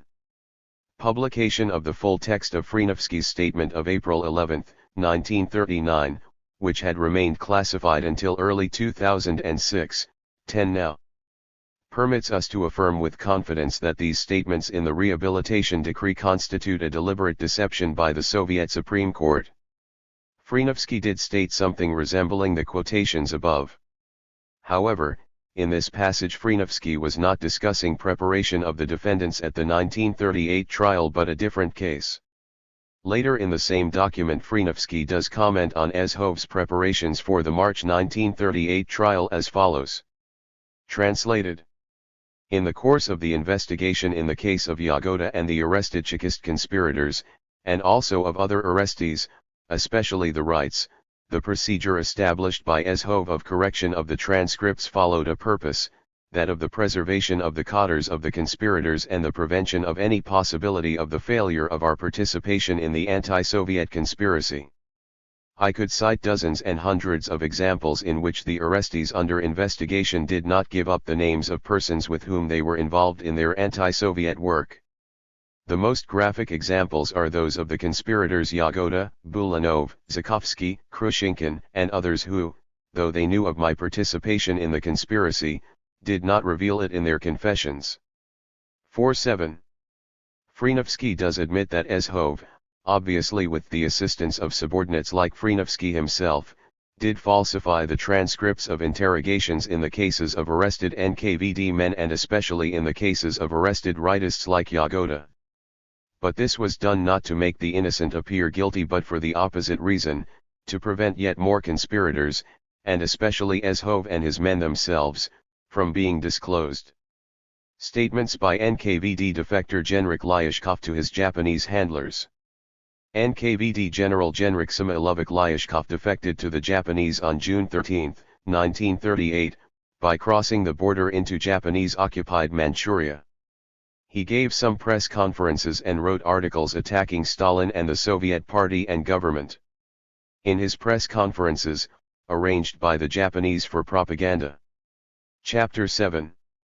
/011 so /ICT, so /ICTE IJCNCC, LRIN, HI.IU, HKM. /A, TNY 145. Purposes, Lyashkov claimed that all the Moscow trials were frame UPS and that no conspiracies existed at all. But he told his Japanese military handlers something very different. American professor Alvin D. Cox spent years tracking down the former Japanese military men who had been assigned to handle Lyashkov. In 1968, and again in 1998, Cox published lengthy, detailed articles about what these men reported Lyashkov had told them. In an article published in March 1939 in Japanese for anti-Soviet propaganda purposes, Lyashkov claimed that all the conspiracies in the USSR were fabrications.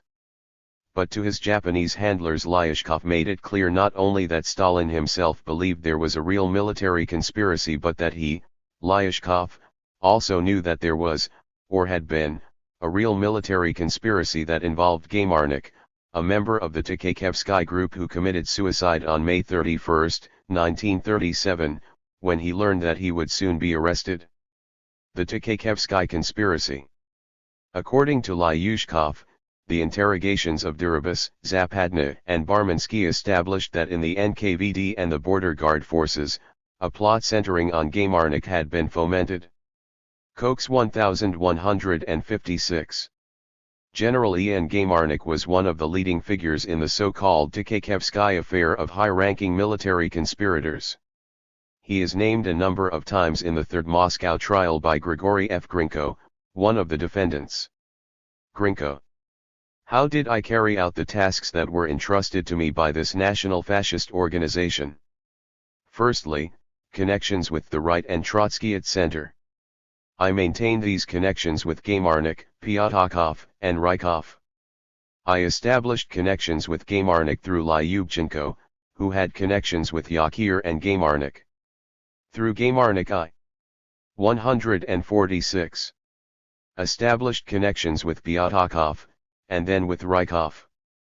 Simultaneously I carried out tasks in foreign politics, insofar as Pyatakov and Gaymarnik had told me that Trotsky had agreed to paying compensation at the expense of the Ukraine for the military assistance that we were to receive in our fight against the Soviet power. Simultaneously with the establishment of connections with the bloc of rights and Trotskyites, I accelerated the establishment of connections with foreign forces through Krestinsky, with whom Pyatakov had connected me. I established connections with Gaymarnik, Pyatakov, and Rykov about the end of 1935. 1938 Trial 71. Vyshinsky. In short, in Rosengold's criminal activities there were the same defeatist motives as in your activities. Grinko: they lay at the base of everything.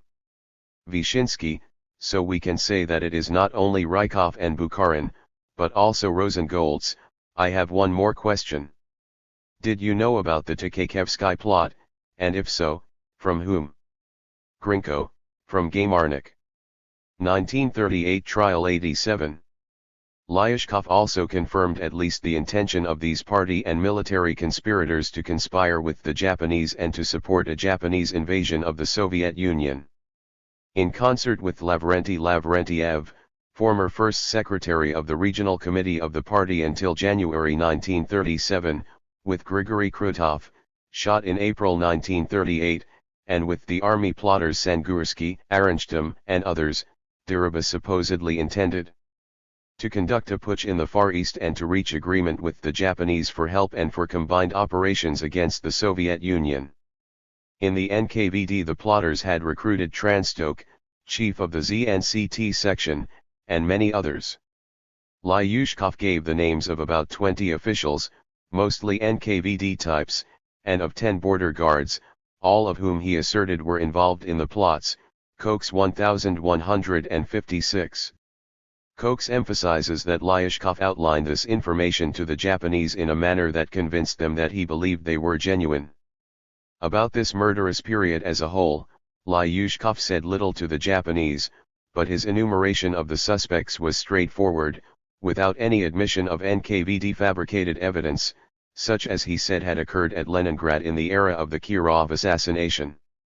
Kochs 156, 11.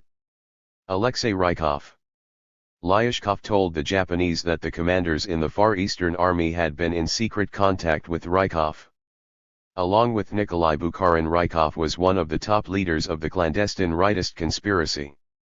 Lyashkov confirmed the connection of the rights, convicted in the March 1938 Moscow trial, with the military conspirators. For example, Lyashkov told the Japanese, for a long time Deribas had been in contact with Rykov and was the latter's hidden conspirator. Kochs 1156. Lyashkov mentioned Rykov elsewhere as well, see below. He also revealed that the charges against Lavrentiev, Kartvelishvili, arrested in July 1937 but not tried and executed until August 1938, were true. Lyashkov also revealed that Marshal Blyukher had been conspiring with Rykov and the Rights. But in private conversations to Japanese officers and others with whom he interacted, Lyashkov incriminated Rykov along with Marshal Blyukher and others. One group of traitors belonging to the staff of the Far Eastern Army, people near to Blyukher himself, such as Yan Pokus, Gilin, Vasnov, Kropakov, and others, tried to get round Blyukher and to draw him into politically dangerous conversations. Blyukher showed them the secret confessions of arrested plotters without the authority to do so. After his arrest, Gilin told me that after the recall of Pokus to Moscow, Blyukher, when drinking with them, cursed the NKVD and the arrests recently carried out, and also Voroshilov, Lazar Kaganovich and others. Blyukher told Gilin that before the removal of Rykov he was in connection with him and had often written that the right wing wished to see him at the head of the armed forces of the country. Cooks 1158. All this was exactly the opposite of what Lyashkov was telling the world for propaganda purposes in his press conferences. The Japanese were convinced that Lyashkov was telling them the truth. Lyashkov's revelations to the Japanese are directly relevant to the Third Moscow trial, where a number of the defendants testified about their involvement in and knowledge of Marshal Tkaikevsky's military conspiracy. Lyashkov's testimony is: since 1987 we have had archival evidence from a source in the German government, from January-February 1937, that the Soviet military was indeed planning a coup d'état and a reversal of Soviet policy from enmity towards friendship with Nazi Germany. 13. Dramatic indeed. But few people are aware of this evidence. It has been virtually ignored since it was discovered. 14. In 1987 Ivan Pfaff published an account of a note he found in the Czech National Archive. This is a note from Vojtěch Mastny, Czech minister in Berlin, to Eduard Benes, Czech Prime Minister, dated February 9, 1937.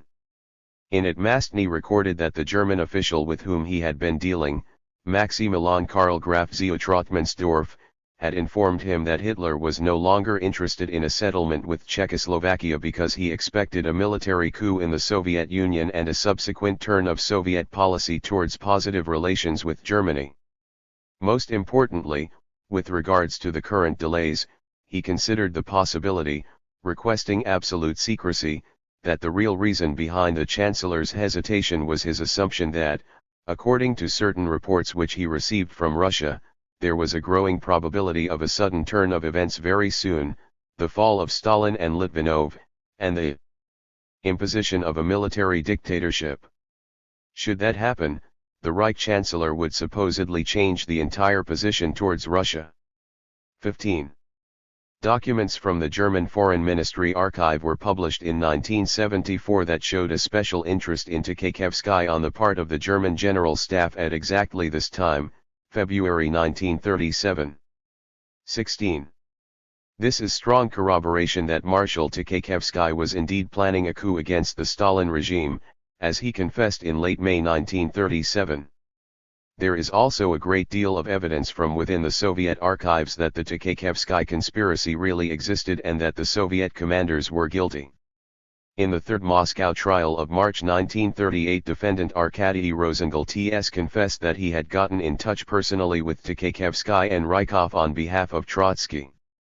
Rosengold's, Krestinsky said that he had instructions with regard to Rykov and Rudzutak. Sidov spoke a lot about the necessity of the maximum, the closest possible connections with Tkaikevsky, inasmuch as, in Trotsky's opinion, Tkaikevsky and the military group were to be the decisive force of the counter-revolutionary action. During the conversation it was also revealed that Trotsky entertained fears regarding Tkaikevsky's Bonapartist tendencies. In the course of one conversation Sidov said that Trotsky in this respect even expressed the fear that if Tkaikevsky successfully accomplished a military coup, it was possible that he would not allow Trotsky into Moscow, and in this connection he referred to the necessity for the greatest vigilance on our part. 1938 Trial 245-246. Defendants Besanov, Rykov, Bukharin, Grinko, and Krestinsky also testified about their collaboration in or knowledge of Tkaikevsky's conspiracy. Rykov. One knew about Tkaikevsky's military group. Vyshinsky, what did you know? Rykov, this military group was organized independently of the bloc, independently of shades Trotskyite or Bukharinite. The military group set itself the object of violently removing the government of the Soviet Union and, in particular, it took part in the preparations for a Kremlin coup. Vyshinsky, you were aware of that? Rykov, yes. Vyshinsky, when did you learn of it? Rykov, I learned of it from Tomsky in 1934. Vyshinsky, in 1934? Rykov, probably. 1938 Trial 84. Bukharin. Vyshinsky, wait a while, it still remains to be seen how you objected. We want to establish what actually happened. So Tomsky told you that it would be necessary or expedient to open the front. Bukharin, yes, he inclined to this opinion. 152. Vyshinsky, that it would be expedient to open the front to the Germans in case of war? Bukharin, yes, in case of war. Vyshinsky, and what does this mean? Bukharin, it means high treason. Vyshinsky, and as to how to open the front, who spoke to you about that? Bukharin, Tomsky spoke about it, that there was such an opinion among the military men. Vyshinsky, which military men? Bukharin, the right conspirators. Vyshinsky, concretely, who? Bukharin, he named Tkhachevsky, and Kork, if I am not mistaken, then the Trotskyites. 188. Vyshinsky. Were Tkhachevsky and the military group of conspirators members of your bloc? Bukharin, they were. Vyshinsky, and they discussed with the members of the bloc. Bukharin, quite right. Vyshinsky, that means that Kork, Tkhachevsky and the Trotskyites generally intended to open the front in case of war with Germany, and it was of this that Tomsky spoke to you. Bukharin, yes, that there was such an opinion among them. 189. Krestinsky. Vyshinsky, permit me to interrogate Krestinsky. Accused Krestinsky, do you know that the Trotskyites belong to the bloc of rights and Trotskyites of which we are speaking here? Krestinsky, I learned from Pyatakov, when he spoke to me about this in February 1935, that an organization had been formed, which united the rights, Trotskyites and military men, and which set itself the aim of preparing for a military coup. I also knew that the leading center included Rykov, Bukharin, Rudzutak, and Yagoda from the rights, Tkhachevsky and Gaymarnik from the military, and Pyatakov from the Trotskyites. He never told me that representatives of national democratic organizations were included in the center, and when I was in the center with Rosengolds in 1937, there were no representatives of these organizations in the center then either. 184. The Mastny Benes note thus provides strong evidence from a high-placed German source that the Tkhachevsky conspiracy really existed. Why has this important document been ignored? Because the hypothesis that the Tkhachevsky affair really existed, and was stopped by Stalin, the Politburo, and the NKVD, is unacceptable to anti-communists and Trotskyists, and therefore to the Soviet history establishment, East and West. Pfaff and Igor Lukes, who also discussed the Mastny Benes Note 17, said that Trotmansdorf must have been lying to Mastny, to try. 154. To frame Tkhachevsky and so lure Stalin to kill off his best military commanders and weaken the country. A tale like this was indeed spread right after World War II by 3 former German intelligence men. We have discussed it briefly in a 1988 article. 18. This story was widely publicized after the war. Khrushchev's men heard about this SD forgery plot story and checked in the Soviet archives for any evidence to support it. Khrushchev's Shvernik Commission studied the story in detail and searched in the archives for any trace of it. They found none, and ended by rejecting it completely, along with the documents supposedly produced in it.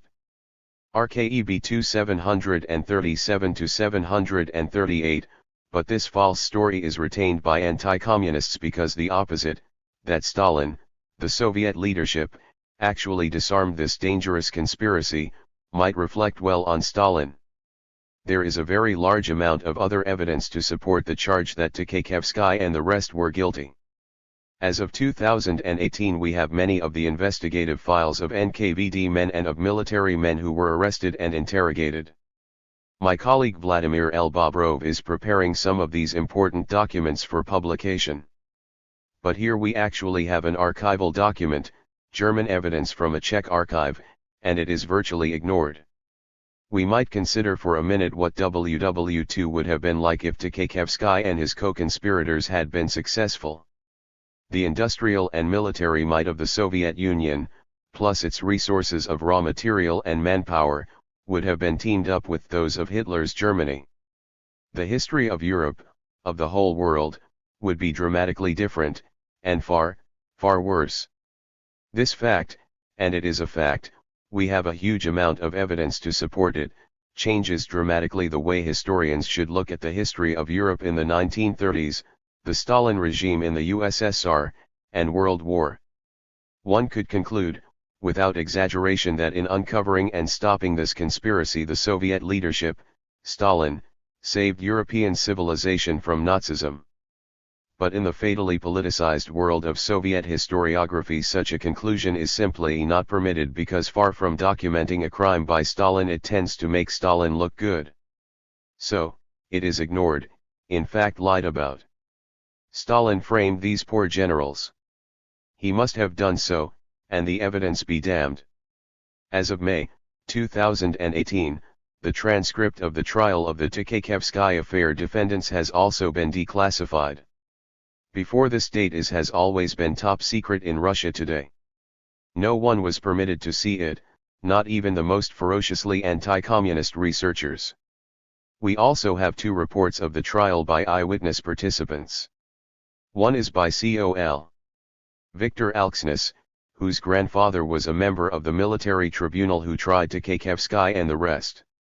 In 1990 he was allowed to read the transcript.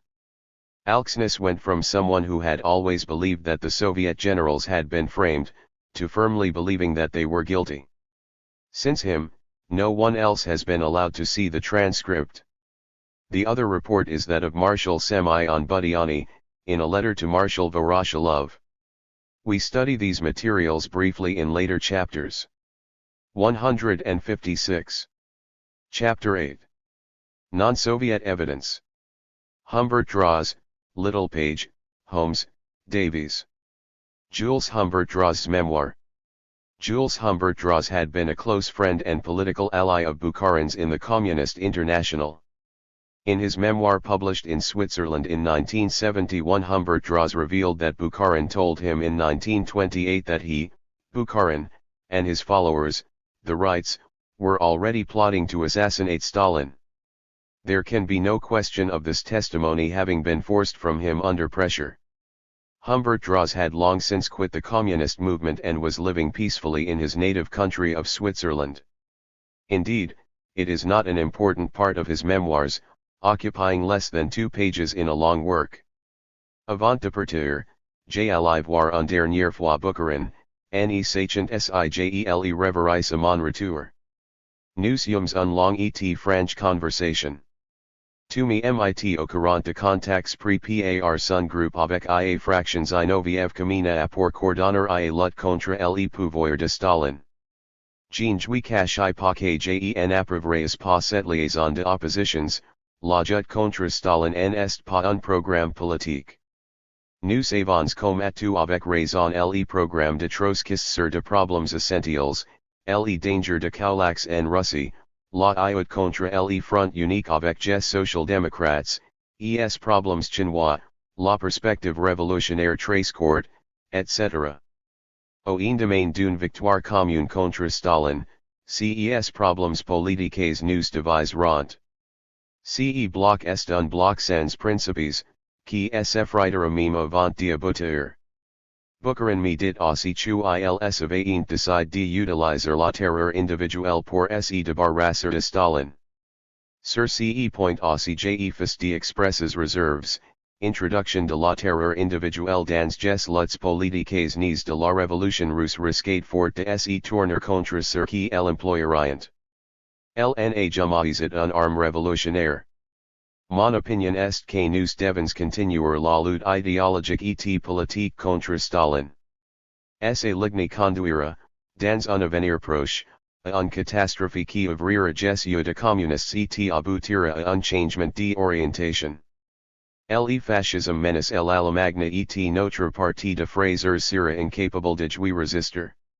Devant la débâcle du parti communiste allemand et extension du fascisme à la Pologne, à la France, l'international devra changer de politique.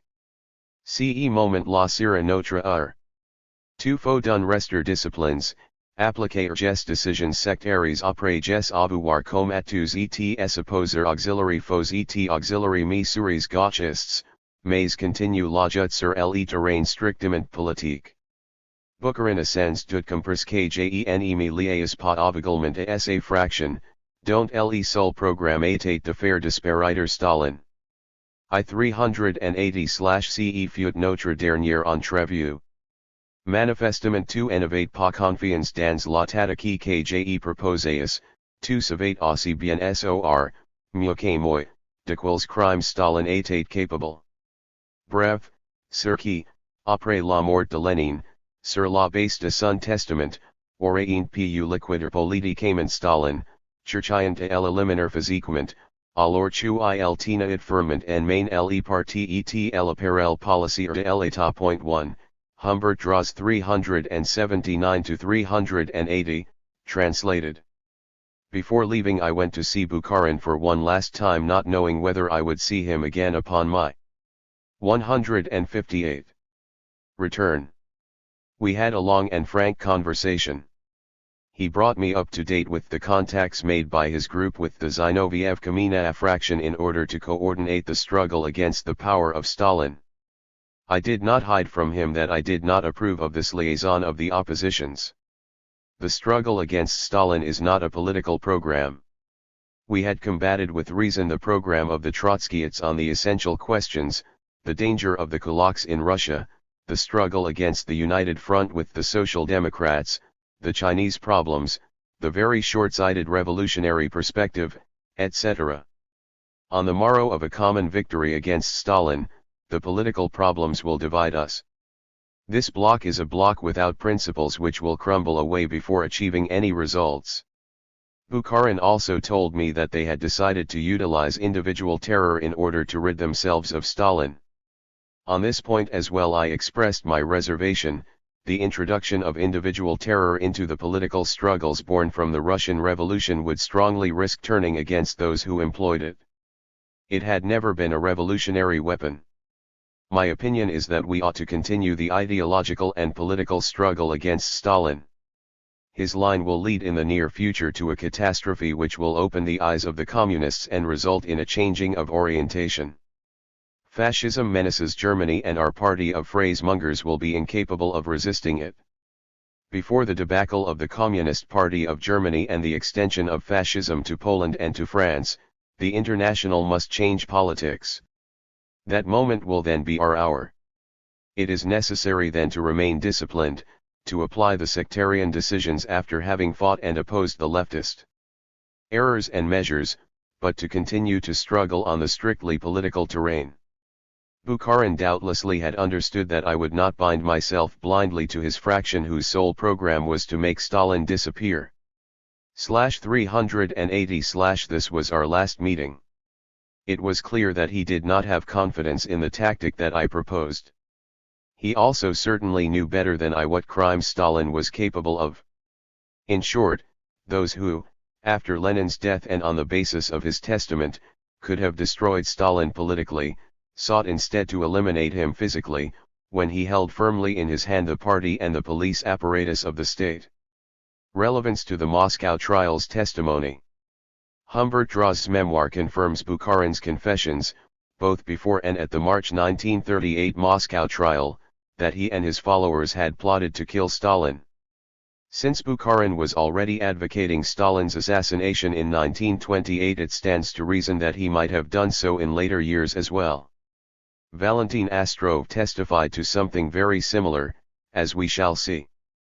The testimony of two American engineers in the Soviet Union. Contemporary testimony of two American engineers who had been hired to work in the Soviet Union during the early to mid-1930s, gives independent evidence of some of the striking testimony by Yuri I. Pyatakov in the Second Moscow Trial of 1937. John D. Littlepage and Carol G. Holmes witnessed examples of different forms of industrial sabotage that closely parallels the testimony given by Pyatakov and others at this trial. John D. Littlepage. John D. Littlepage was an American mining engineer who hired on to work in the Soviet gold industry during the 1930s. He left. 160. Valuable confirmation of Yuri I. Pyatakov's testimony in the Second Moscow Trial of January, 1937. Littlepage himself attested to sabotage in the gold fields. A short summary of Littlepage's conclusions as expressed in his articles in the Saturday Evening Post is given by Sayers and Kahn. In a series of articles concerning his experiences in Soviet Russia, published in the Saturday Evening Post in January 1938, Littlepage wrote, "I went to Berlin in the spring of 1931 with a large purchasing commission headed by Pyatakov. My job was to offer technical advice on purchases of mining machinery. Among other things, the commission in Berlin was buying several dozen mine hoists, ranging from 100 to 1,000 horsepower. The commission asked for quotations on the basis of pfennigs per kilogram. After some discussion, the German concerns Borsig and Demig reduced their prices between 5 and 6 pfennigs per kilogram. When I studied these proposals, I discovered that the firms had substituted cast iron bases weighing several tons for the light steel provided in the specifications, which would reduce the cost of production per kilogram, but increase the weight, and therefore the cost to purchaser. Naturally, I was pleased to make this discovery, and reported to members of the commission with a sense of triumph. The matter was so arranged that Pyatakov could have gone back to Moscow and showed that he had been very successful in reducing prices, but at the same time would have paid out money for a lot of worthless cast iron and enabled the Germans to give him very substantial rebates. He got away with the same trick on some other mines, although I blocked this one." Later, Littlepage observed several instances of industrial sabotage in the Urals, where, because of the work of a Trotskyite engineer named Kabakov, production in certain mines was deliberately kept down. In 1937, states Littlepage, Kabakov was arrested on charges of industrial sabotage. When I heard of his arrest, I was not surprised. Again, in 1937, Littlepage found further evidence of sabotage in Soviet industry directed personally by Pyatakov. The American engineer had reorganized certain valuable mines in southern Kazakhstan and left detailed written instructions for the Soviet workers to follow so as to ensure maximum production. "Well," writes Littlepage, "one of my last jobs in Russia, in 1937, was a hurry call to return to these same mines. Thousands of tons of rich ore already had been lost beyond recovery, and in a few more weeks, if nothing had been done meanwhile, the whole deposit might have been lost. I discovered that a commission came in from Pyatakov's headquarters. My instructions had been thrown in the stove, and a system of mining introduced throughout those mines which was certain to cause the loss of a large part of the ore body in a few months." Littlepage found flagrant examples of deliberate sabotage. Just before he left Russia, and after he had submitted a full written report on his findings to the Soviet authorities, many members of the Trotskyite sabotage ring were rounded up. Littlepage found that the saboteurs had used his instructions as the basis for deliberately wrecking the plant by doing exactly the opposite of what he had instructed. The saboteurs admitted, Littlepage stated in the Saturday Evening Post that 162. They had been drawn into a conspiracy against the Stalin regime by opposition communists, who convinced them that they were strong enough to overthrow Stalin and his associates and seize power for themselves. Sayers and Kahn 223 to 224, quotation verified against the original SEP article. At the January 1937 trial, Pyatakov had testified that he had met Trotsky's son Leon Sedov in Berlin in 1931. From Sedov he had received instructions to give orders for equipment from two specific German firms, Borsig and Demig. These firms would then give kickbacks to Trotsky, who would use them in furtherance of his conspiracy within the Soviet Union. Pyatakov, without any beating about the bush, Sidov said, "You realize, Yuri Leonidovich, that inasmuch as the fight has been resumed, money is needed. You can provide the necessary funds for waging the fight." He was hinting that my business position enabled me to set aside certain government funds, or, to put it bluntly, to steal. Sidov said that only one thing was required of me, namely, that I should place as many orders as possible with two German firms, Borsig and Demig, and that he, Sidov, would arrange to receive the necessary sums from them, bearing in mind that I would not be particularly exacting as to prices. If this were deciphered, it was clear that the additions to prices that would be made on the Soviet orders would pass wholly or in part into Trotsky's hands for his counter-revolutionary purposes. There the second conversation ended. Vyshinsky, who named these firms. Pyatakov, Sidov. Chapter 8. On Soviet I6 LCNCC, Ilumkrit draws. L.Itk Pag. Ilalmk, 163. Vyshinsky, did you not inquire why he named these firms particularly? Pyatakov, no. He said that he had connections with these firms. Vyshinsky, you had connections with other firms as well? Pyatakov, yes, I had very many connections. But Sidov mentioned these firms, apparently because it was with them that he had connections. Vyshinsky, consequently, it was clear to you that these particular firms were mentioned by Sidov for specific reasons. Pyatokov, of course, that is what he said. Vyshinsky, and what was the nature of these connections? Pyatakov, I have just said that I do not know. He, Sidov, said that since I, Pyatakov, could not steal money, what was required of me was to place as many orders as possible with the firms I have mentioned. Vyshinsky, and those firms were named by Sidov himself? Pyatokov, yes, and he added that he would secure the necessary sum from them. Vyshinsky, you did not ask how, through whom? Pyatakov, I considered it inconvenient to ask that.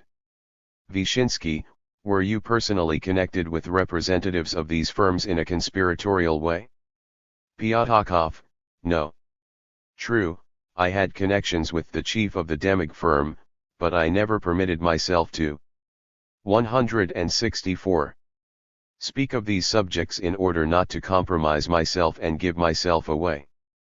Vyshinsky, and you did what Sidov advised. Pyatokov, quite correct. Vyshinsky, tell us, what form did this take?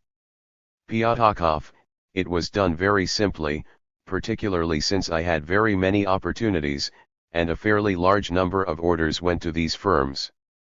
Vyshinsky, perhaps orders were given to these firms because that was more advantageous to us? Pyatakov, no, not for that reason. As to Demig, it could be done very easily. Here it was a question of prices, it was paid more than, generally speaking, it should have been paid. Vyshinsky, that means that you, Pyatakov, by virtue of an arrangement with Sidov, paid the Demig firm certain excessive sums at the expense of the Soviet government? Pyatakov, unquestionably.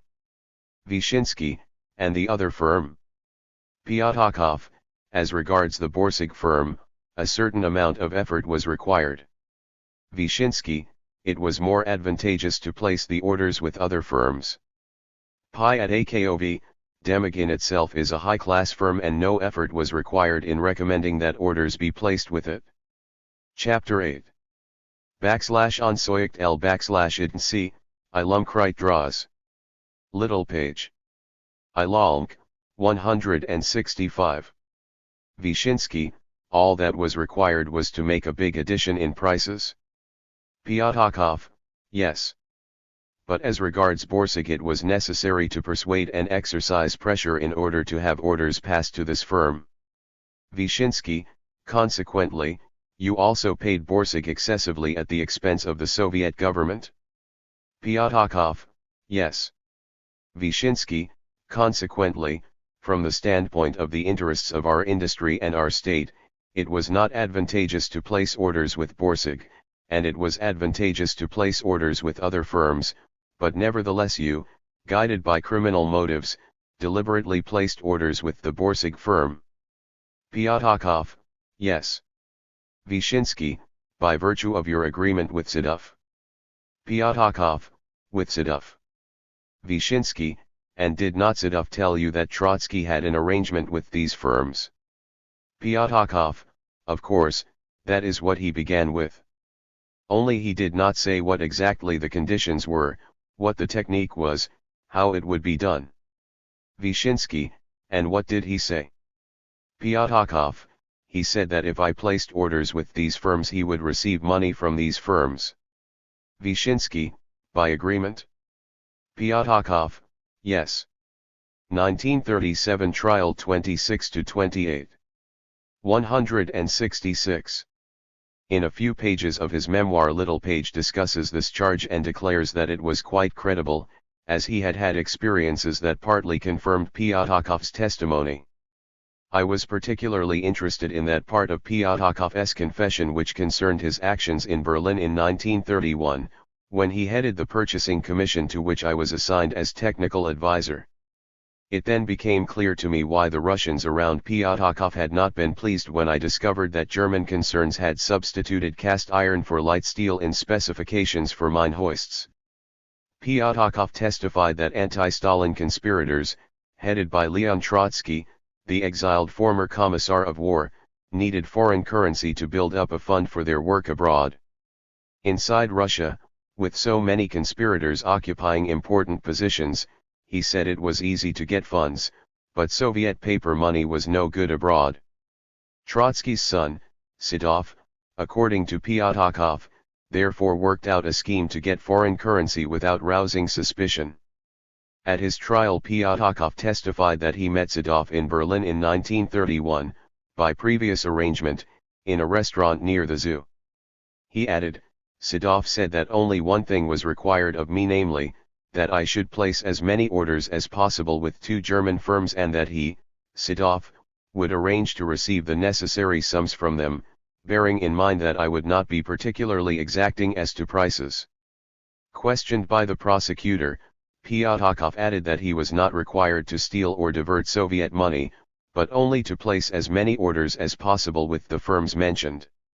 He said that he made no personal contacts of any kind with these firms, but that the matter was arranged by others without any further action on his part than throwing business to them. Pyatakov testified, it was done very simply, particularly since I had very many opportunities and a fairly large number of orders went to those firms.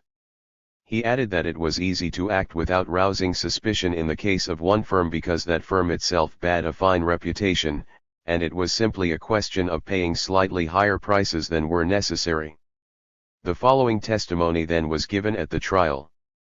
Pyatakov, but as regards the other firm, it was necessary to persuade and exercise pressure in order to have purchases placed with this firm. Prosecutor, consequently you also paid this firm excessively at the expense of the Soviet government? Pyatakov, yes. Pyatakov then went on to say that Sedov did not tell him exactly what the conditions were, what the technique was for this transfer of money, but assured him that if Pyatakov placed orders with these firms Sedov would receive money for the special fund. This passage in Pyatakov's confession is a plausible explanation, in my opinion, of what was going on in Berlin in 1931, when my suspicions were roused because the Russians working with Pyatakov tried to induce me to approve the purchase of mine hoists which were not only too expensive, but would have been useless in the 168 mines for which they were intended. I had found it hard to believe that these men were ordinary grafters, as they did not seem to be the kind interested in feathering their own nests. But they had been seasoned political conspirators before the revolution, and had taken risks of the same degree for the sake of their so-called cause.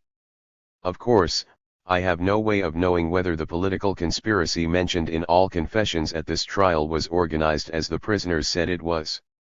I never attempted to follow the ins and outs of political disputes in Russia, and wouldn't have known what anti-government conspirators were talking about if they had tried to drag me into their affairs, which none of them ever did. But I am absolutely sure that something queer was taking place in Berlin in 1931 during the period mentioned by Piatakov at his trial. I have already said that my experiences at that time puzzled me for years, and that I couldn't work out any sensible explanation until I read Piatakov's testimony in the Moscow newspapers at the time of his trial. Another part of this testimony that some Moscow journalists found it hard to believe was that German firms should give commissions to Sedov. But I have already mentioned in an earlier chapter that Russian émigrés were in the habit of collecting commissions from German firms for using their alleged influence to throw Soviet business in their direction. The managers of these German firms might consider that Sedov was simply another Russian émigré, and would make the same kind of a deal with him that they had been making for years with other émigrés. In such cases it was the usual procedure for German firms merely to work the promised commissions into their prices, and if the Russians accepted the prices nothing more was necessary. But in the case of these mine hoists the commission must have been put so high that the firm had to juggle the specifications in order to clear its profit. When they did this my attention was attracted and the deal was blocked. Piatakov testified that he had to exert pressure to have some orders passed, and I have told how pressure was put on me. The testimony at this trial roused a great deal of skepticism abroad, and among foreign diplomats at Moscow. I talked with some Americans there who believed it was a frame-up from beginning to end. Well, I didn't attend the trial, but I did follow the evidence very closely, and it was printed verbatim in several languages. A great deal of the testimony about industrial sabotage sounded more probable to me than it did to some of the Moscow diplomats and correspondents. I know from my own experiences that a good deal of industrial sabotage was going on all the time in Soviet mines, and that some of it could hardly have occurred without the complicity of highly placed communist managers. My story is valuable, so far as this trial is concerned, only as regards the incident in Berlin. I have described what that was, and how, so far as I was concerned, Piatakov's confession cleared up what had happened. 1. In 1938 Little Page published 3 articles in the Saturday Evening Post about his experiences in the USSR. In the first of them, Red Wreckers in Russia, he outlined additional evidence of sabotage involving Piatakov.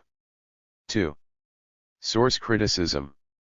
In 1979 to 1980 I undertook to check Little Page's background in order to assess the reliability of his accounts in 3 articles in the Saturday Evening Post and in his memoir, In Search of Soviet Gold. I contacted a number of people who had known Little Page, who had died in 1946. All attested to the fact that he was a technical expert who was not interested in politics and was conventionally anti-communist. He had taken the job in the Soviet Union because work was scarce during the Great Depression in the United States. I interviewed Professor John Hazard of Columbia University, at the time the greatest expert on Soviet law outside the USSR. As a graduate student Hazard had lived with the Little Page family in the Soviet Union and knew Little Page personally. He confirmed the characterization of Little Page as a technical man with little interest in any kind of politics and no interest in or sympathy with communism. Carroll G. Holmes. Holmes was another American engineer who went to work in Soviet industry in 1931. In an article in Soviet Russia Today Holmes wrote about his experiences with sabotage in the USSR.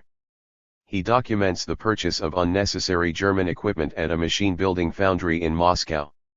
I soon discovered that the whole equipment for this plant was being purchased under the same conditions, which could only be described as sabotage. In some cases machinery was ordered far in excess of any possible requirements. In other cases types of machinery they could have no use for at all. The chief engineer, who was an appointee of Piatakov's, then assistant commissar of heavy industry, backed the German consultant every time and my plans were rejected. According to Holmes, when he returned to the plant in 1934, they were using the German equipment and methods I had opposed. The place was full of cranes and other equipment purchased at the Demig firm in Germany far in excess of requirements. In 1932 Holmes worked in Nizhny Tagil in a huge locomotive and rail car building plant. He wrote, "Dozens of conveyors and large amounts of other material for which there was absolutely no need in this plant were being purchased in Germany." Holmes continues to report that In. Smirnov, who was the assistant director of Glavtransmash, the Central Directorate for the Production of Transportation Machinery, tried to offer him a contract which would have taken him back to Moscow and out of direct contact with the factory. Smirnov told him that it will be necessary to hold back production of the Nizhny Tagil plant and wanted Holmes' collaboration to do this. Holmes knew there was something wrong since the shortage of railroad stock was constantly being made known in the USSR. Back in Nizhny Tagil in January 1935 Holmes witnessed the results of yet more sabotage, which he worked to correct. He then records this incident. 172. While I was working at Nizhny Tagil, Pyatakov arrived one day to look over the plant. He was shown around by Mariusin, chief of construction. They stood next to me, where I was working on the castings that day, and I heard Pyatakov say to Mariusin, "Get rid of that American." Holmes' article, of which we have only given a brief notion here, is worth study. I have not been able to independently check up on Holmes himself. During the late 1930s rumors circulated among anti-communists that Holmes had somehow been coerced to write this article by the Soviets, but no evidence to support such accounts was cited. Like Pyatakov's testimony at the second Moscow trial, Holmes's account is consistent with that of Littlepage, a source that can be checked. Thus there seems no reason to doubt it. 3. Joseph E. Davies. In his book Mission to Moscow, U.S. Ambassador Joseph E. Davies recorded the following encounter in Berlin at the German Foreign Office. Berlin, January 16, 1937. Had an extended conference with the head of the Russian desk at the German Foreign Office. To my surprise, he stated that my views as to the stability of internal Russian political conditions and the security of the Stalin regime would bear investigation. My information, he thought, was all wrong. Stalin was not firmly entrenched. He stated that I probably would find that there was much revolutionary activity there which might shortly break out into the open. The German official spoke these words to Davies at the same time that Mastny was in negotiations with the German official Maximilian Karl Graf von Trottmannsdorf in hopes of arriving at an agreement with Hitler that would guarantee Czech independence. As we have seen, it was a little more than 3 weeks later that Trottmannsdorf informed Mastny that Hitler was expecting a military coup and a sharp change in political alignment in the Soviet Union. Chapter 9. Soviet Evidence, Appeals. Budyonny's letter, Zinoviev. Appeals of Moscow trials defendants. In September 1992 the texts of 10 appeals for clemency of defendants in the 3 Moscow trials were published in Izvestia, by this time a regular capitalist newspaper. The appeals are those of Kamina, Zinoviev, In. Smirnov, and Nathan Lai, from the first Moscow trial of August 1936, of Pyatakov and Muralov, from the second Moscow trial of January 1937, and of Bukharin, Rykov, Krestinsky, and Yagoda from the third Moscow trial of March 1938. Bukharin and Rykov each composed 2 appeals. 1. In 2013 the uncorrected Russian text of the transcript of the third Moscow trial was published. Some other materials are included in this important book, including texts of the appeals from all the defendants who had been sentenced to death, plus one from S.A. Besanov, sentenced to 15 years in prison, and from Dr. D.D. Pletnev, who had been sentenced to 25 years in prison. The confessions of Bukharin, Rykov, Krestinsky, and Yagoda were republished along with those of V.I. Ivanov, 2 appeals, M.A. Chernov, G.F. Grinkeo, I.A. Zelensky, A. Akramov, F. Kojev, V.F. Sharangovich, P.T. Zubarev, L.G. Levin, I.N. Kazakov, V.A. Maxim Uvdikovsky, 2 appeals, pp. Kryukov, plus those by Bulanov and Pletnev. No appeal of K.H.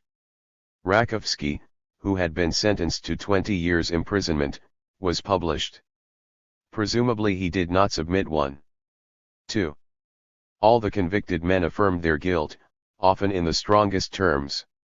Bukharin, short appeal. I am deeply guilty before my socialist homeland, and my crimes are beyond measure. I acknowledge all their profundity, and all their shame. Bukharin, Zhang appeal. I consider the sentence of the court to be just punishment for the very serious crimes that I have committed against my socialist homeland, her people, the party, and the government. In my soul there is not a single word of protest. For my crimes I should be shot 10 times over. I do not say, and would not dare to say, that I could atone for my guilt. The crimes I have committed are so monstrous, so enormous, that I could not atone for that guilt no matter what I did in the rest of my life. Not out of fear of death, on the threshold of which I stand as before a just retribution, do I ask the Presidium of the Supreme Soviet for mercy and clemency. I retain knowledge and abilities, my whole cerebral machine, whose activity was previously directed in a criminal direction. The counter-revolution has been crushed and rendered impotent. I am glad that the proletarian power has smashed all the criminal business that saw in me its leader and the leader of which I was in reality. 176. I have translated Bukharin's appeals and put them online in English. They are online in Russian as well. 3. Zinoviev's appeal is notable for this phrase. I beg you to believe me that I am not an enemy any longer. L.N. Smirnov, leader of the Trotskyist underground in the USSR, renounced Trotsky. At the end of my life I made an enormous mistake, I followed Trotsky, and for a number of years I struggled against the party as a Trotskyist. This struggle, oppositional at first, became counter-revolutionary. I admit my guilt before the party and the workers' state in full measure. For a long time the party tried to help me correct my errors, but I stubbornly adhered in them. I deceived the party and behaved hypocritically, two-facedly. Nathan Leahy, convicted of plotting to murder some of the Soviet leaders, repeated his confession.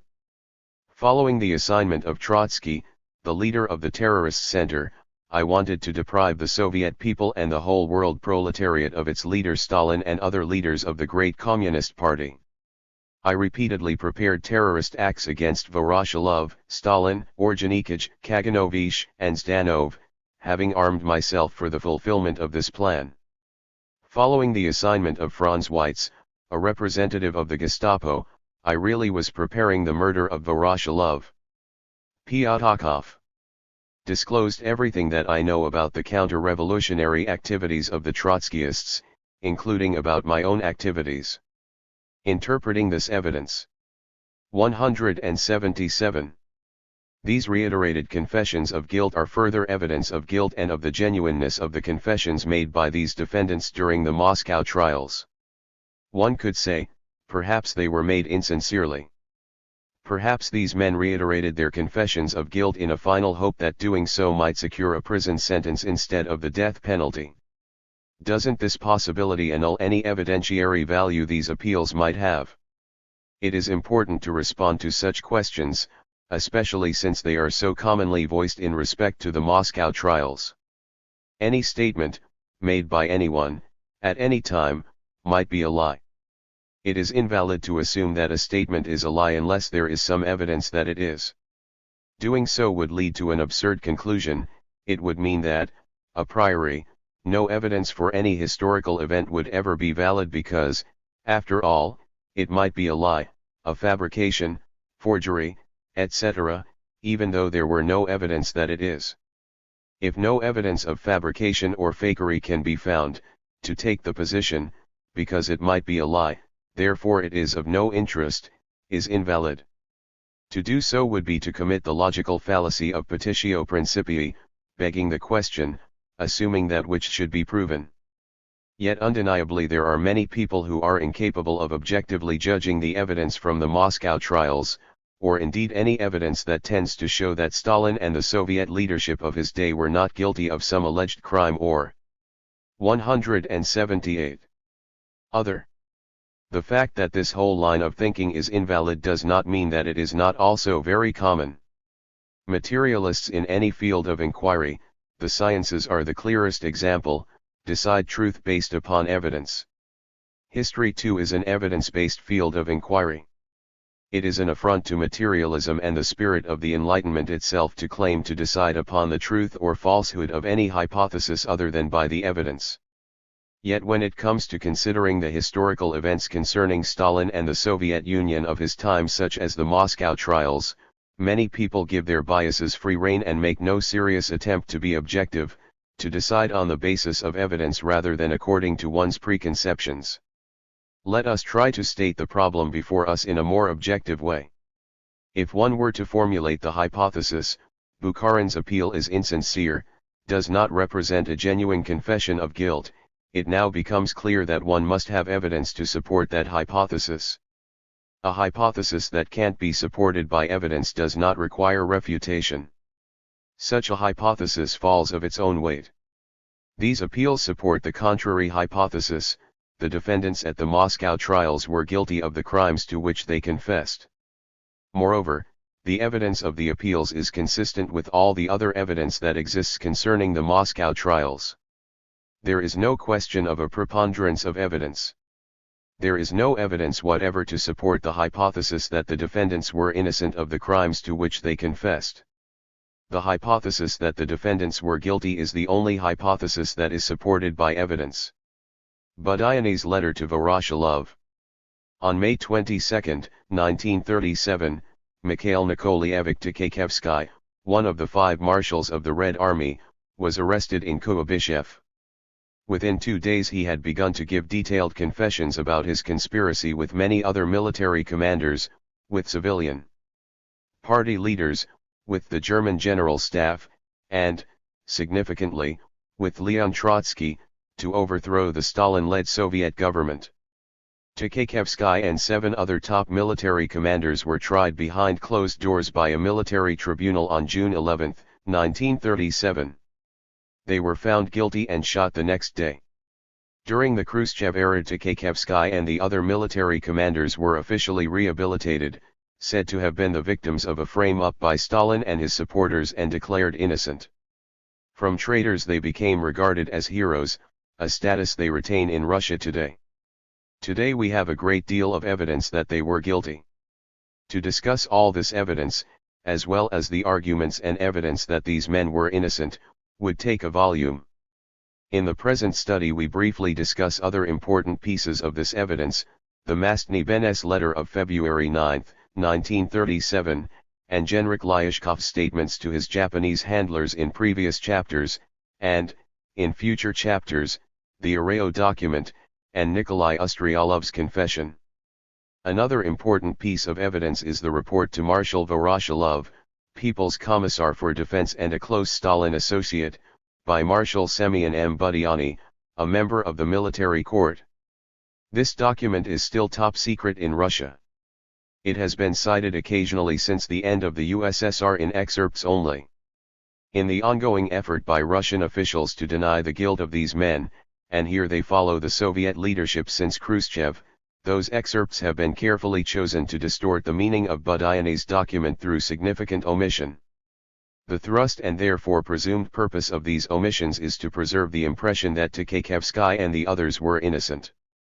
Some years ago I found a copy of the entire text of Budyonny's report to Voroshilov in the Fokoganov papers in the Library of Congress. In 2012 Vladimir L. Bobrov and I published a lengthy article in which we study the document and review its dishonest use by previous writers. At present this article is only available in Russian. 4. 180. According to Russian law, the transcript of the trial itself ought to have been officially declassified in 2012, at the expiration of the 75-year period of classification. Finally, in May 2018, the transcript has been made available to scholars and put on the Internet.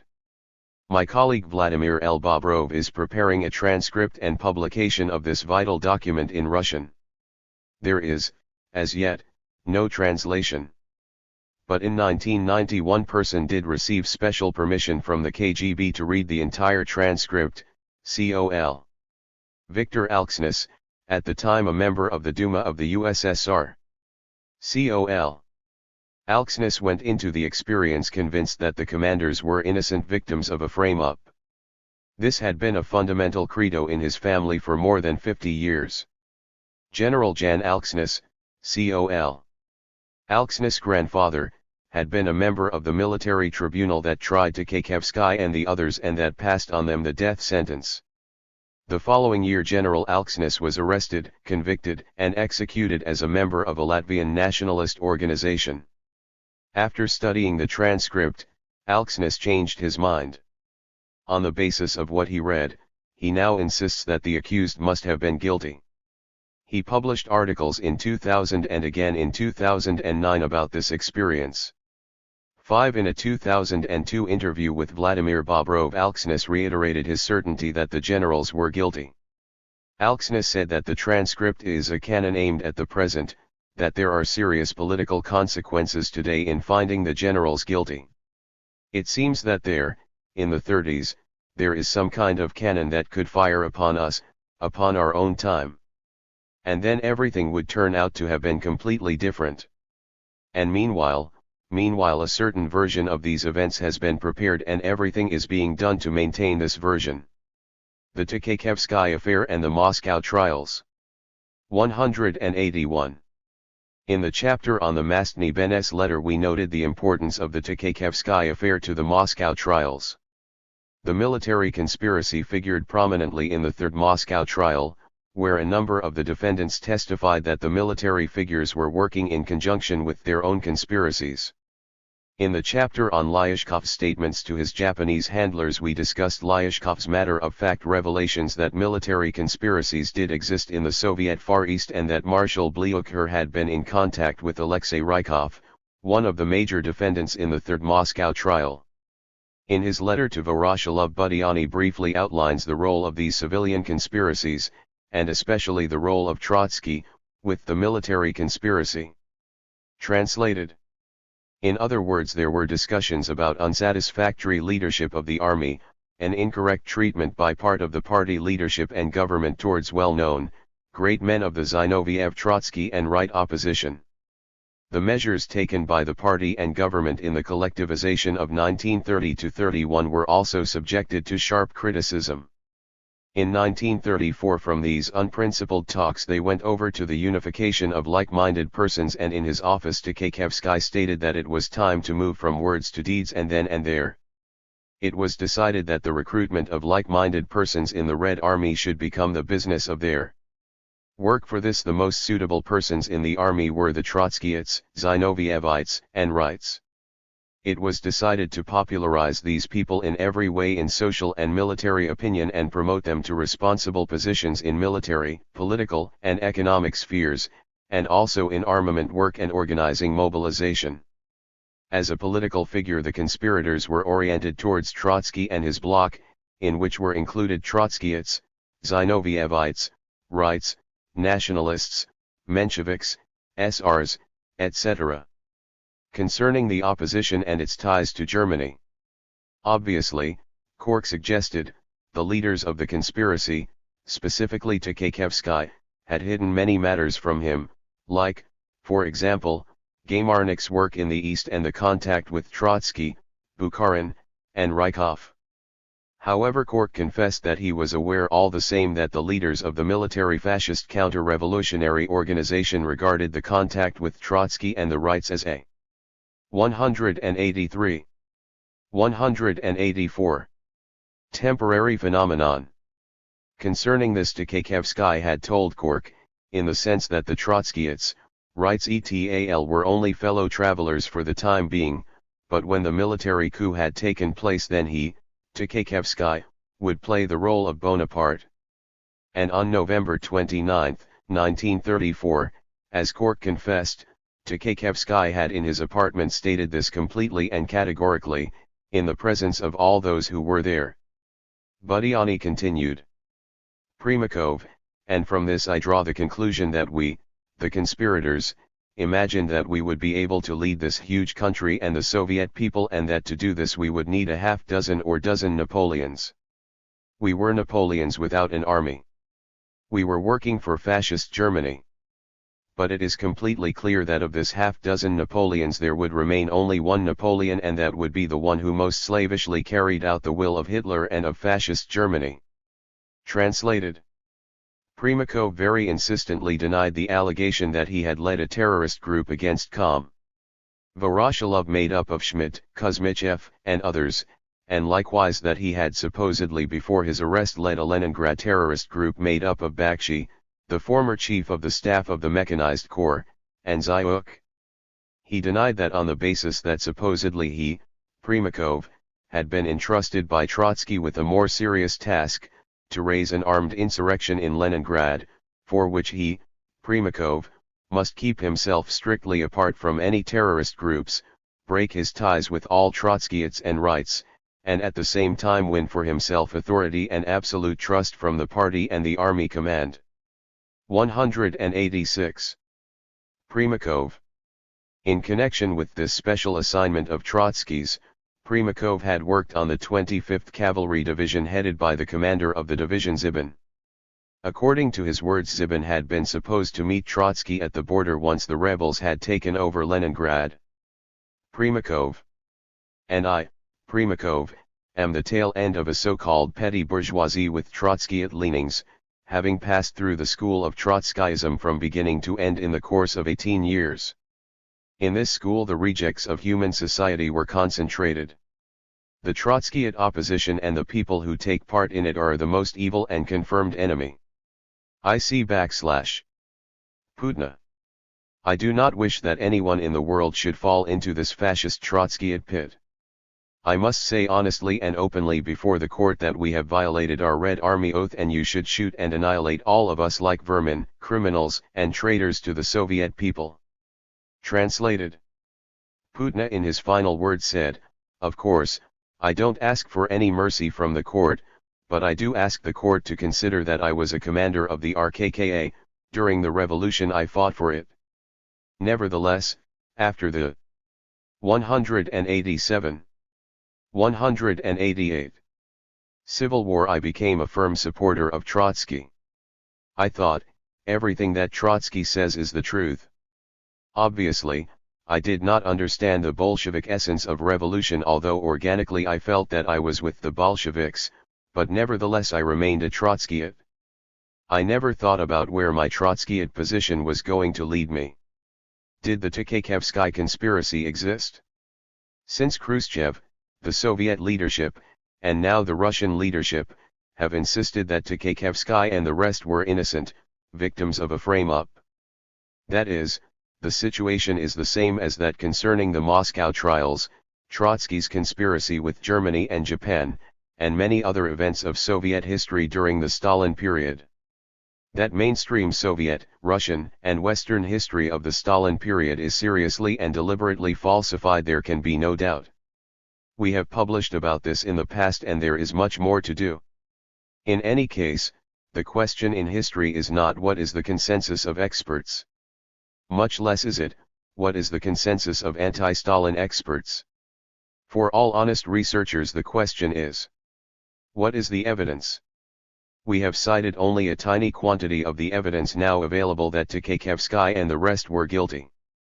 Their testimony interlocks with that of the Moscow trials and the allegations of Trotsky's ties both to the Soviet-based conspiracies and to his collaboration with Germany. There is no evidence that this material has been faked, and every reason to conclude that it is valid. Zinoviev's statements of 1935 to 1936.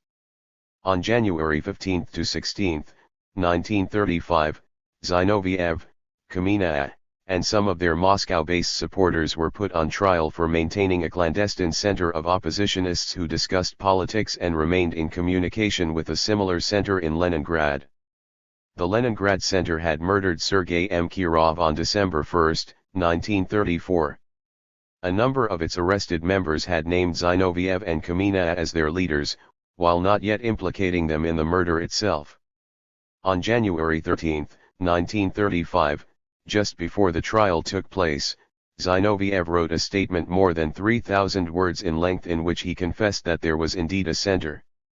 This statement was first published in the official journal Izvestia Tisk KPSS No. 7, 1989, and republished in the collection Rehabilitatsiya Politicheski Processi 3050 KH Godov in 1991. In it, Zinoviev stated the following. 190. Translated.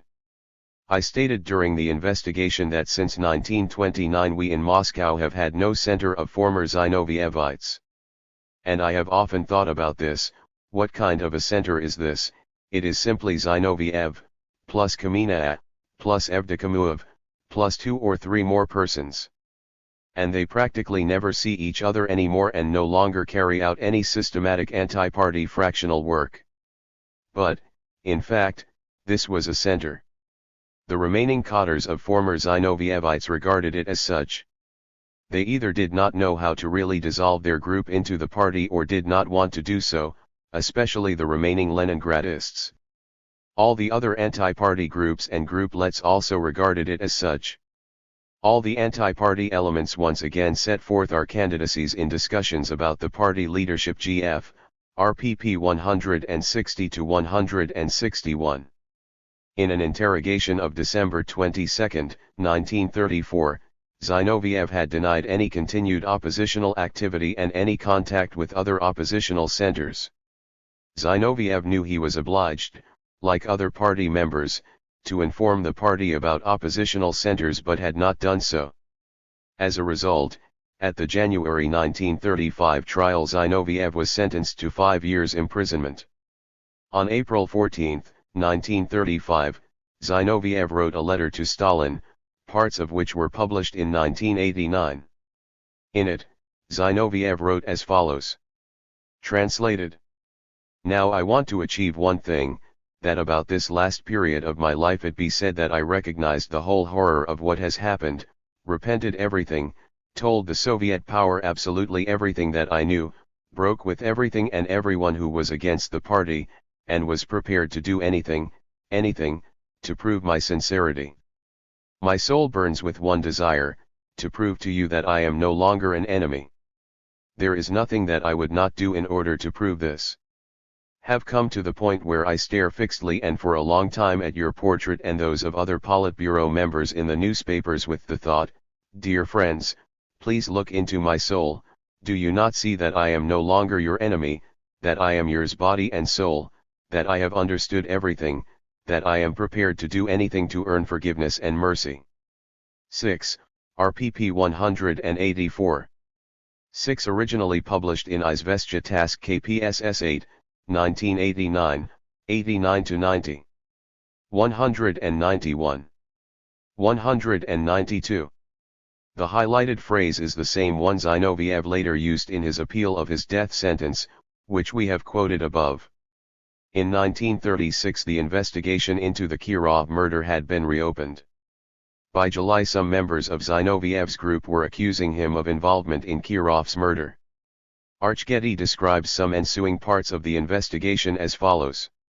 By July 23, Kamina was admitting membership in a counter-revolutionary center that planned terror, but he denied being one of the organizers. He implicated Zinoviev as being closer to the matter. 3 days later Zinoviev was confronted by one of his followers, Karev, who directly accused him. Zinoviev asked that the interrogation be stopped because he wanted to make a statement that, in the event, amounted to a full confession of organizing assassination and terror.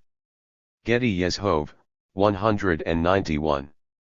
Zinoviev went on to confess to direct participation in the planning of Kirov's murder and that of other Soviet leaders.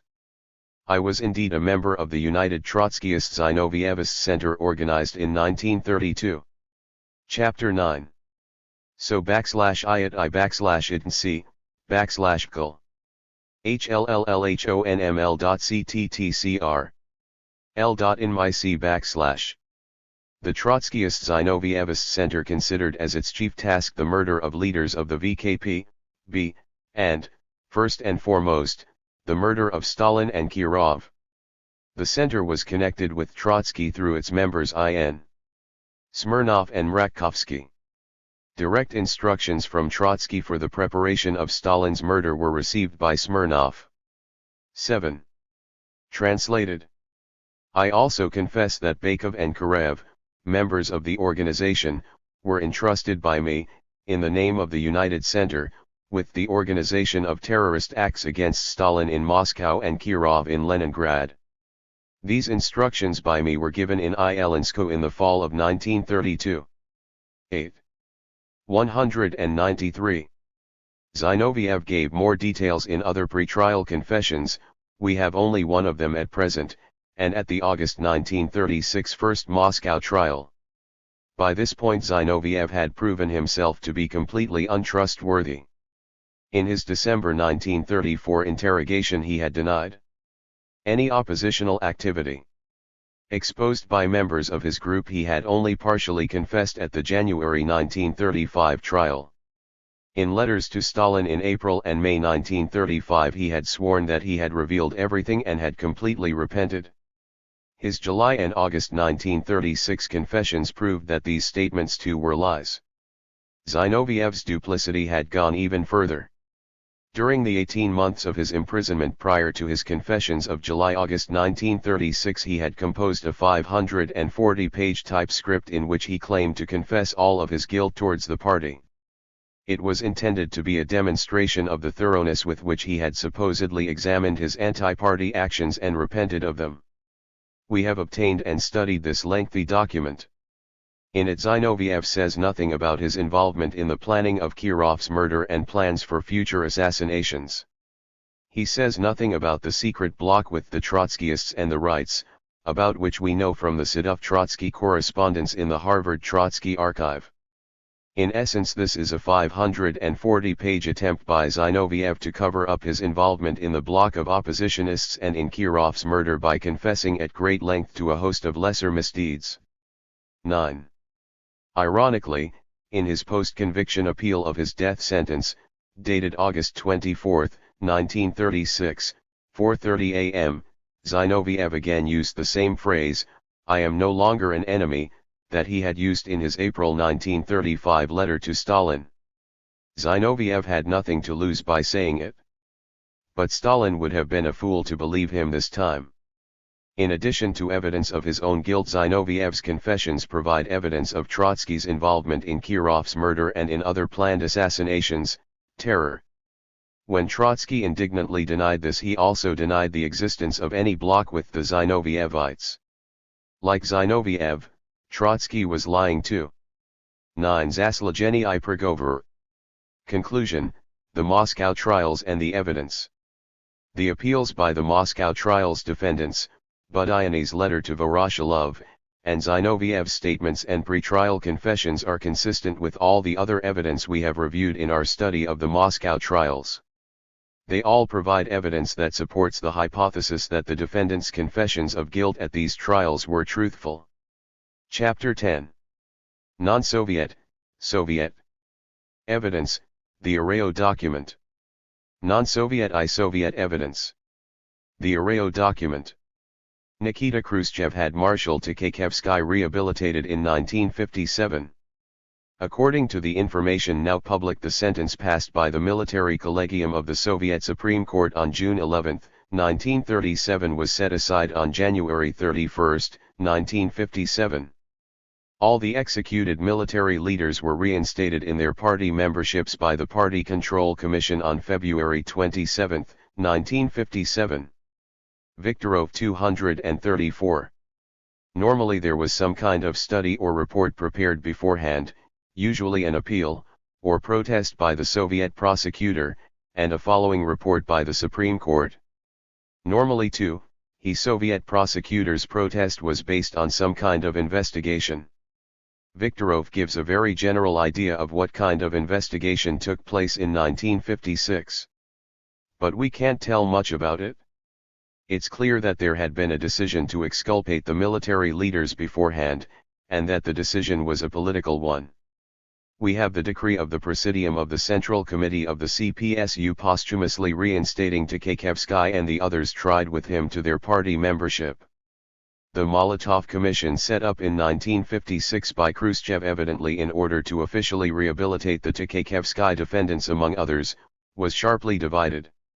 Within weeks after it ceased its operation, Molotov, Malenkov, and Kaganovich tried to oust Khrushchev but failed and were ousted themselves instead. 1. Chapter 10. Non-Soviet, Soviet Evidence, the Areo Document 197.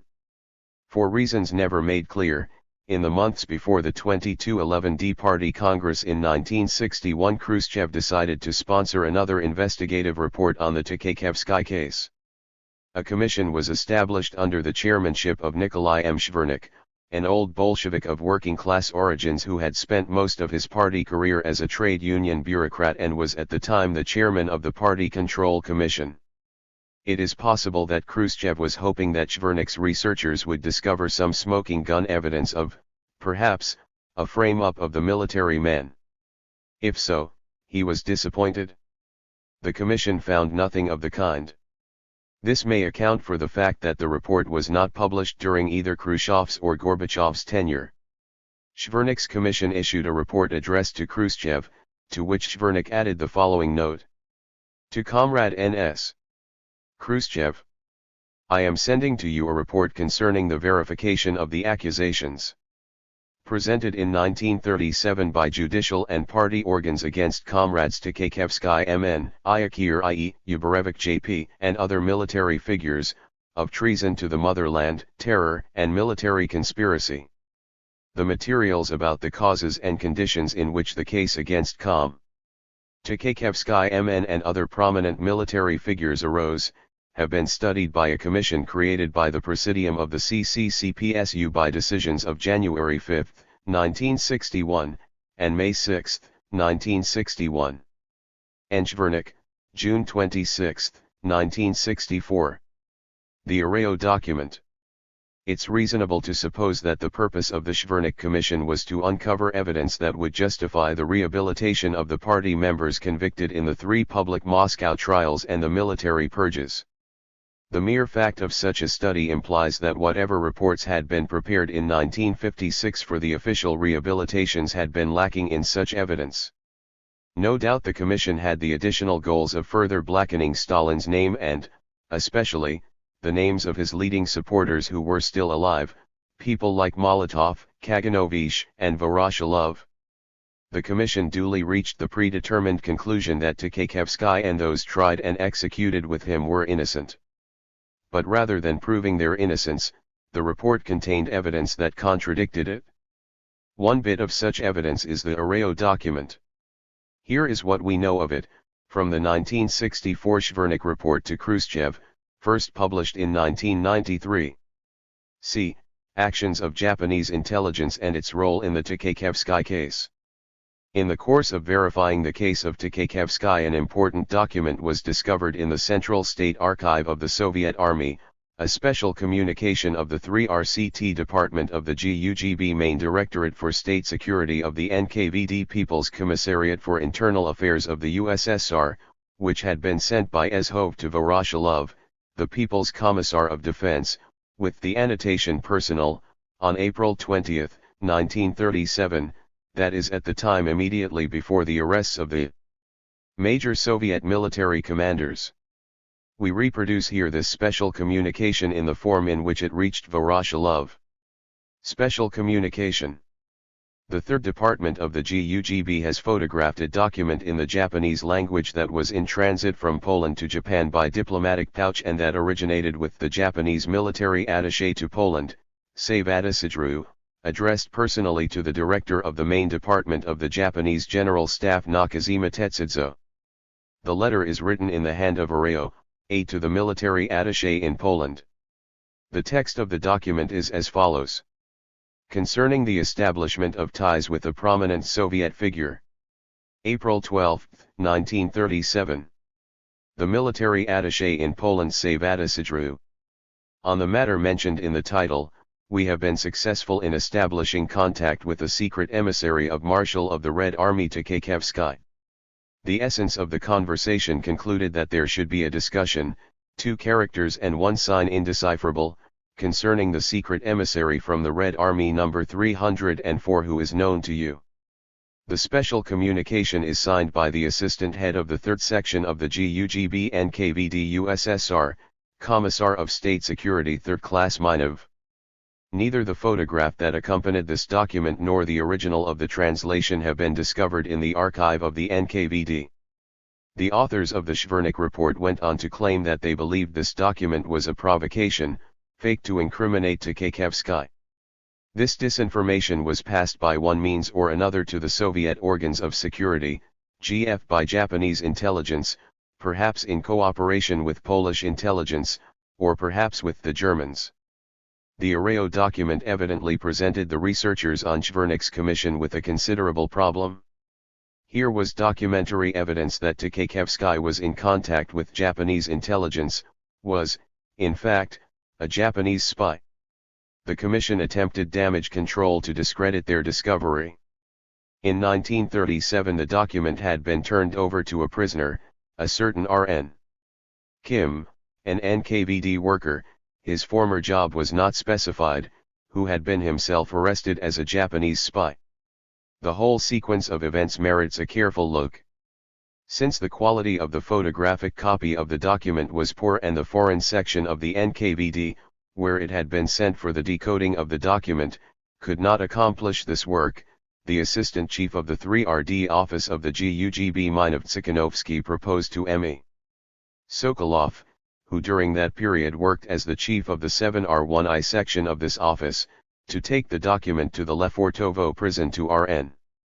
Kim, an arrested employee of the foreign section of the NKVD who was imprisoned there, and to assign him, as a qualified expert in the Japanese language, to decode the document. Kim had been arrested on April 2, 1937, under suspicion of espionage for Japan, and the investigation of his case was led by the staff of the section headed by Sokolov. Sokolov has now informed the CC of the CPSU that Kim succeeded in decoding this poorly photographed document after 2 or 3 visits. Kim was very excited when he informed Sokolov that in the document Marshal Tkaczewski is mentioned as a 204 foreign spy. Sokolov confirms that the contents of the special communication that was sent to Voroshilov agrees with the contents of the translation done by Kim. Moreover, at that time Sokolov and other co-workers who knew the document's contents were convinced that it was genuine. Now, however, Sokolov considers that they were then deeply mistaken and that the document was obviously disinformation by Polish or Japanese intelligence who counted upon our seizing upon this forgery. There are some issues to consider here. Why would a document of this importance be turned over to a suspected Japanese spy for a reliable translation? If Kim had in fact been a Japanese agent, the possibilities this presented to him for creating a havoc of distrust within the Soviet leadership would have been immense.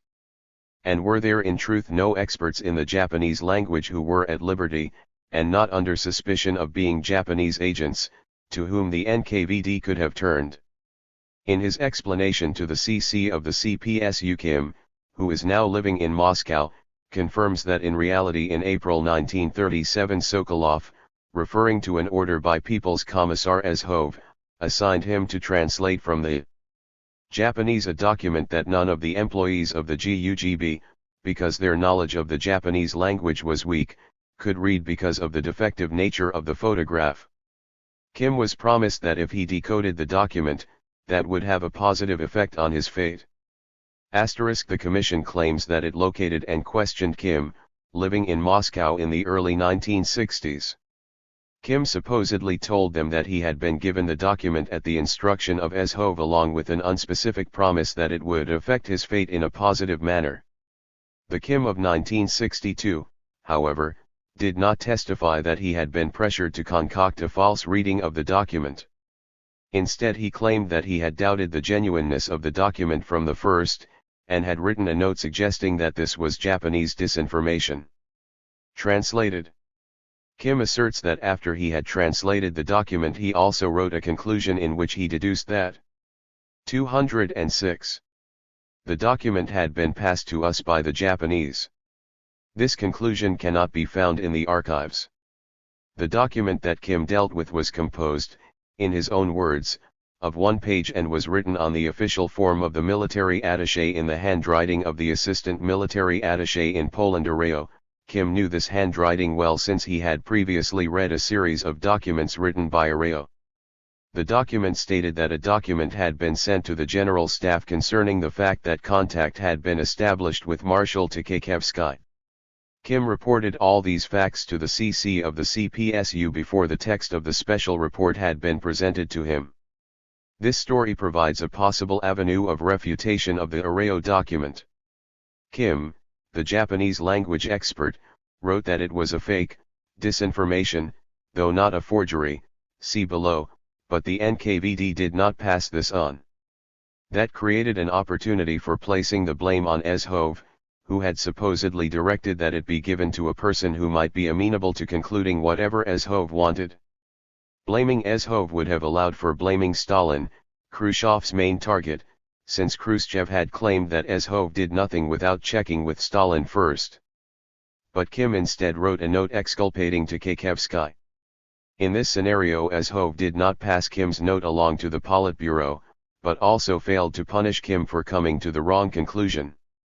A further difficulty in the Shvernik Commission's discussion of the document is that GUGB officer Sokolov, who had brought the Areo document to Kim, knew nothing about Kim's note in the early 1960s. For if he had known, he would never have given the testimony that he did give to the Commission. Sokolov confirms that the contents of the special communication that was sent to Voroshilov agrees with the contents of the translation done by Kim. Moreover, at that time Sokolov and other co-workers who knew the document's contents were convinced that it was genuine. Sokolov, who had supposedly dealt with Kim directly, could not have believed the document was genuine in 1937 if Kim really had written a note saying that he suspected the document was phony, disinformation. Obviously Sokolov's view about the document bona fdes would have come from Kim. But Sokolov and his co-workers did believe in April 1937 that it was genuine. Therefore, at that time Kim must have believed that too. Moreover, how could Kim, a man imprisoned for suspected espionage for Japan, have gotten out of prison to communicate these matters to the Central Committee, much less before he had been presented with the text? If he had done this, how could Sokolov and his co-workers not have known about all this? The Shvernik Commission report states that Kim was able to identify the handwriting of the document as that of Areo because he had previously read a series of documents written by Areo. The assistant military attaché of Japan to Poland would not have been writing to the Soviets at all, much less in handwritten Japanese.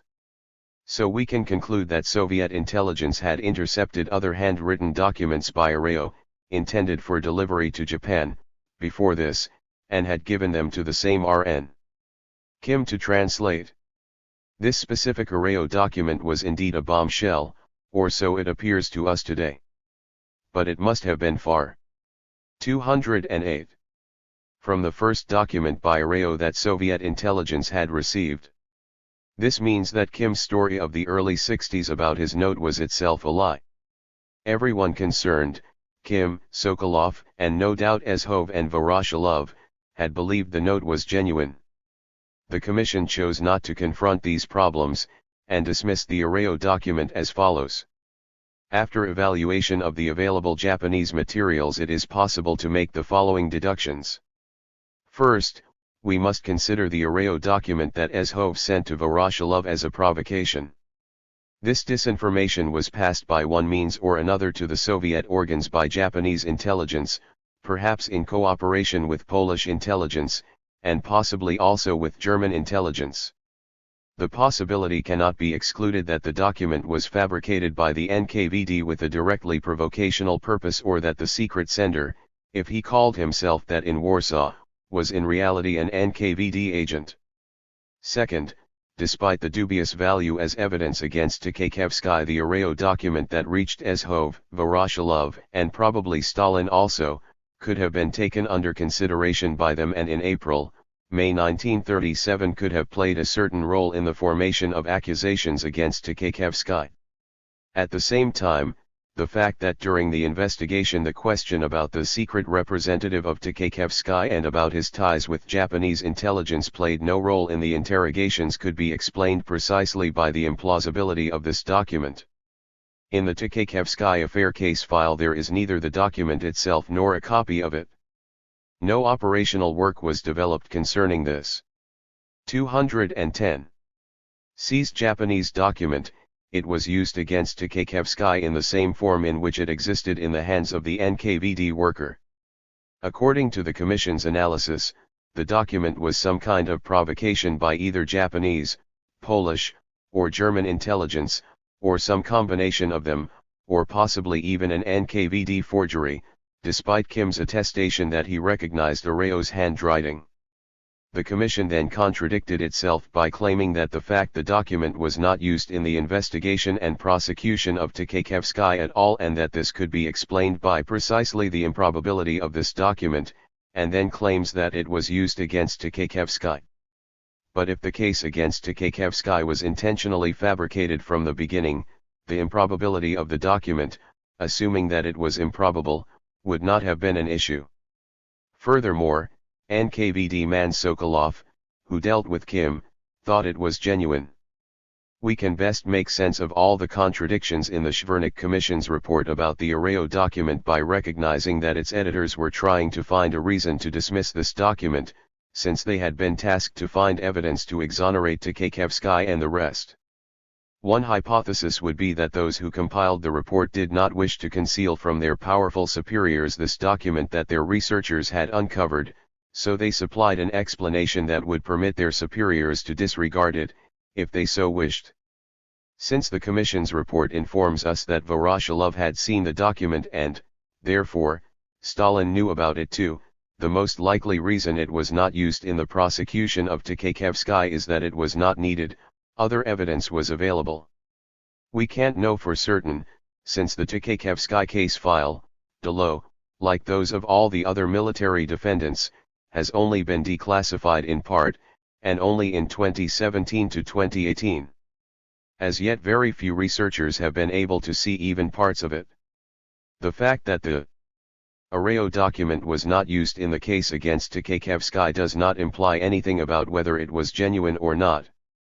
We do not know whether the actual Arao document is still extant somewhere. We know about it only from the Schwernik repartee. Either it is among the Tkaczewski investigation materials that are still top secret in Russia today, or it has been destroyed. It is not mentioned by Yulia Kantor, author of 3 books on Tkaczewski, who was given special permission by the Marshal's family to see his investigative file and in whose works a great deal of evidence pointing not towards Tkaczewski's innocence, but towards his guilt, may be found. Kantor herself, with no pretense of objectivity, firmly takes the position that all the military commanders were innocent victims of a frame-up. The Arao document represents good evidence that Tkaczewski was in direct contact with the Japanese military figures in Poland. The attempted refutation of the document contained in that report is filled with contradictions and should be discarded. We have documented in another chapter that the Tkaczewski affair features prominently in the Third Moscow trial. We have a great deal of documentary evidence that the Tkaczewski conspiracy did exist. This evidence is relevant to our task of verifying the Moscow trial's testimony from other, independent sources. Chapter 11. Soviet evidence, Ustryalev's confession. Ustryalev on Tkaczewski's contacts with the Japanese. The consideration of Nikolai Ustryalev's confession requires some explanation. Ustryalev's is a Soviet, NKVD confession interrogation. This will raise in the minds of some readers the possibility that Ustryalev might have been forced to falsely confess, that these confessions might be fabrications, and so on. In reality, there is no evidence that this is the case and much evidence against it. Therefore, it may be useful to examine this issue here. Ustryalev's confession cannot have been an attempt to frame Tkaczewski or even to get additional evidence against him, since by the date it was given, July 14, 1937, Tchaikevsky, executed on June 12, 1937, had been dead for more than a month. Might it be an attempt to frame, or at least get more evidence against, Bukharin and the Wrights? As we shall see, they are in fact mentioned in the confession. But this is impossible for a number of reasons. The allusions to Bukharin and the Wrights are all hearsay. Ustryalov simply reported what one Japanese journalist spy who called himself Nakamura had told him. Nakamura had no direct knowledge about the Wrights. He just repeated what he had been told by still other parties. Such testimony would have been useless in any criminal trial, including in the USSR in the 1930s. Why would the NKVD or prosecution fabricate material that could not be used? When, during the Ezovshchina or Great Chapter 11. So /ICT evidence, L, Trial Confi, Ion 213. Terror. The NKVD fabricated confessions. They did so to falsely incriminate innocent people. In this case they would have fabricated direct testimony, forced Ustryalov to say that he had direct knowledge of the Wrights' desires to overthrow the Soviet government, make deals with Japan and Germany, and so on.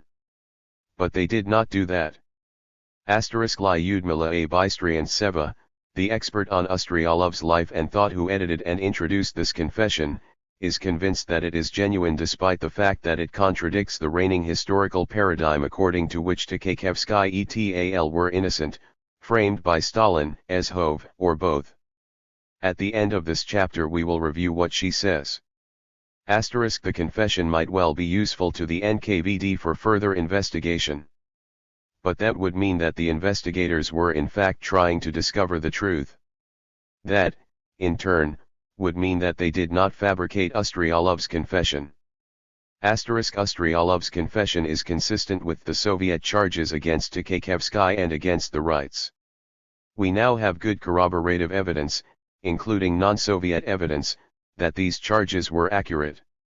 The prevailing paradigm of the Moscow trials and the Tchaikevsky affair cannot account for this evidence. Therefore, the prevailing paradigm must be discarded. All this suggests that the confession is genuine. We have no grounds to think that it might be a fabrication by the investigators or the prosecution, and every reason to think it was not.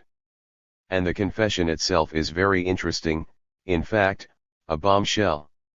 Not surprisingly, it has been virtually ignored by those who are committed not to discovering the truth but to what I have elsewhere called the anti-Stalin paradigm of Soviet history.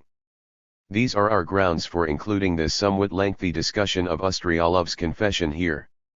214. Nikolai Vasilievich Ustryalov was a Russian philosopher who had taught law at Moscow University during World War I. He had been a member of the Cadet, Constitutional Democrat, Party, the leading party of businessmen and intellectuals. During the Civil War he supported the white generals Kolchak and Denikin against the Bolsheviks. Eventually he settled in Harbin, China, and worked for the China East Railroad, jointly owned by China and the USSR. During his years of exile he visited Japan several times and met with Japanese government figures. These visits became the focus of interest. When the railroad was sold to Japan in 1935, Ustryalov returned voluntarily to the USSR with other Russian nationals. Once back in the USSR, Ustryalov was hired to teach as a professor of economic geography at two universities in Moscow. Clearly Soviet authorities believed that he had accepted the Bolshevik Revolution and his stated desire to support the USSR for nationalist reasons. Ustryalov was arrested on June 6, 1937. In the USSR he worked as a professor of economic geography at the Moscow Institute of Transport Engineers and for a time at Moscow State University. But on June 6, 1937, he was arrested by the NKVD of the USSR, and on September 14, 1937, he was sentenced to be shot by the military collegium of the Supreme Court of the USSR for espionage, counter-revolutionary activity, and anti-Soviet agitation, Articles 58-1, 58-8, and 58-11 of the Criminal Code of the Russian Republic. The sentence was carried out on the same day in Moscow. 215. From another source we learn that Ustryalov pled guilty at trial to espionage for Japan. Ustryalov was declared guilty by the court in that since 1928 he has been an agent of Japanese intelligence and has carried out espionage. In 1935 he established counter-revolutionary contact with Tkhayevsky, from whom he learned about the preparation of terrorist acts against the leaders of the VPK-B, and the Soviet government and about contact with the anti-Soviet terrorist organization of the Rights. In addition, Ustryalov conducted active counter-revolutionary propaganda and slandered the leadership of the VKP-B, from the sentence, p. 52. The sentence against Ustryalov NV was carried out the same day, p. 53. The accusation of espionage and other counter-revolutionary activity was based solely on Ustryalov's confessions, which he gave during the preliminary investigation and confirmed at trial. Ustryalov was himself convicted of espionage for Japan. This constitutes our main interest in him here. It's important to note, however, that Ustryalov did not confess to everything his interrogator accused him of. Specifically, he rejected the accusation that he had returned to the USSR at the instruction of the Japanese. Question: It is useless for you to reduce your activity only to counter-revolutionary propaganda. The investigation is aware that you arrived in the USSR upon the direct proposal of Japanese intelligence with special assignments. Do you admit this? Answer: I do not admit this. 217. This kind of differentiated confession of guilt to some charges while rejecting other charges, suggests an effort on the part of the defendant to be truthful at least about the charges to which the defendant has confessed guilt. Bystriantseva argues convincingly that Ustryalov did not spy in the ordinary sense of the word, and in the sense that the NKVD interrogator at first accused him of. But she fails to point out the obvious, that Ustryalov's discussion with the Japanese agent Nakamura, see below, itself constituted a form of espionage, that is, secret collaboration with a hostile foreign power, if not reported to the authorities. The transcript of one of his interrogations, that of July 14, 1937, was published in 1999. Here we quote only those sections of the interview that are directly relevant to the question of Japanese collaboration. In this interrogation, Ustryalov outlined the contents of a conversation he had with Tkhayevsky at Tkhayevsky's own home sometime in the autumn, probably September, of 1936. He then summarizes a 90-minute discussion he had in late December 1936 with a Japanese agent, one Nakamura, who was traveling under journalistic cover. We'll comment on these two sections of Ustryalov's confession separately. After that, we'll consider issues of authenticity. 218. Part 1. Autumn 1936, Ustryalov discusses his talk with Marshal Tkhayevsky. Question: Describe the contents of this conversation. Answer: I will try to present our conversation word for word insofar as I am able to remember it. Tkhayevsky first touched upon the main problems of our politics and expressed interest in my point of view. I told him that, in my opinion, in the current historic situation, Soviet foreign policy is being conducted upon the only possible line, if we bear in mind the orientation toward peace. I felt that my companion did not share this point of view. In very careful, laconic, roundabout terms, he began to say.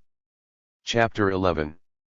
SMICTI /ITNC, Trial Messi en Furs, Ion.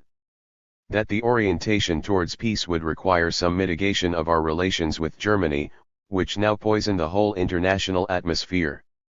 I immediately remarked that we are not to blame for the tensions in these relations, that I firmly believe that as long as fascism is in power in Germany no improvement of our relations is possible. Expansion to the east is the cornerstone of Hitler's foreign policy. Yes, but to the east of Germany is Poland, replied Tkhayevsky. Territorial questions allow for a variety of solutions. From his further, although cautious, statements. It turned out that he had a very different picture of the European equilibrium than the one that now exists. In his words, the well-known concept of the so-called German orientation was revived, about which so much was said and written at one time. It was clear at whose expense in such a case the settlement of the disputed territorial problems was conceived. Not every Polish campaign ended in a Riga Treaty. History also knows the Congress of Vienna. This aphorism by my interlocutor was a more than clear hint. But our contradictions with Germany are not limited to territorial problems. We cannot lose sight of the profound opposition of our social and political regimes. Tkaczewski, yes, of course, but regimes develop, they evolve. For in politics we need flexibility. Every conflict is the beginning of the agreement. However, there are basic, fundamental conditions which constitute the essence of the political system. With us these conditions are defined by the program of the ruling party. Tkaczewski, yes, but besides the program there are people. The party is people. In the party there are realist politicians 5, and the future belongs to them. From his further remarks it was clear that he was not only theorizing, but already felt a certain amount of ground under his feet. The realist politicians in the party were not a fiction but a reality. Not fiction either were the words about a new course towards Germany. From these words, somewhat disjointed but still quite clear, it was not hard for me to understand the basic political aspirations of my interlocutor. It only remained for me to ask him one question about the specific domestic program of those realist politicians in the party that he had mentioned. To this question Tkaczewski replied that their internal political program was based on the need to smooth the acuteness of the contradictions between the Soviet state and the outside world, even at the cost of a certain retreat from the political line currently being carried out by the party. Since this lessening of contradictions is dictated by the situation, it was necessary to take this path. After this response I finally realized that under the nickname of realist politicians Tkaczewski had in mind the right opposition in the party, the Bukharin-Rykov group. Analysis 223. A significant point for our purposes is that the main subject of Ustryalow's interrogation was Marshal Tkaczewski.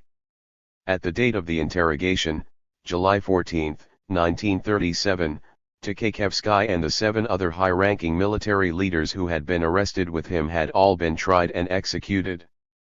What would have been the purpose of fabricating an interrogation that implicated a person already dead and other minor figures, some of whom, as we shall see, were never repressed? Ustryalov had been arrested on June 6, 1937, a few days before the trial and execution of Tkaczewski and the rest, and during the continuing investigation of the military conspiracy. We don't know what led to Ustryalow's arrest. As an attempt to investigate networks of Japanese espionage, the interrogation makes perfect sense. The NKVD was also gathering further information on the Rights, on their connection to the military conspirators and others. Bukharin had already begun to confess about this in his first confession of June 2, 1937. Furr and Bobrov Bukharin, so had Iagada, Krestinsky, and others who would eventually figure in the March 1938 Moscow trial. Ustryalov knew that Bukharin and Rykov had been arrested. Their arrests had taken place on February 27, 1937, during the February-March 1937 Central Committee plenum. But he could not have known how closely the confessions they had already made were consistent with what Ustryalov reported about Tkaczewski's views. As Ustryalov described his conversation with Tkaczewski, it began by his professing his loyalty to the Soviet orientation to peace, no doubt the attempted rapprochement with the Western. 224. Capitalists, entry into the United Nations, the new constitution, and other reforms.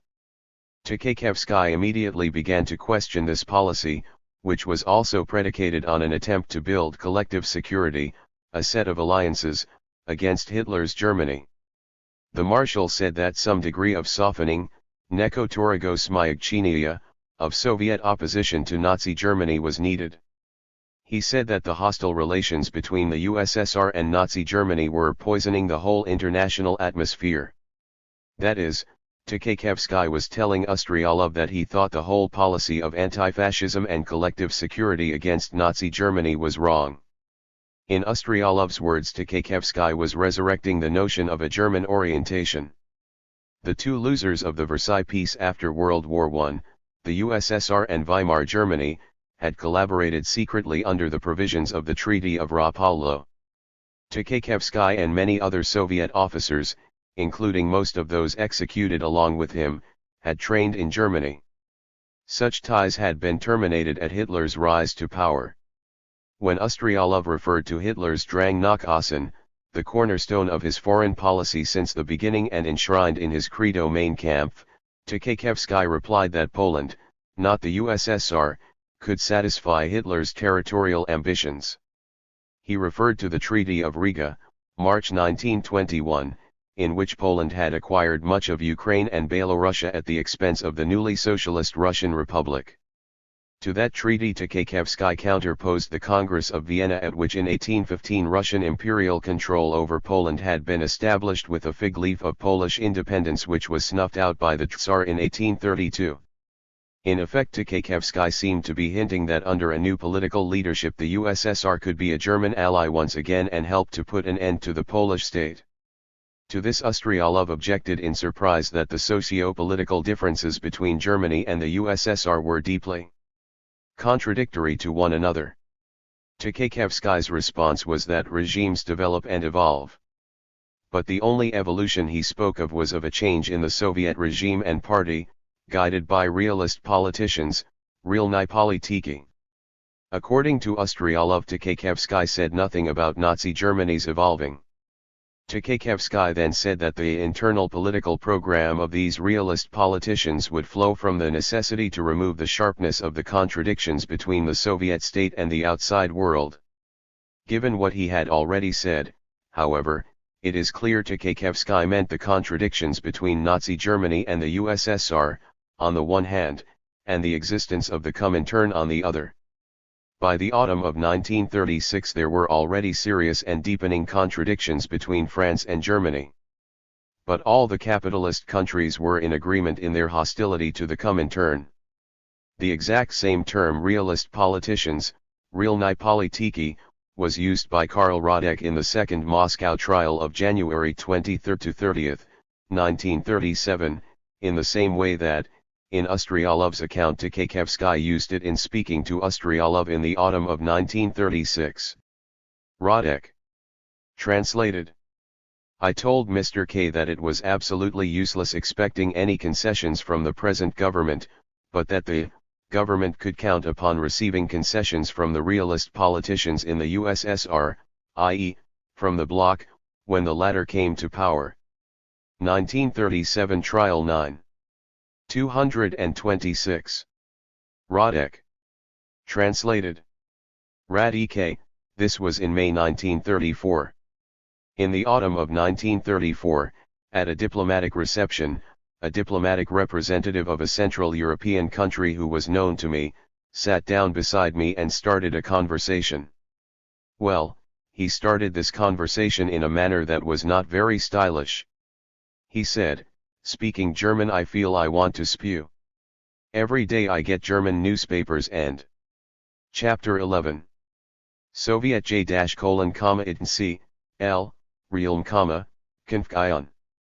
They go for you tooth and nail, and I get Soviet newspapers and you throw mud at Germany.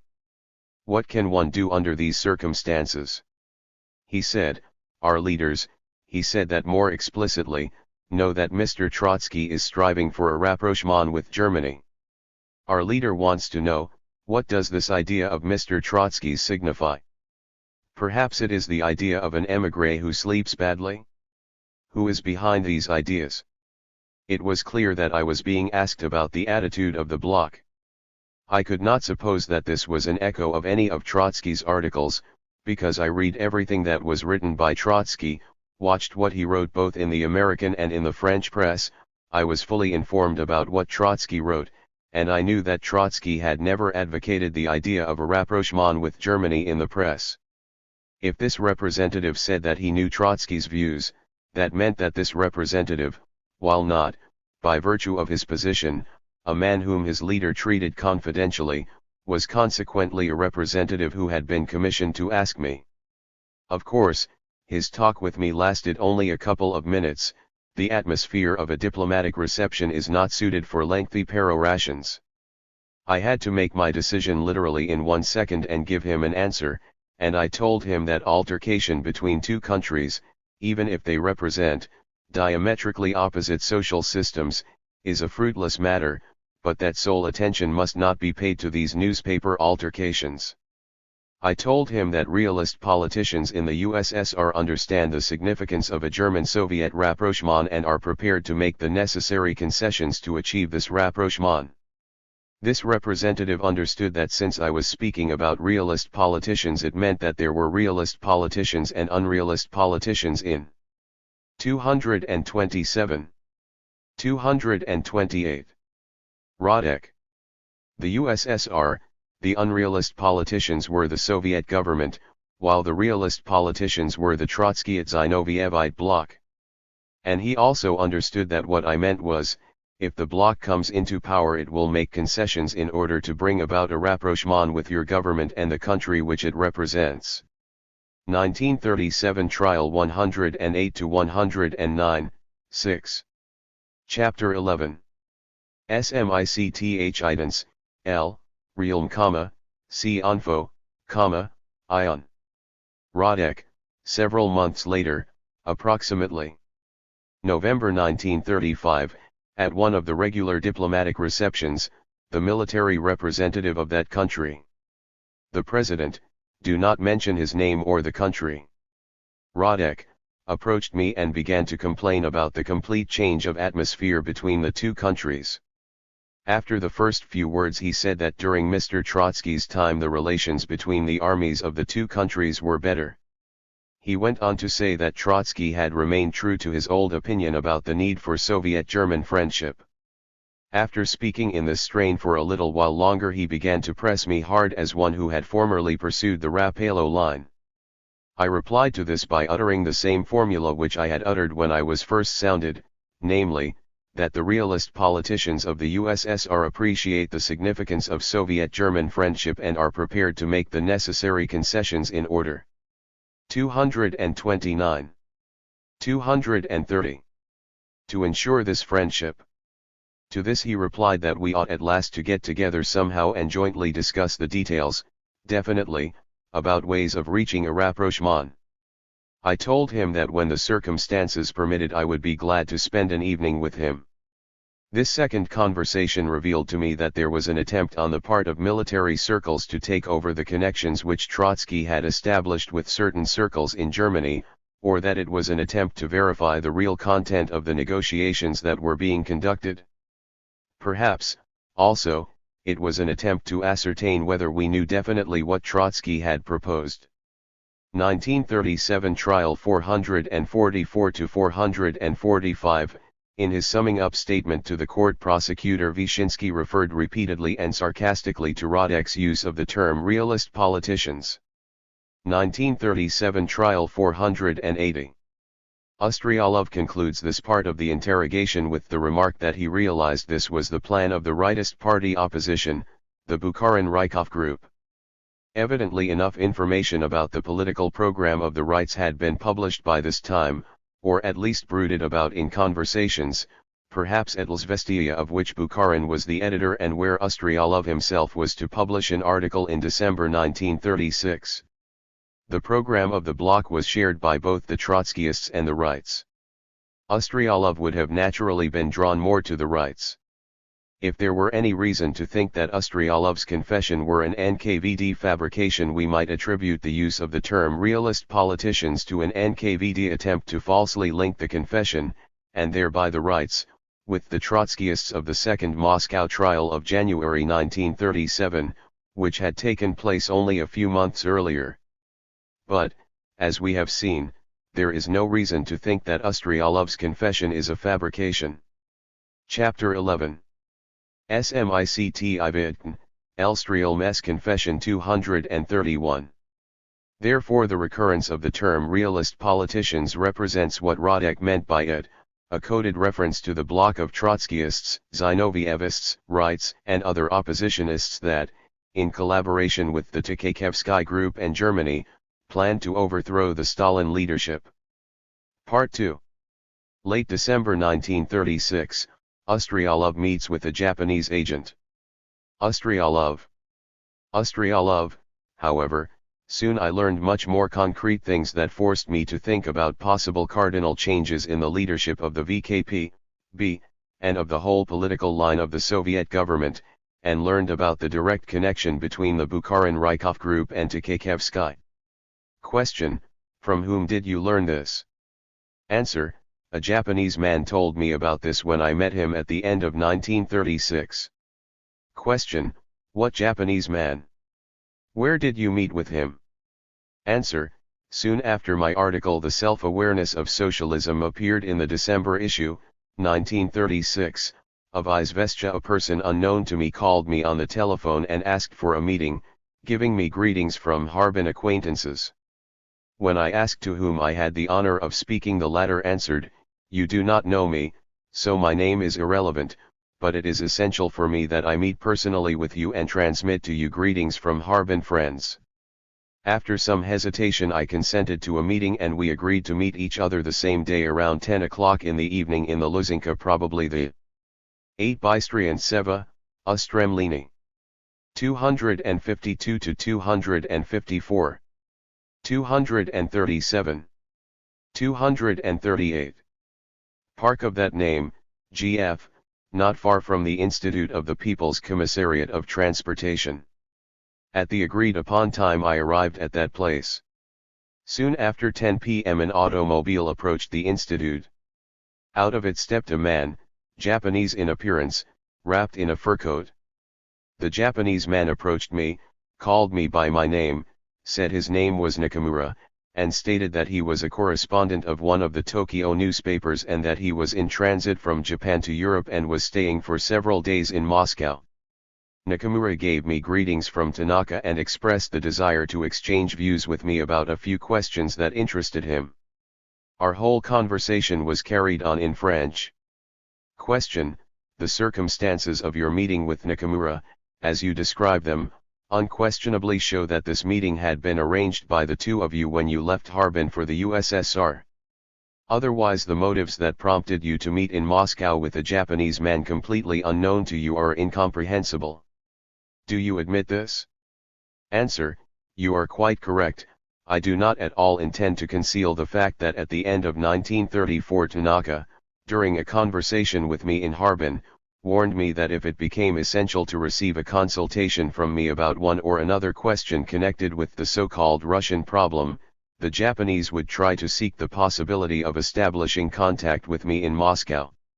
I assert, however, that no final agreement about the circumstances of this meeting between us had been agreed upon. Chapter 11. Soviet I/INC, L, Trialm-/Konfk, Ion.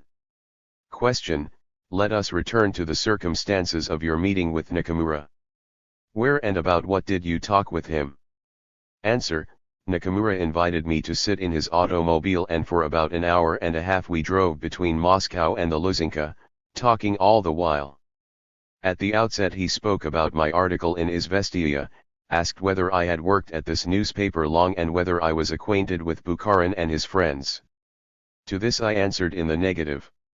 He was further interested to learn what circles I frequented, and again spoke of the milieu of the Bukharin-Rykov group, which he called the group of realist politicians, much more far-sighted and possessing more social support than the Zinoviev-Kamenaya group that had recently failed.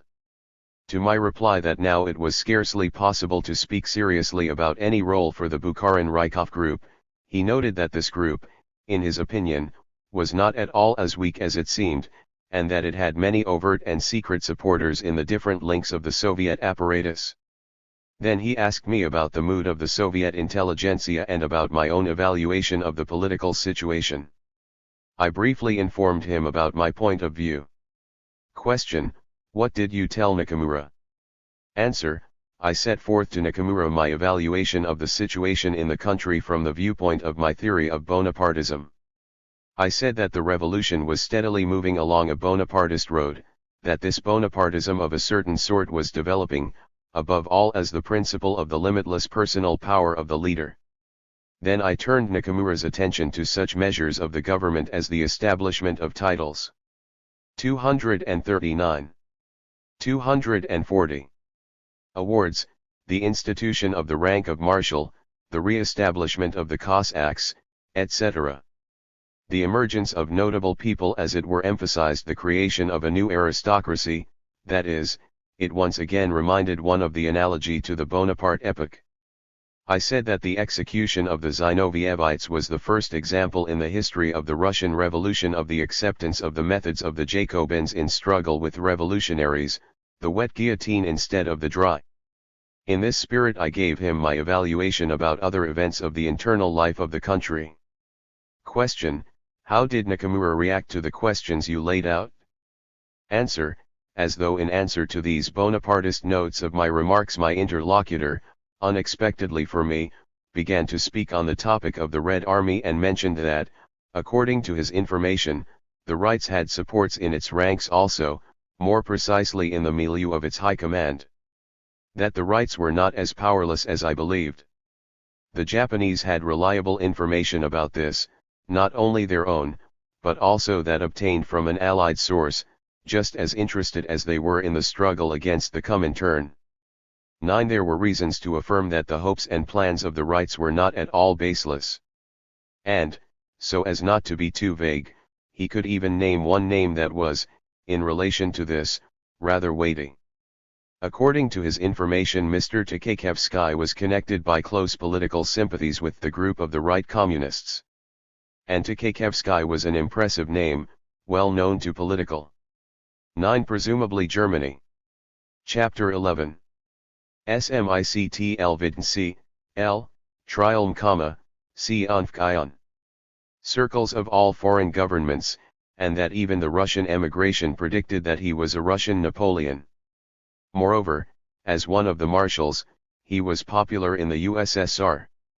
To my question how he imagined the political program of such a right military bloc, he developed to me a series of conceptions that reminded me of the judgments expressed by Tanaka in 1934. In the event of political success, the government of the Bukharin-Rykov group would fundamentally change the course of Soviet politics towards the side of coming closer to the desires of foreign states. In particular, Japan expected that this government would stop the work of the Comintern in China and would give Japan full freedom of action in China. At the same time, Japan was expecting the significant expansion of various concessions in the Soviet Far East, possibly even an amicable agreement about the sale to it on acceptable terms of the northern part of Sakhalin. All this would radically lessen the current tense relations between Japan and the USSR. To my question about the position of such a government in the sphere of European foreign policy, Nakamura answered that a sharp improvement in Soviet-German relations would take place. A change in the system of the monopoly of foreign trade would reinvigorate commercial ties between both countries and German commercial expansion in the USSR. Territorial political difficulties could be decided, to a significant extent, at the expense of Poland. The decommissioning of the activities of the Comintern would meet Hitler's basic conditions. In a word, here we could expect a decisive turn in the whole contemporary international situation and the establishment of a peaceful equilibrium on a new. 241. 242. Basis. The Soviet Union would firmly enter the society of normal states that carry out the politics of healthy national egoism. As he said goodbye to me, the Japanese man gave me to understand that he would be very interested to hear more detailed and concrete thoughts from me about the questions touched upon in our talk.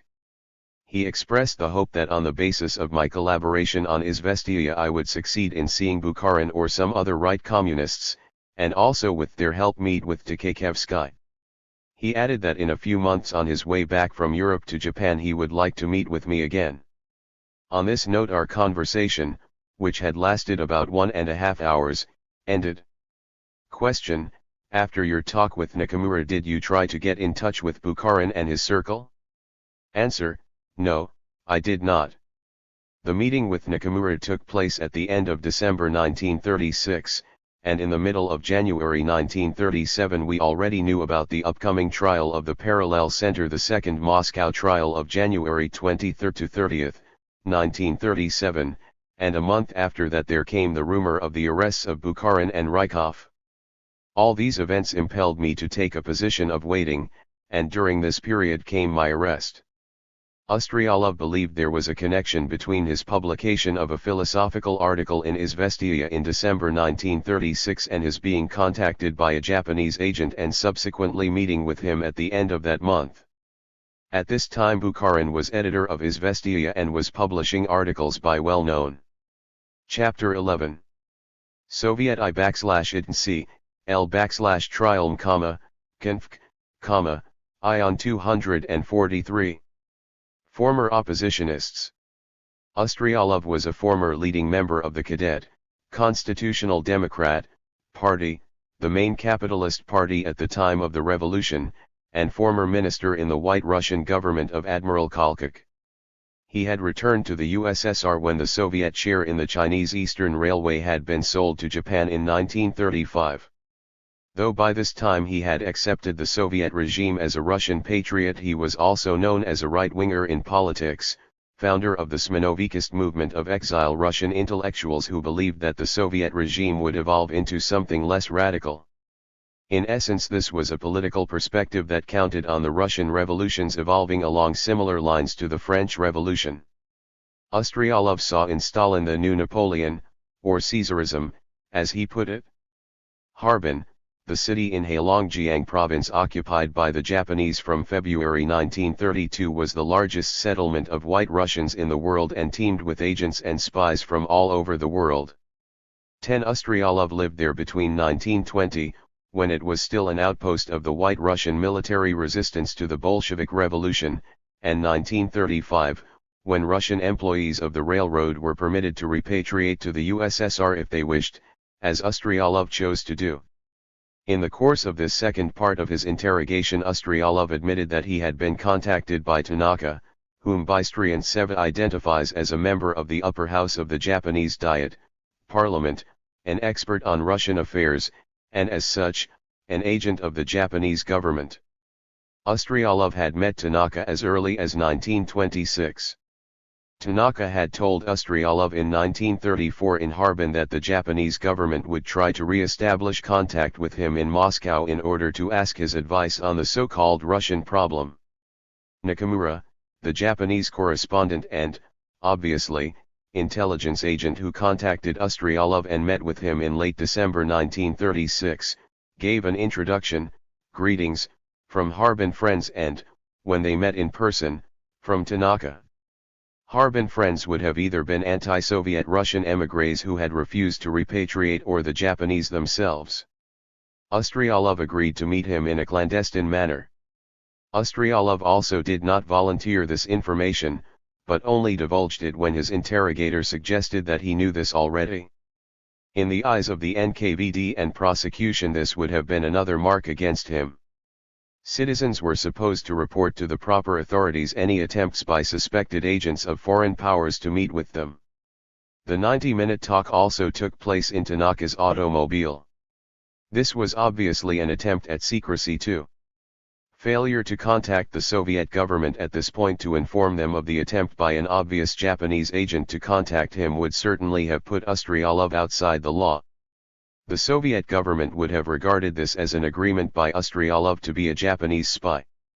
Ustryalov did not notify the government, but was evidently found out anyway. He was in fact convicted and executed in September 1937 for espionage for Japan. Nakamura asked about Bukharin and his friends, showed much interest in them, and called them realist politicians, much more far-sighted and having more social support than the Zinoviev-Kamenaya group that had recently failed. He called them not at all as weak as it seemed and said they had much open and secret support within different areas of the Soviet party and apparatus. Nakamura then revealed that support for the right opposition existed in the highest echelons of the Red Army, saying that the Chapter 11. Soviet L/IDNC, L, Tria, M, C on 245. Japanese knew this not only from their own information but from another anti-Comintern ally. This was certainly Germany.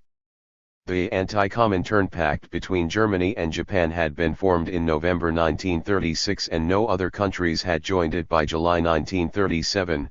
Mussolini's Italy did not join it until November 1937.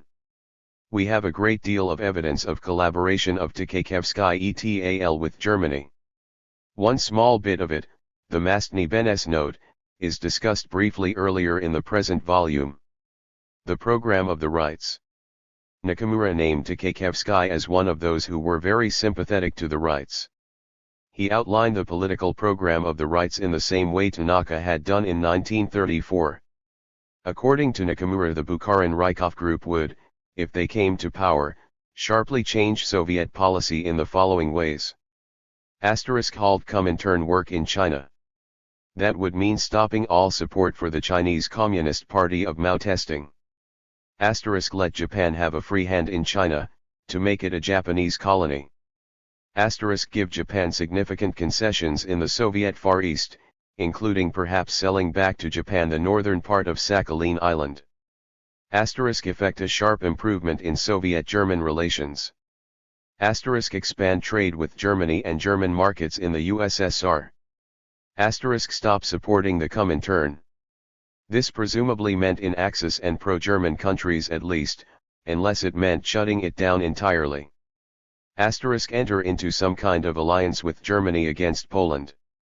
This outline of the program of the rights corresponds closely to that given briefly by Bukharin in his first confession of June 2. 246.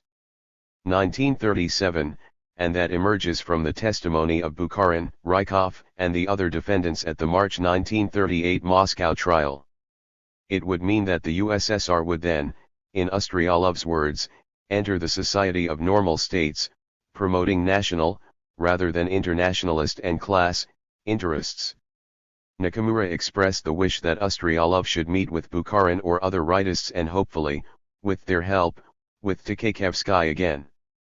This confirms that the Japanese government believed the possibilities for a rightist, military seizure of power was still very much alive in December 1936. And this is consistent with the information surrounding the Trotmansdorf-Mastny talks only a few weeks later in early 1937. We have much evidence that at this time Hitler was still hoping the rights and military could still take power. 11.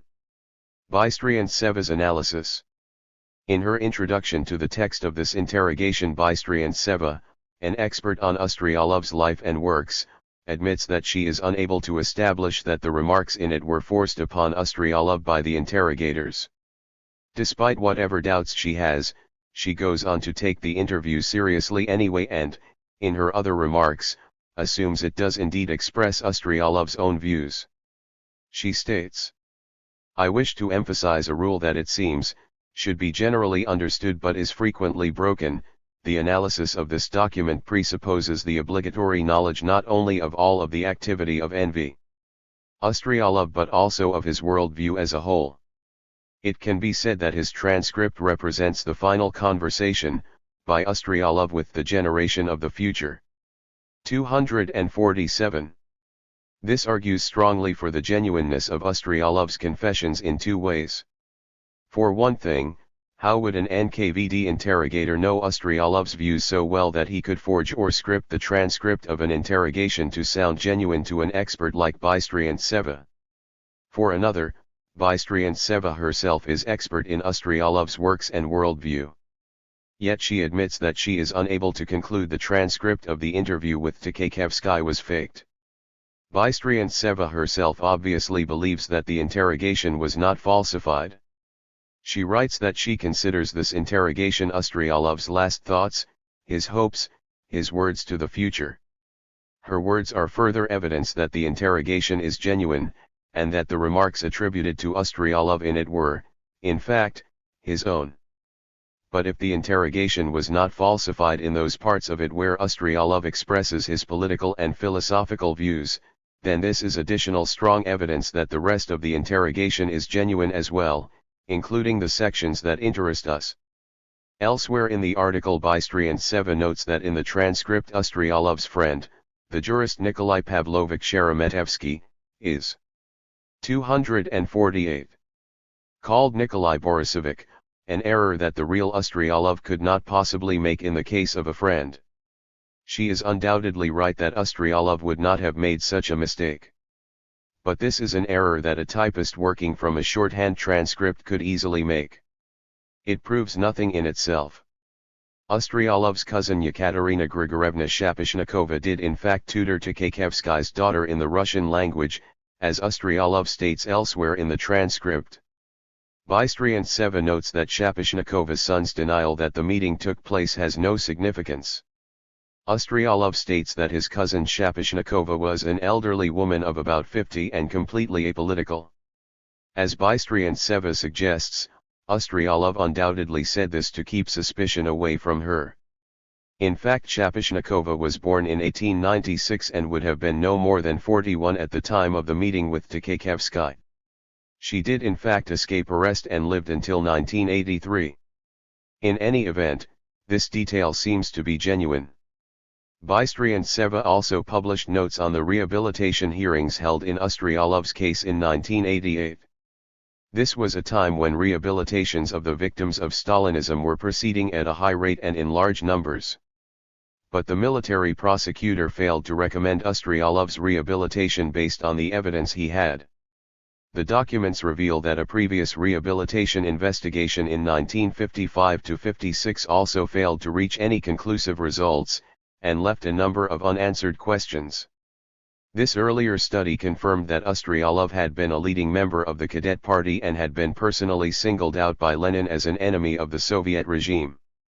Ustryalev had certainly been an outspoken opponent of the Soviet regime in this period. Ustryalev confessed as well to long contact with Japanese intelligence. In effect, this made him a Japanese agent.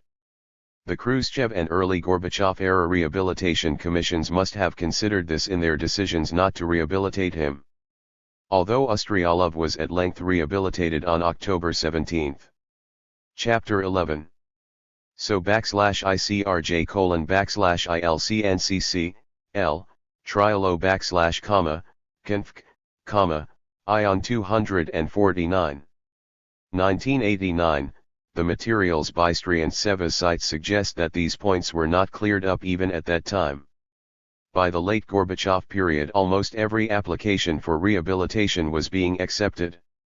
The earlier rehabilitation study of Ustryalev's criminal case file reveals that Ustryalev confirmed his guilt at his trial, while it states that no other inculpatory materials were presented at the trial other than his own confessions in the preliminary investigation and again at his trial on September 14, 1937.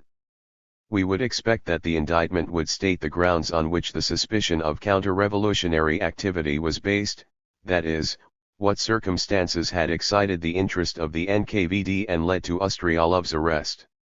Ustryalev named a number of his friends among whom, he said, he had set forth his counter-revolutionary views. Some of them were repressed between 1937 and 1940. But others were evidently not repressed in any way and lived into the 50s, 60s, 70s, and even 80s. The names named by Ustryalev, if it was he, were no secret to the organs, and we consider it essential to specially emphasize the fact that most of these persons not only were not repressed, but even continued to work and received awards from the Soviet government.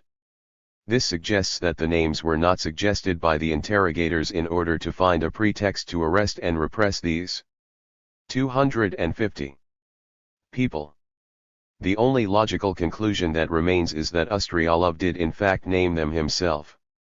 Ustryalev's statement is consistent with Tkaikevsky's confessions, with the pre-trial confessions we have from Bukharin and Krestinsky, and with the testimony at the March 1938 Moscow trial.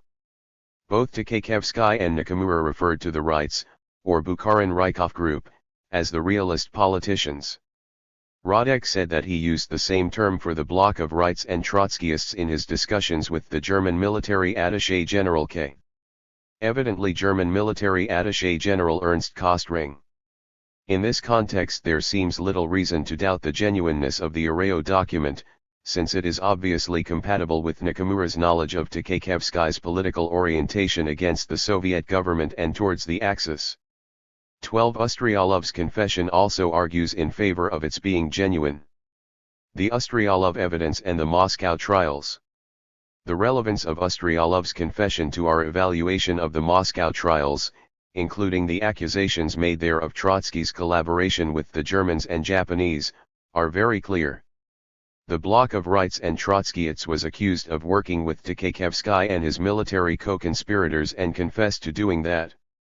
In a previous chapter we have reproduced passages from the testimony of Rosengel T.S., Rykov, Grinko, Krestinsky, and Bukharin concerning the Takaevsky conspiracy. In them the defendants at the Third Moscow trial admit collaboration with Takaevsky and his group of military men, and indicate that Trotsky was involved in this collaboration also. 12. We discuss the Areo document in an earlier chapter of this work. 251. Ustryalev's confession is thus strong evidence in support of the essentially reliable nature of Moscow trials confessions as evidence, as well as of Trotsky's involvement in the conspiracy of the bloc, something we know from the Trotsky archive is true in any case. During the Khrushchev and Gorbachev years, rehabilitations were often justified by the statement that the only evidence against the defendant presented at T1 Il was the defendant's own confessions. Works by anti-communist scholars repeat this charge as though it represented some kind of tyrannical P1 actus. This is deliberately misleading. In the American criminal justice system and, perhaps, others as well, the P1 prosecution does not go to the expense and trouble of presenting a case, calling witnesses, and presenting evidence, if the defendant has pled guilty. A defendant's guilty plea does not imply that the prosecution did not have evidence and witnesses in case the defendant pled innocent. In the Soviet criminal justice system in the 1930s, a defendant had to confirm his confessions of guilt, if he had made any, at trial. Many defendants confessed before one trial, confirmed their confessions to the investigation before trial, and then refused to confirm them at trial. In those cases the prosecution presented the evidence it had. This happened in the case of Nikolai Ezhov in February 1940. Despite the fact that he refused to confirm his many confessions at trial, Ezhov was convicted on the testimony of others who testified against him. Chapter 12. Conclusion, the 1 Moscow trials as evidence. Moscow trial defendants who lied. We can establish that some of the Moscow trial defendants lied deliberately to the court. A few words of caution are needed lest the reader mistakenly conclude, if a witness tells a lie once, he must be lying all the time. Of course this is not so. The fact that someone has made one verifiably false statement does not in the least mean that all his or her statements must be false. Likewise, someone who had made a verifiably true statement does not necessarily tell the truth all the time. Each statement must be checked. Historians should verify, not believe.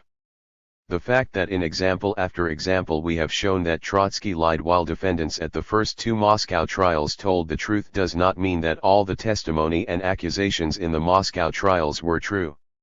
Verifiable falsehoods can be found in them, but not, as is commonly believed, in the form of false accusations by the prosecution or false confessions of guilt by innocent defendants. Rather, the falsehoods we can now demonstrate were told by guilty defendants who continued to deceive the prosecution and court. Sokolnikov. For example, we can now confirm that the following statement made by Sokolnikov in his final statement at trial, is false. I can add nothing to the information and the evaluations which were here given by the members of the center, Pyatakov and Radek. I think that these evaluations have been sufficiently frank, and I fully share them. But I cannot add anything of my own, because I was not in direct communication with Trotsky, I was not directly connected with him, and received information through third persons. 1937 Trial 555. 253.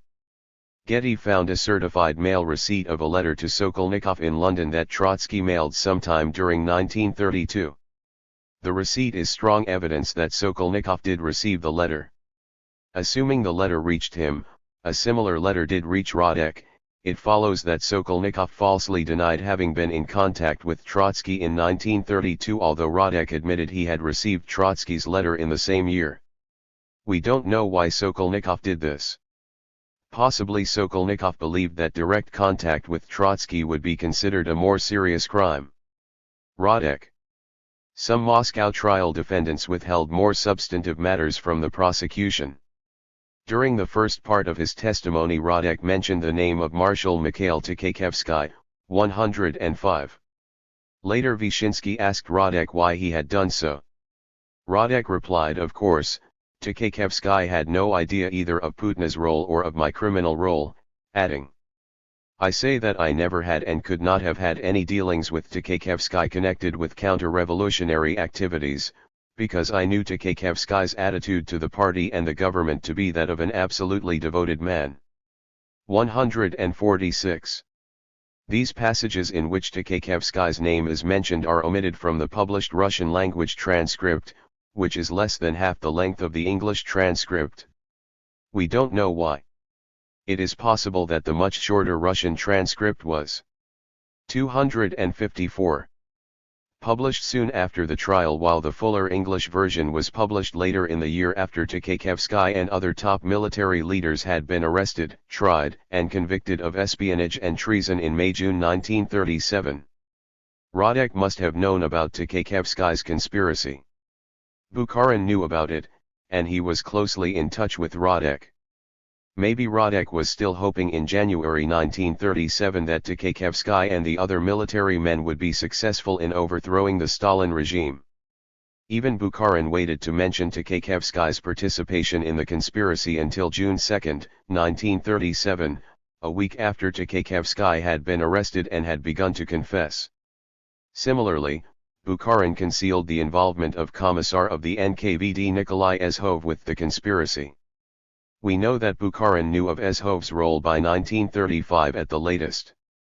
In his first pre-trial confession, again at his trial, and finally in his two appeals to the Soviet Supreme Court, Bukharin claimed that he had completely disarmed, confessed everything he knew.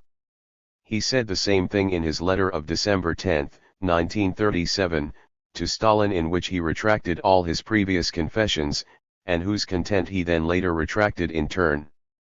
Perhaps Bukharin too was still hoping that Ezhov would be successful where Tkakhevsky and his own bloc of rights and Trotskyists had failed. If Bukharin had named Ezhov as a co-conspirator, the Soviet government could have dismissed him from his post as Commissar of Internal Affairs, head of the NKVD, as much as 18 months before he was finally induced to resign in November 1938.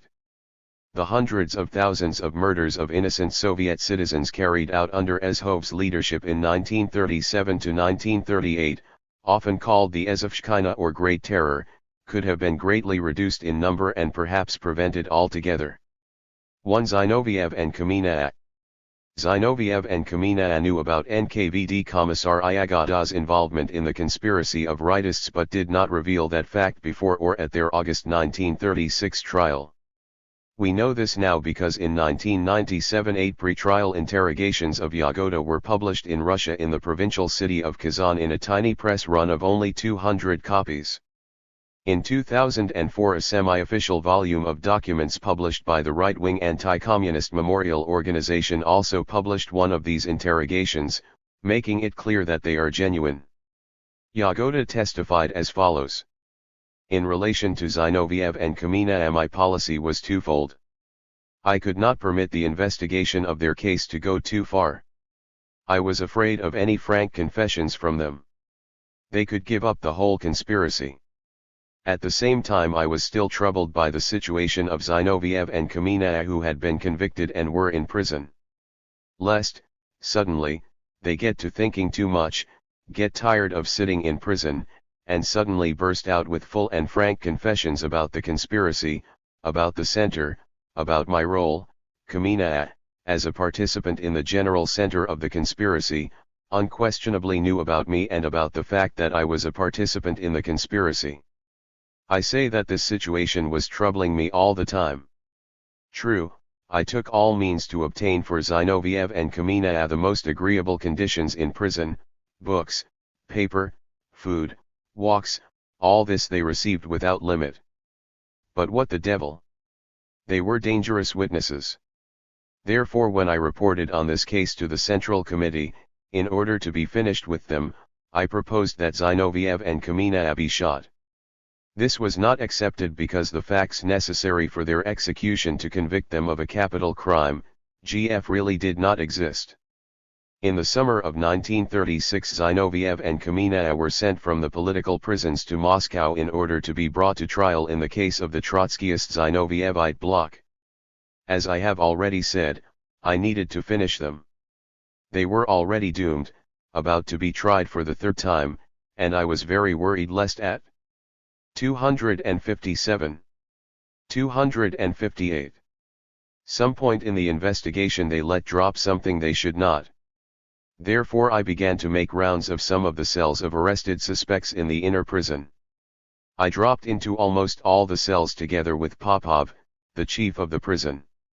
I also dropped in on Zinoviev and Kamina, separately on each of them, after telling Popov to remain outside.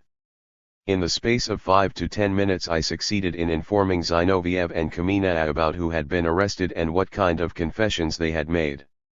I told them that the investigation did not know any facts about the other centers that were taking part in the conspiracy, much less about the general center. Everything is not lost, do not give up anything yourselves. The conspiratorial center is still functioning. No matter what sentence the court hands down you will return to me, I told them. And Zinoviev and Kamina, as you know, carried out my instructions during the investigation and at the trial. And after their sentencing they were shot. This was in August 1936. Genrik Yagoda 192, 198-9. Yagoda rushed Kamina and Zinoviev to execution before they could expose yet more of the conspiracy. It appears that Nikolai Bukharin felt the same way. We now have some of the letters that Bukharin wrote to party leaders after the Zinoviev-Kamina trial. In his letter of August 27, 1936 to Stalin, Bukharin wrote, "Excellent that these scoundrels have been executed, the air became immediately cleaner." In a letter to Voroshilov of a few days later, September 1, 1936, Bukharin calls Kamina a cynic and murderer, most loathsome of men, human. Index. Carrion. It had been Kamina who at the August 1936 Moscow trial implicated Bukharin as one of the leaders of the Rights as late as 1934, something Bukharin loudly denied. Bukharin added that he was fearfully glad, strashno rad, that the dogs, he means Zinoviev and Kamina, have been shot. Bukharin's words have the sound of someone who doth protest too much. Sure enough, in these letters Bukharin is trying hard to convince Stalin and others that what Zinoviev and Kamina said about him at their 1936 trial was false. In fact, it was anything but. 259. From other similar events Stalin concluded that the oppositionists had an agreement to kill any of their number who named names.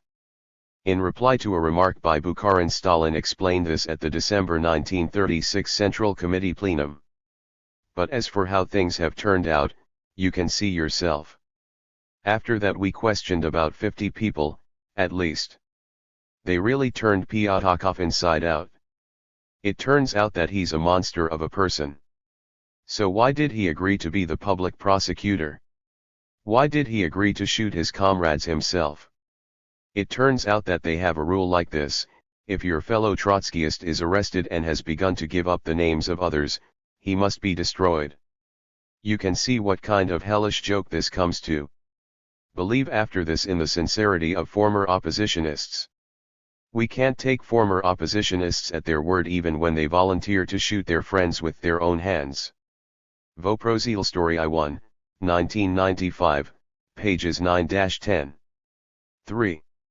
Bukharin, Yagoda, and others. Like Bukharin, Yagoda certainly knew about Zhov's participation in the conspiracy as well, and like Bukharin he did not tell the whole truth at his trial. For in another chapter we have quoted the remarks by Mikhail Frenovsky in which he states that Bukharin, Yagoda, Bulanov, and perhaps others knew about Zhov's conspiracy and did not reveal it.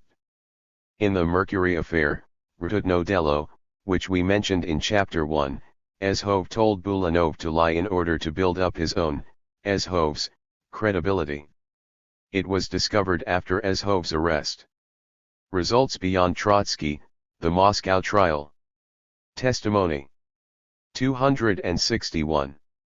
The conclusion of our verification of the Moscow trial's testimony is this, whenever we can check independent evidence concerning a contradiction between Moscow trial testimony and Trotsky's responses, it is the Moscow trial testimony, not Trotsky's denial, that proves to have been truthful.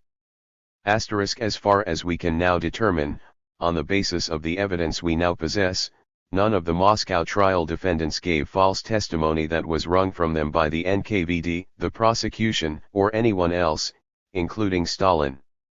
The present study too adds credibility to the Moscow trials themselves, while casting doubt on Trotsky's denials and on the Khrushchev-era and Gorbachev-era rehabilitation reports. In Trotsky's amalgams and in Leon Trotsky's collaboration with Germany and Japan we examine further evidence that Trotsky did urge terror against the Soviet leadership and did collaborate with Germany and Japan. These were among the most important and most dramatic charges made at the trials.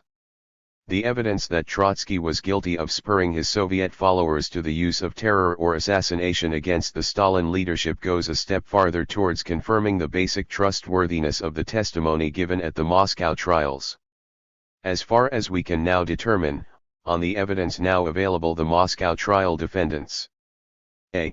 were guilty of at least those crimes to which they confessed. b. said what they themselves chose to say in their trial testimony. This conclusion will be ideologically unacceptable to those who cut their historical conclusions to fit their political prejudices. There is 262. No lack of such persons in and around the field of Soviet history and in politics. In the present case neither ideological anti-communists nor, of course, Trotskyists will be persuaded by this or any conceivable evidence. Political correctness, ideological acceptability to influential forces motivated not by the search for historical truth but by political agendas is, of course, not a category of historical evidence and has no place in the struggle to discover the truth. In the eyes of many persons the evidence that Trotsky really did urge his followers in the USSR to employ terror would appear to justify the Moscow trials. By the same token the evidence that the defendants in the Moscow trials were guilty will appear to justify the actions of Stalin and the Soviet government of the day. After all, no country would fail to pursue and deal harshly with persons and groups who were guilty of the crimes to which the Moscow trials defendants confessed. Powerful forces both within the field of Soviet studies and beyond it will find this conclusion to be intolerable on political grounds. The Cold War in historical studies against communism continues with a vengeance. The histories of most if not all of the new post-Soviet states are constructed upon a demonization of communism, especially of Stalin and the USSR during his time. The academic study and teaching of Soviet history is dominated by a tacit requirement that Stalin and the USSR during his day be condemned. Meanwhile Trotskyism is not just tolerated but accorded an honored place in the field of Soviet history. Two avowedly Trotskyist journals, Revolutionary History and Critique, publish articles in the field of Soviet history. The latter is published by Taylor and Francis Limited, a major publisher of mainstream academic journals in the UK. Pierre Brouet was eulogized by Bernhard Bayerlein, editor of the anti-communist Jahrbuch für historische Kommunismusforschung. Brouet worked with Bayerlein on a number of anti-communist research projects. Brouet was a member of the board of Bayerlein's International Newsletter of Communist Studies. 5. Knowledge that the Moscow trials were honest and the defendants guilty will do much to debunk other harmful cults that are still thriving. In some countries the cult around Trotsky remains influential on the anti-imperialist and pro-working class left. The cult of the demonization of Stalin is even more widespread, not only geographically but ideologically, its adherents ranging from anarchists and Trotskyists to liberals to conservatives and fascists. These cults are nourished by the myth that Trotsky and the Moscow trials defendants were framed in the Moscow trials. They persist only through ignoring the evidence that we have and through misinterpretation, often flagrant, of the evidence that is not ignored. The Moscow trials testimony as evidence. Whenever we can check a fact claim made by a defendant in the Moscow trials against independent evidence, we have found that the defendant was telling the truth, in that the fact claim in question can be verified independently. In a few cases a defendant chose to deceive the prosecution, apparently with a view to concealing his responsibility for acts of which, he hoped, the prosecution was unaware, or of preserving what remained of the conspiracy, or both. Since the defendant's fact claims that we can check have turned out to be truthful, we have no basis to dismiss other fact claims whose truthfulness we cannot check. The success of this verification process means that researchers may properly use the fact claims made by Moscow trial defendants as evidence. 5. See details at http://www.dr-bayerlean.eu/books.html. 264. The importance of this result for our further investigation of Leon Trotsky's conspiratorial activities during the 1930s should be obvious. We now have no reason to reject the statements made by defendants concerning Trotsky's conspiratorial activities. However, we now possess much more evidence of Trotsky's conspiratorial activities than that contained in statements by Moscow trials defendants. In Trotsky's amalgams we examine other evidence of Trotsky's conspiracies. Much of this evidence comes from Trotsky's own false statements, through which he carelessly or unconsciously revealed, in part, that which he wished to conceal. Leon Trotsky's collaboration with Germany and Japan examines more evidence concerning Trotsky's collaboration with Germany and Japan.